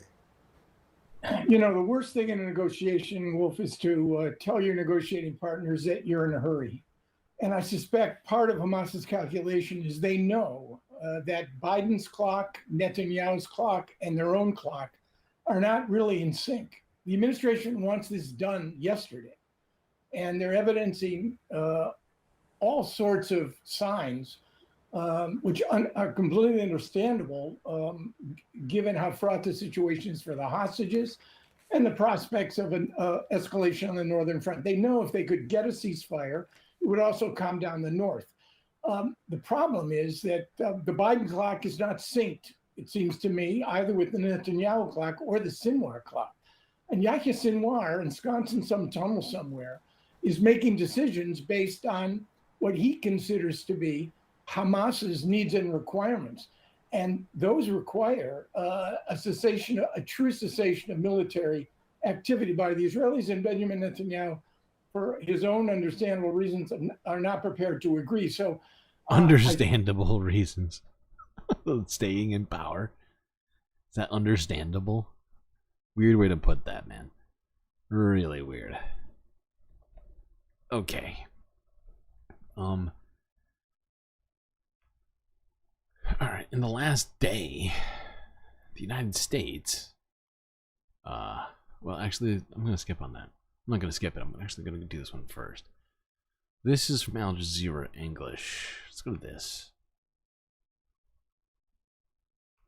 It's from a day ago. Hezbollah fires at least 30 rockets into northern Israel. To Beirut to speak with Zaina Hodder, who is with us there. Zaina, what's the latest you're hearing on these rocket attacks? And do we have a better understanding of exactly what was hit? Well, this was a late-night attack by Hezbollah. Hezbollah claiming responsibility, saying it was in retaliation for Israel's bombardment of southern villages. This was not the promised response by Hezbollah for the killing of its senior military commander. Damn, that's very specific. Okay, so if you didn't quite catch that, Hezbollah fired 30 rockets into northern Israel. as a response for attacks in southern Lebanon, but this is not at all related to the strike in Beirut, which killed a senior commander of Hezbollah. Witnessed last night really is what we have been witnessing over the past 10 months. Hezbollah firing rockets across the border, saying that it is targeting a military base. There were no casualties. The Israeli military saying that the rockets fell in open areas. Yes, some of them, there were impacts. And what this says really is that Hezbollah has been testing Israel's air defense system. And it's what they've been doing for some time now. They want to know its vulnerabilities. And it has been vulnerable, not just to rockets or missiles, but drones, especially drones in recent days. So this is still not the promised retaliation, but this attack happening really amid heightened tension, amid reports from U.S. and Israeli intelligence sources suggesting that the promised response by Iran and its ally Hezbollah is coming. And it could happen as early as Monday. And this response really is what many have been waiting for. So you have this. Yeah, I think this is, I feel like they gotta be sort of running in circles in Israel a little bit over waiting on what is going to happen. This claim that there will be a multifaceted attack on Israel.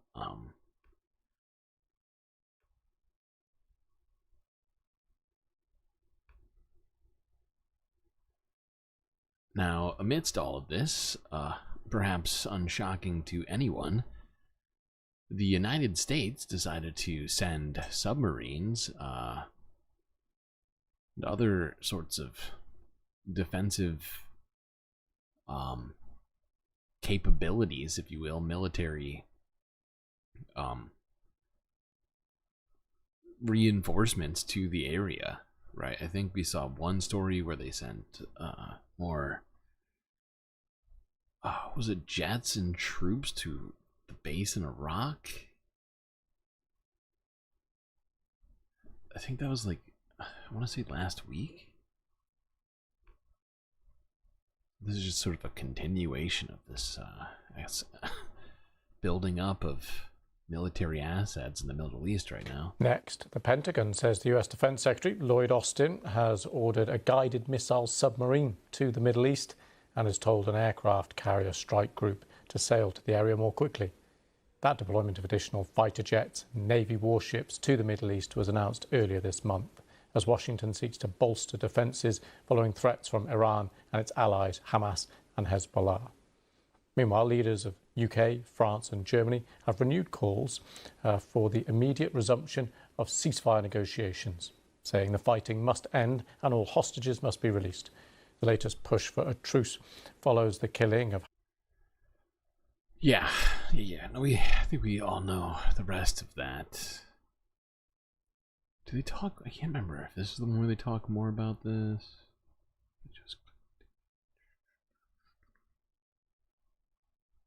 No, I'm gonna go to the next one.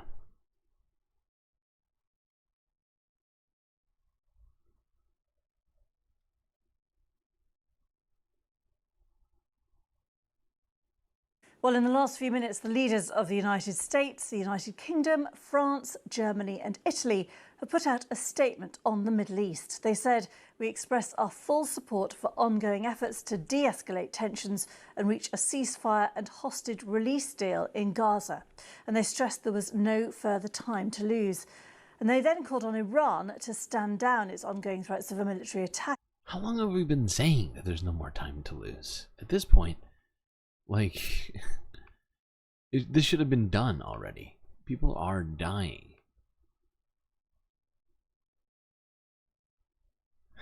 We went from talking hippos to neighbors in chat. I wonder what the AI chat, what do you call it?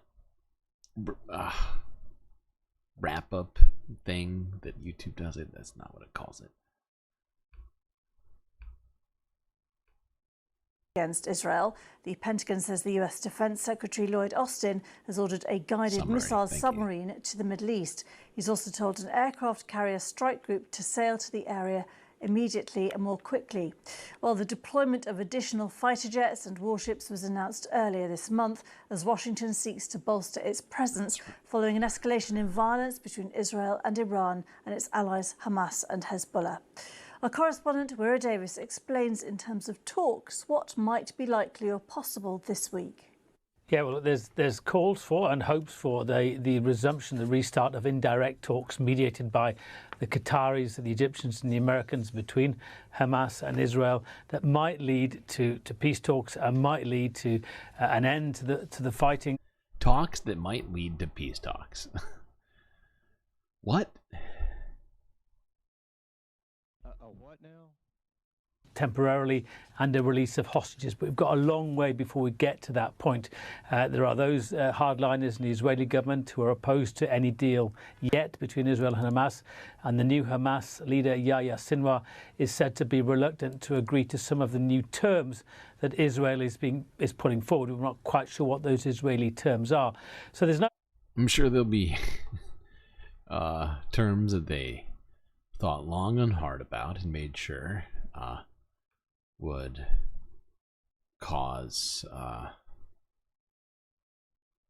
Sinwar and other Hamas leaders to be upset rather than just accepting the current deal that's on the table that Hamas has accepted themselves. Israel's got to change things to draw this out even further, of course. Why would they want to, I don't know, get the hostages free? Why would they want their citizens to be safe and to stop protesting in the streets against what they've been doing? I don't know. It's just questions I'm asking. Do we even watch this one? We're skipping this. We already saw this. Well, it looks like we are at our second to last video here. CBS News. Let's see if they can bring it. Second to last. Penultimate video. CBS. Lots riding on you right now. Here's CBS from a day ago. UNRWA's Gaza director on the worsening humanitarian crisis in Gaza. Good start. Good start. Let's try this. Let's try and see if you can. Wait, what the fuck? What just happened? Oh no. Don't play me like this. Do not play me like this, sir. Hold on. Sorry, chat. Just realized what happened. Just an update on our breaking news story that... There's a content warning on this puppy, and it won't let me accept watching this incredibly... just horrible content without leaving this for some reason. I don't know why. There we go. Can't be on full screen. How terrible would that be?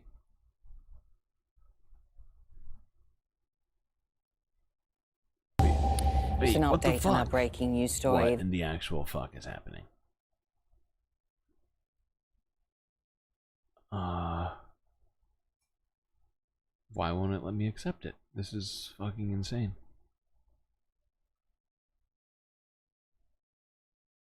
Oh my god. This is pissing me off so much.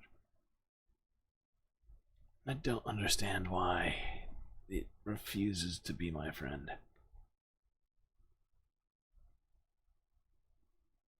Please stop. You're killing me.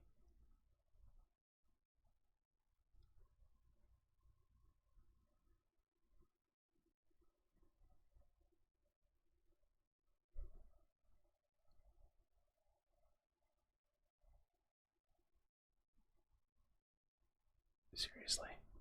What the fuck?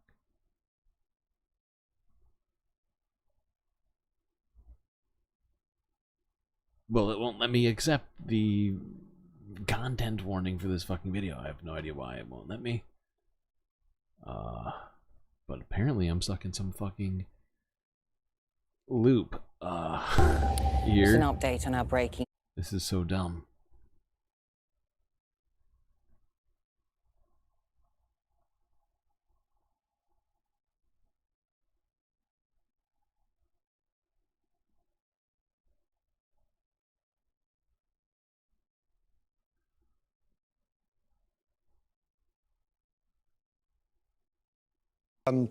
Marwan Bashara, he's Al Jazeera's senior political analyst. He's joining us by Skype from Paris to talk. Come on. Come on. Come on! Just an update on our... We can do this. Everybody just needed to believe.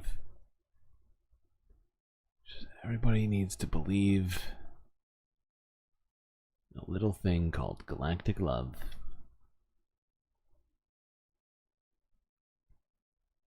Swear to God. Holy shit. Alright, I'm refreshing. Oh my God, it's like Peter Pan. Exactly. It's exactly right. It's just like that. Just an update on our breaking news story that Israeli media are reporting that those rockets that were fired into Israel by Hamas's armed wing have landed just off the coast of Tel Aviv. No casualties have as yet been reported, but of course it comes at a time of just an... Do it. Let me watch this. I'll slap you. Well, we are more than 10 months into the war between Israel and Hamas. CBS News foreign correspondent Deborah Patta spoke with an American soldier turned humanitarian in Gaza. Scott Anderson served 21 years in the U.S. Army. He's now the director of UNRWA in Gaza, the United Nations Relief and Works Agency for Palestinian refugees. This is the worst thing I've ever seen, by far. This is my fourth conflict in Gaza. I've been in Afghanistan, both in the military and as humanitarian, and I've never seen anything like this scale of destruction. After retiring from the military, Anderson took a UN job in Gaza. He had found his calling. So all these soft skills that you develop in the military really lend themselves quite well to being a humanitarian.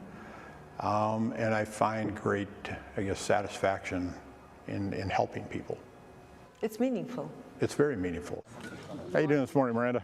Anderson has been in Gaza almost constantly since the war began. It's almost like being in a dystopian science fiction movie set when you drive around Gaza. I think the UNDP put out a statistic that it'll take 8 or 10 years just to remove the rubble from Gaza. Perhaps one of the most depressing things about this war is that the humanitarian crisis in Gaza is human-made.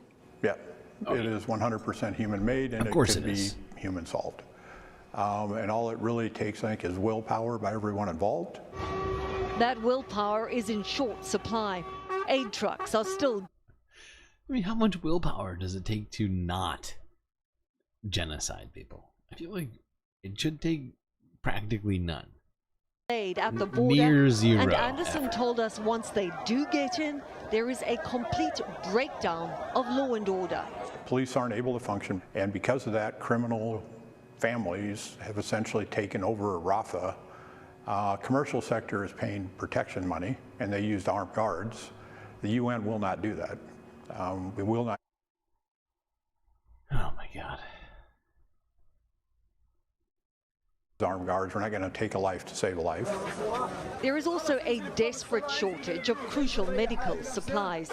Anderson visited Nasser Hospital just after an Israeli strike.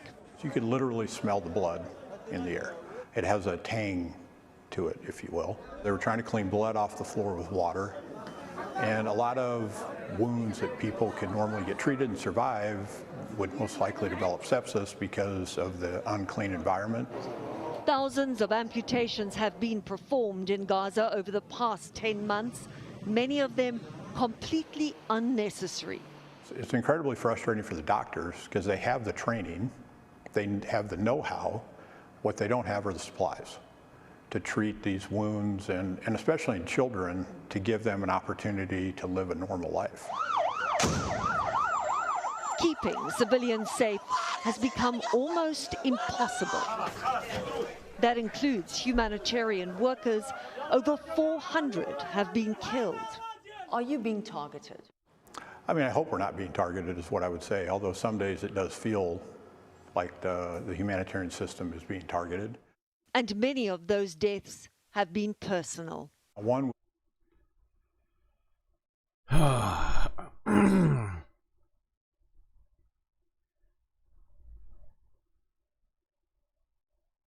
So the situation is personal.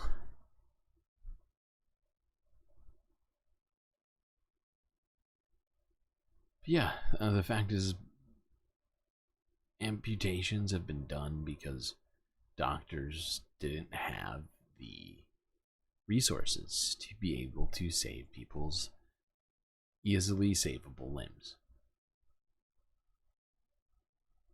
You don't understand how they heal from the amputation? Well, clearly it's going to be harder. My assumption is cauterization is the main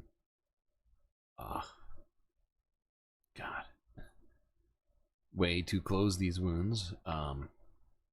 There is a huge lack of antibiotics or any sort of medicines in Gaza, so just gotta pray, I guess, and hope. Practically no water, so disinfecting wounds is another problem. I mean, which problem do you want to talk about? Right? I mean, every single thing you need for healing is basically either in short supply or just non-existent, right? I mean, first off, like, how are you even supposed to sleep? Say you just got your leg amputated, right? How are you supposed to sleep through the fear of bombs and actual sound of bombs and whatever else, right? I mean, Jesus. Like, and that, you pointed out that body really needs sleep to heal. Turns out it's very important.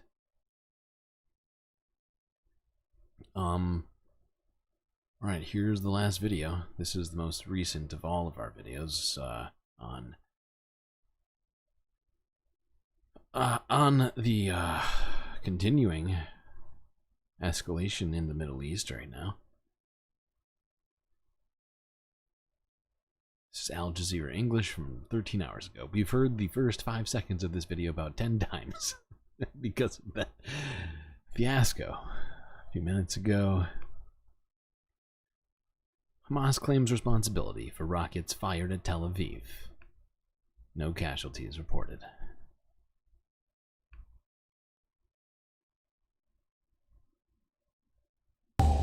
Just an update on our breaking news story that Israeli media are reporting that those rockets that were fired into Israel by Hamas's armed wing have landed just off the coast of Tel Aviv. No casualties have as yet been reported, but of course it comes at a time of heightened tensions following, crucially, the entrance of some 3,000, nearly 3,000 Israeli settlers and ultranationalists, including the National Security Minister himself, at the Al-Aqsa Mosque compound in occupied East Jerusalem. Let's get an update on this. As usual, completely unshockingly, anything that makes it out of Gaza from Hamas aimed at Israel basically does nothing. And the sort of, what do you call it? The juxtaposition between that and the destruction from Israel on Gaza is as stark as ever. Now with Zain Basravi in Amman, Jordan, and a reminder that we're live from there because the Israeli government has banned Al Jazeera from reporting in Israel. Any further reaction to these explosions in Tel Aviv, Zain? Well, we are still trying to confirm exactly what is happening. It is still early days, but Hamas has claimed responsibility for this attack. The Qassam brigades, the armed wing of Hamas, saying it was retaliation for recent massacres in Gaza. Now, what the Israeli forces are saying is that one rocket was fired and fell in the waters off the coast of Tel Aviv, and we are hearing from the Israeli forces. It's almost a non-story. It's almost just a complete non-story, because the fact is Hamas basically does not have much, if any, capabilities to engage Israel outside of Gaza.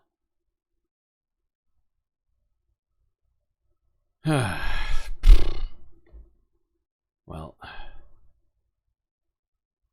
guess that's it.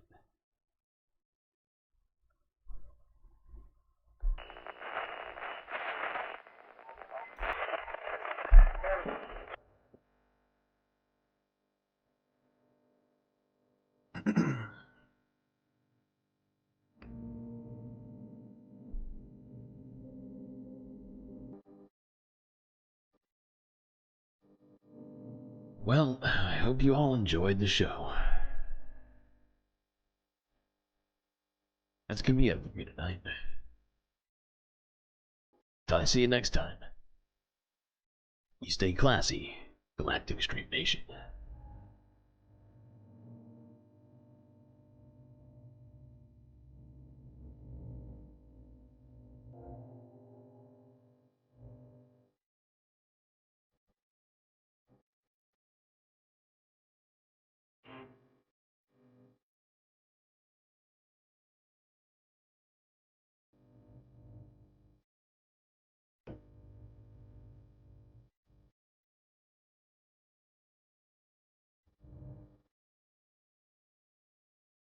Can't forget this.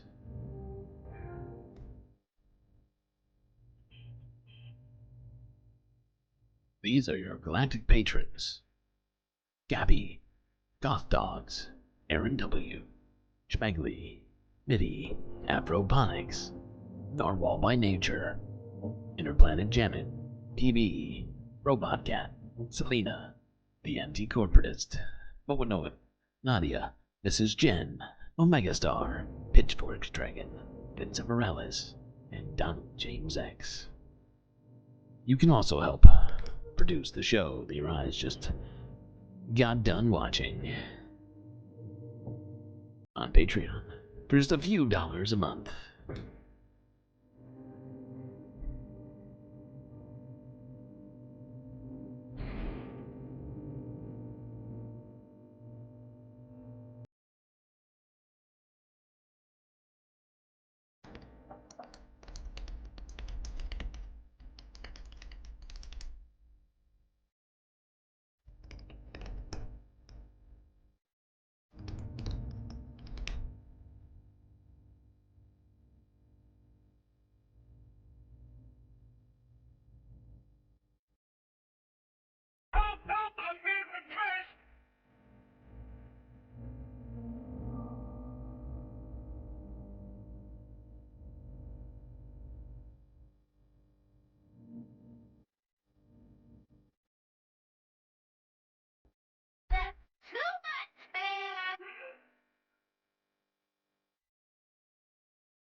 Now I see some ones in chat.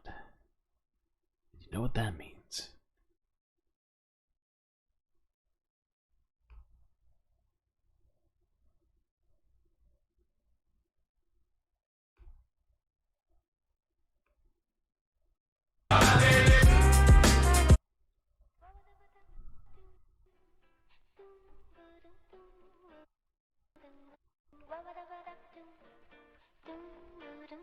That's right. It is time to chill Galactic Poolside. The Galactic Afterstream.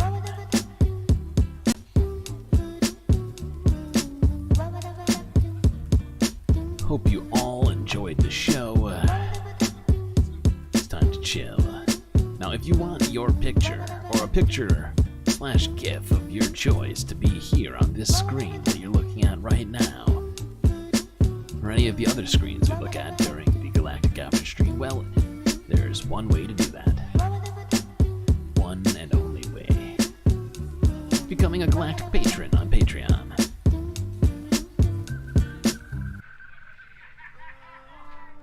The link is in both the chat and my bio. Oh, shit. Well, there's the traditional knocked vape off of my desk.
The cat attacking the shark in the pool cracks you up. I love all of our galactic cats.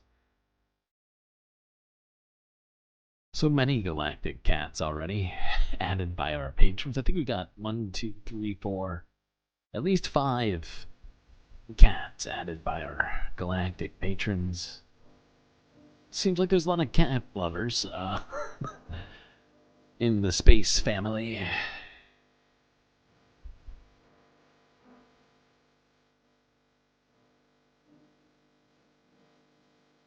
You never noticed that's Omega Cat's speaker, cat.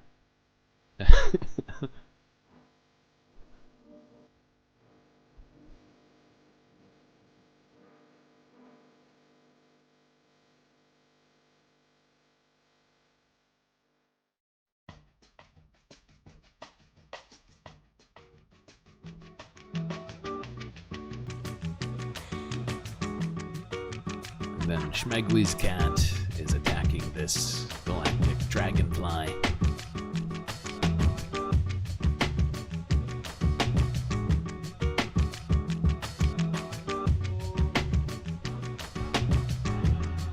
And we got the galactic lake, of course. Space Lake.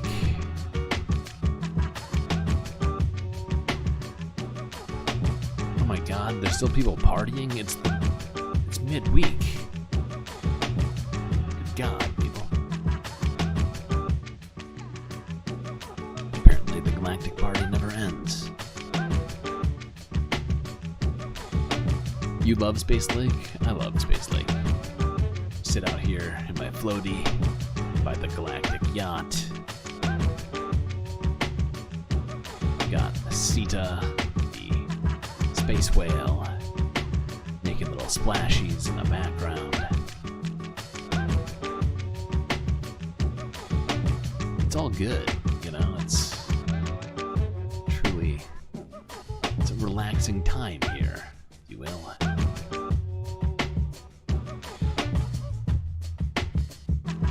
Got Thanos dancing in the background, just living his best life.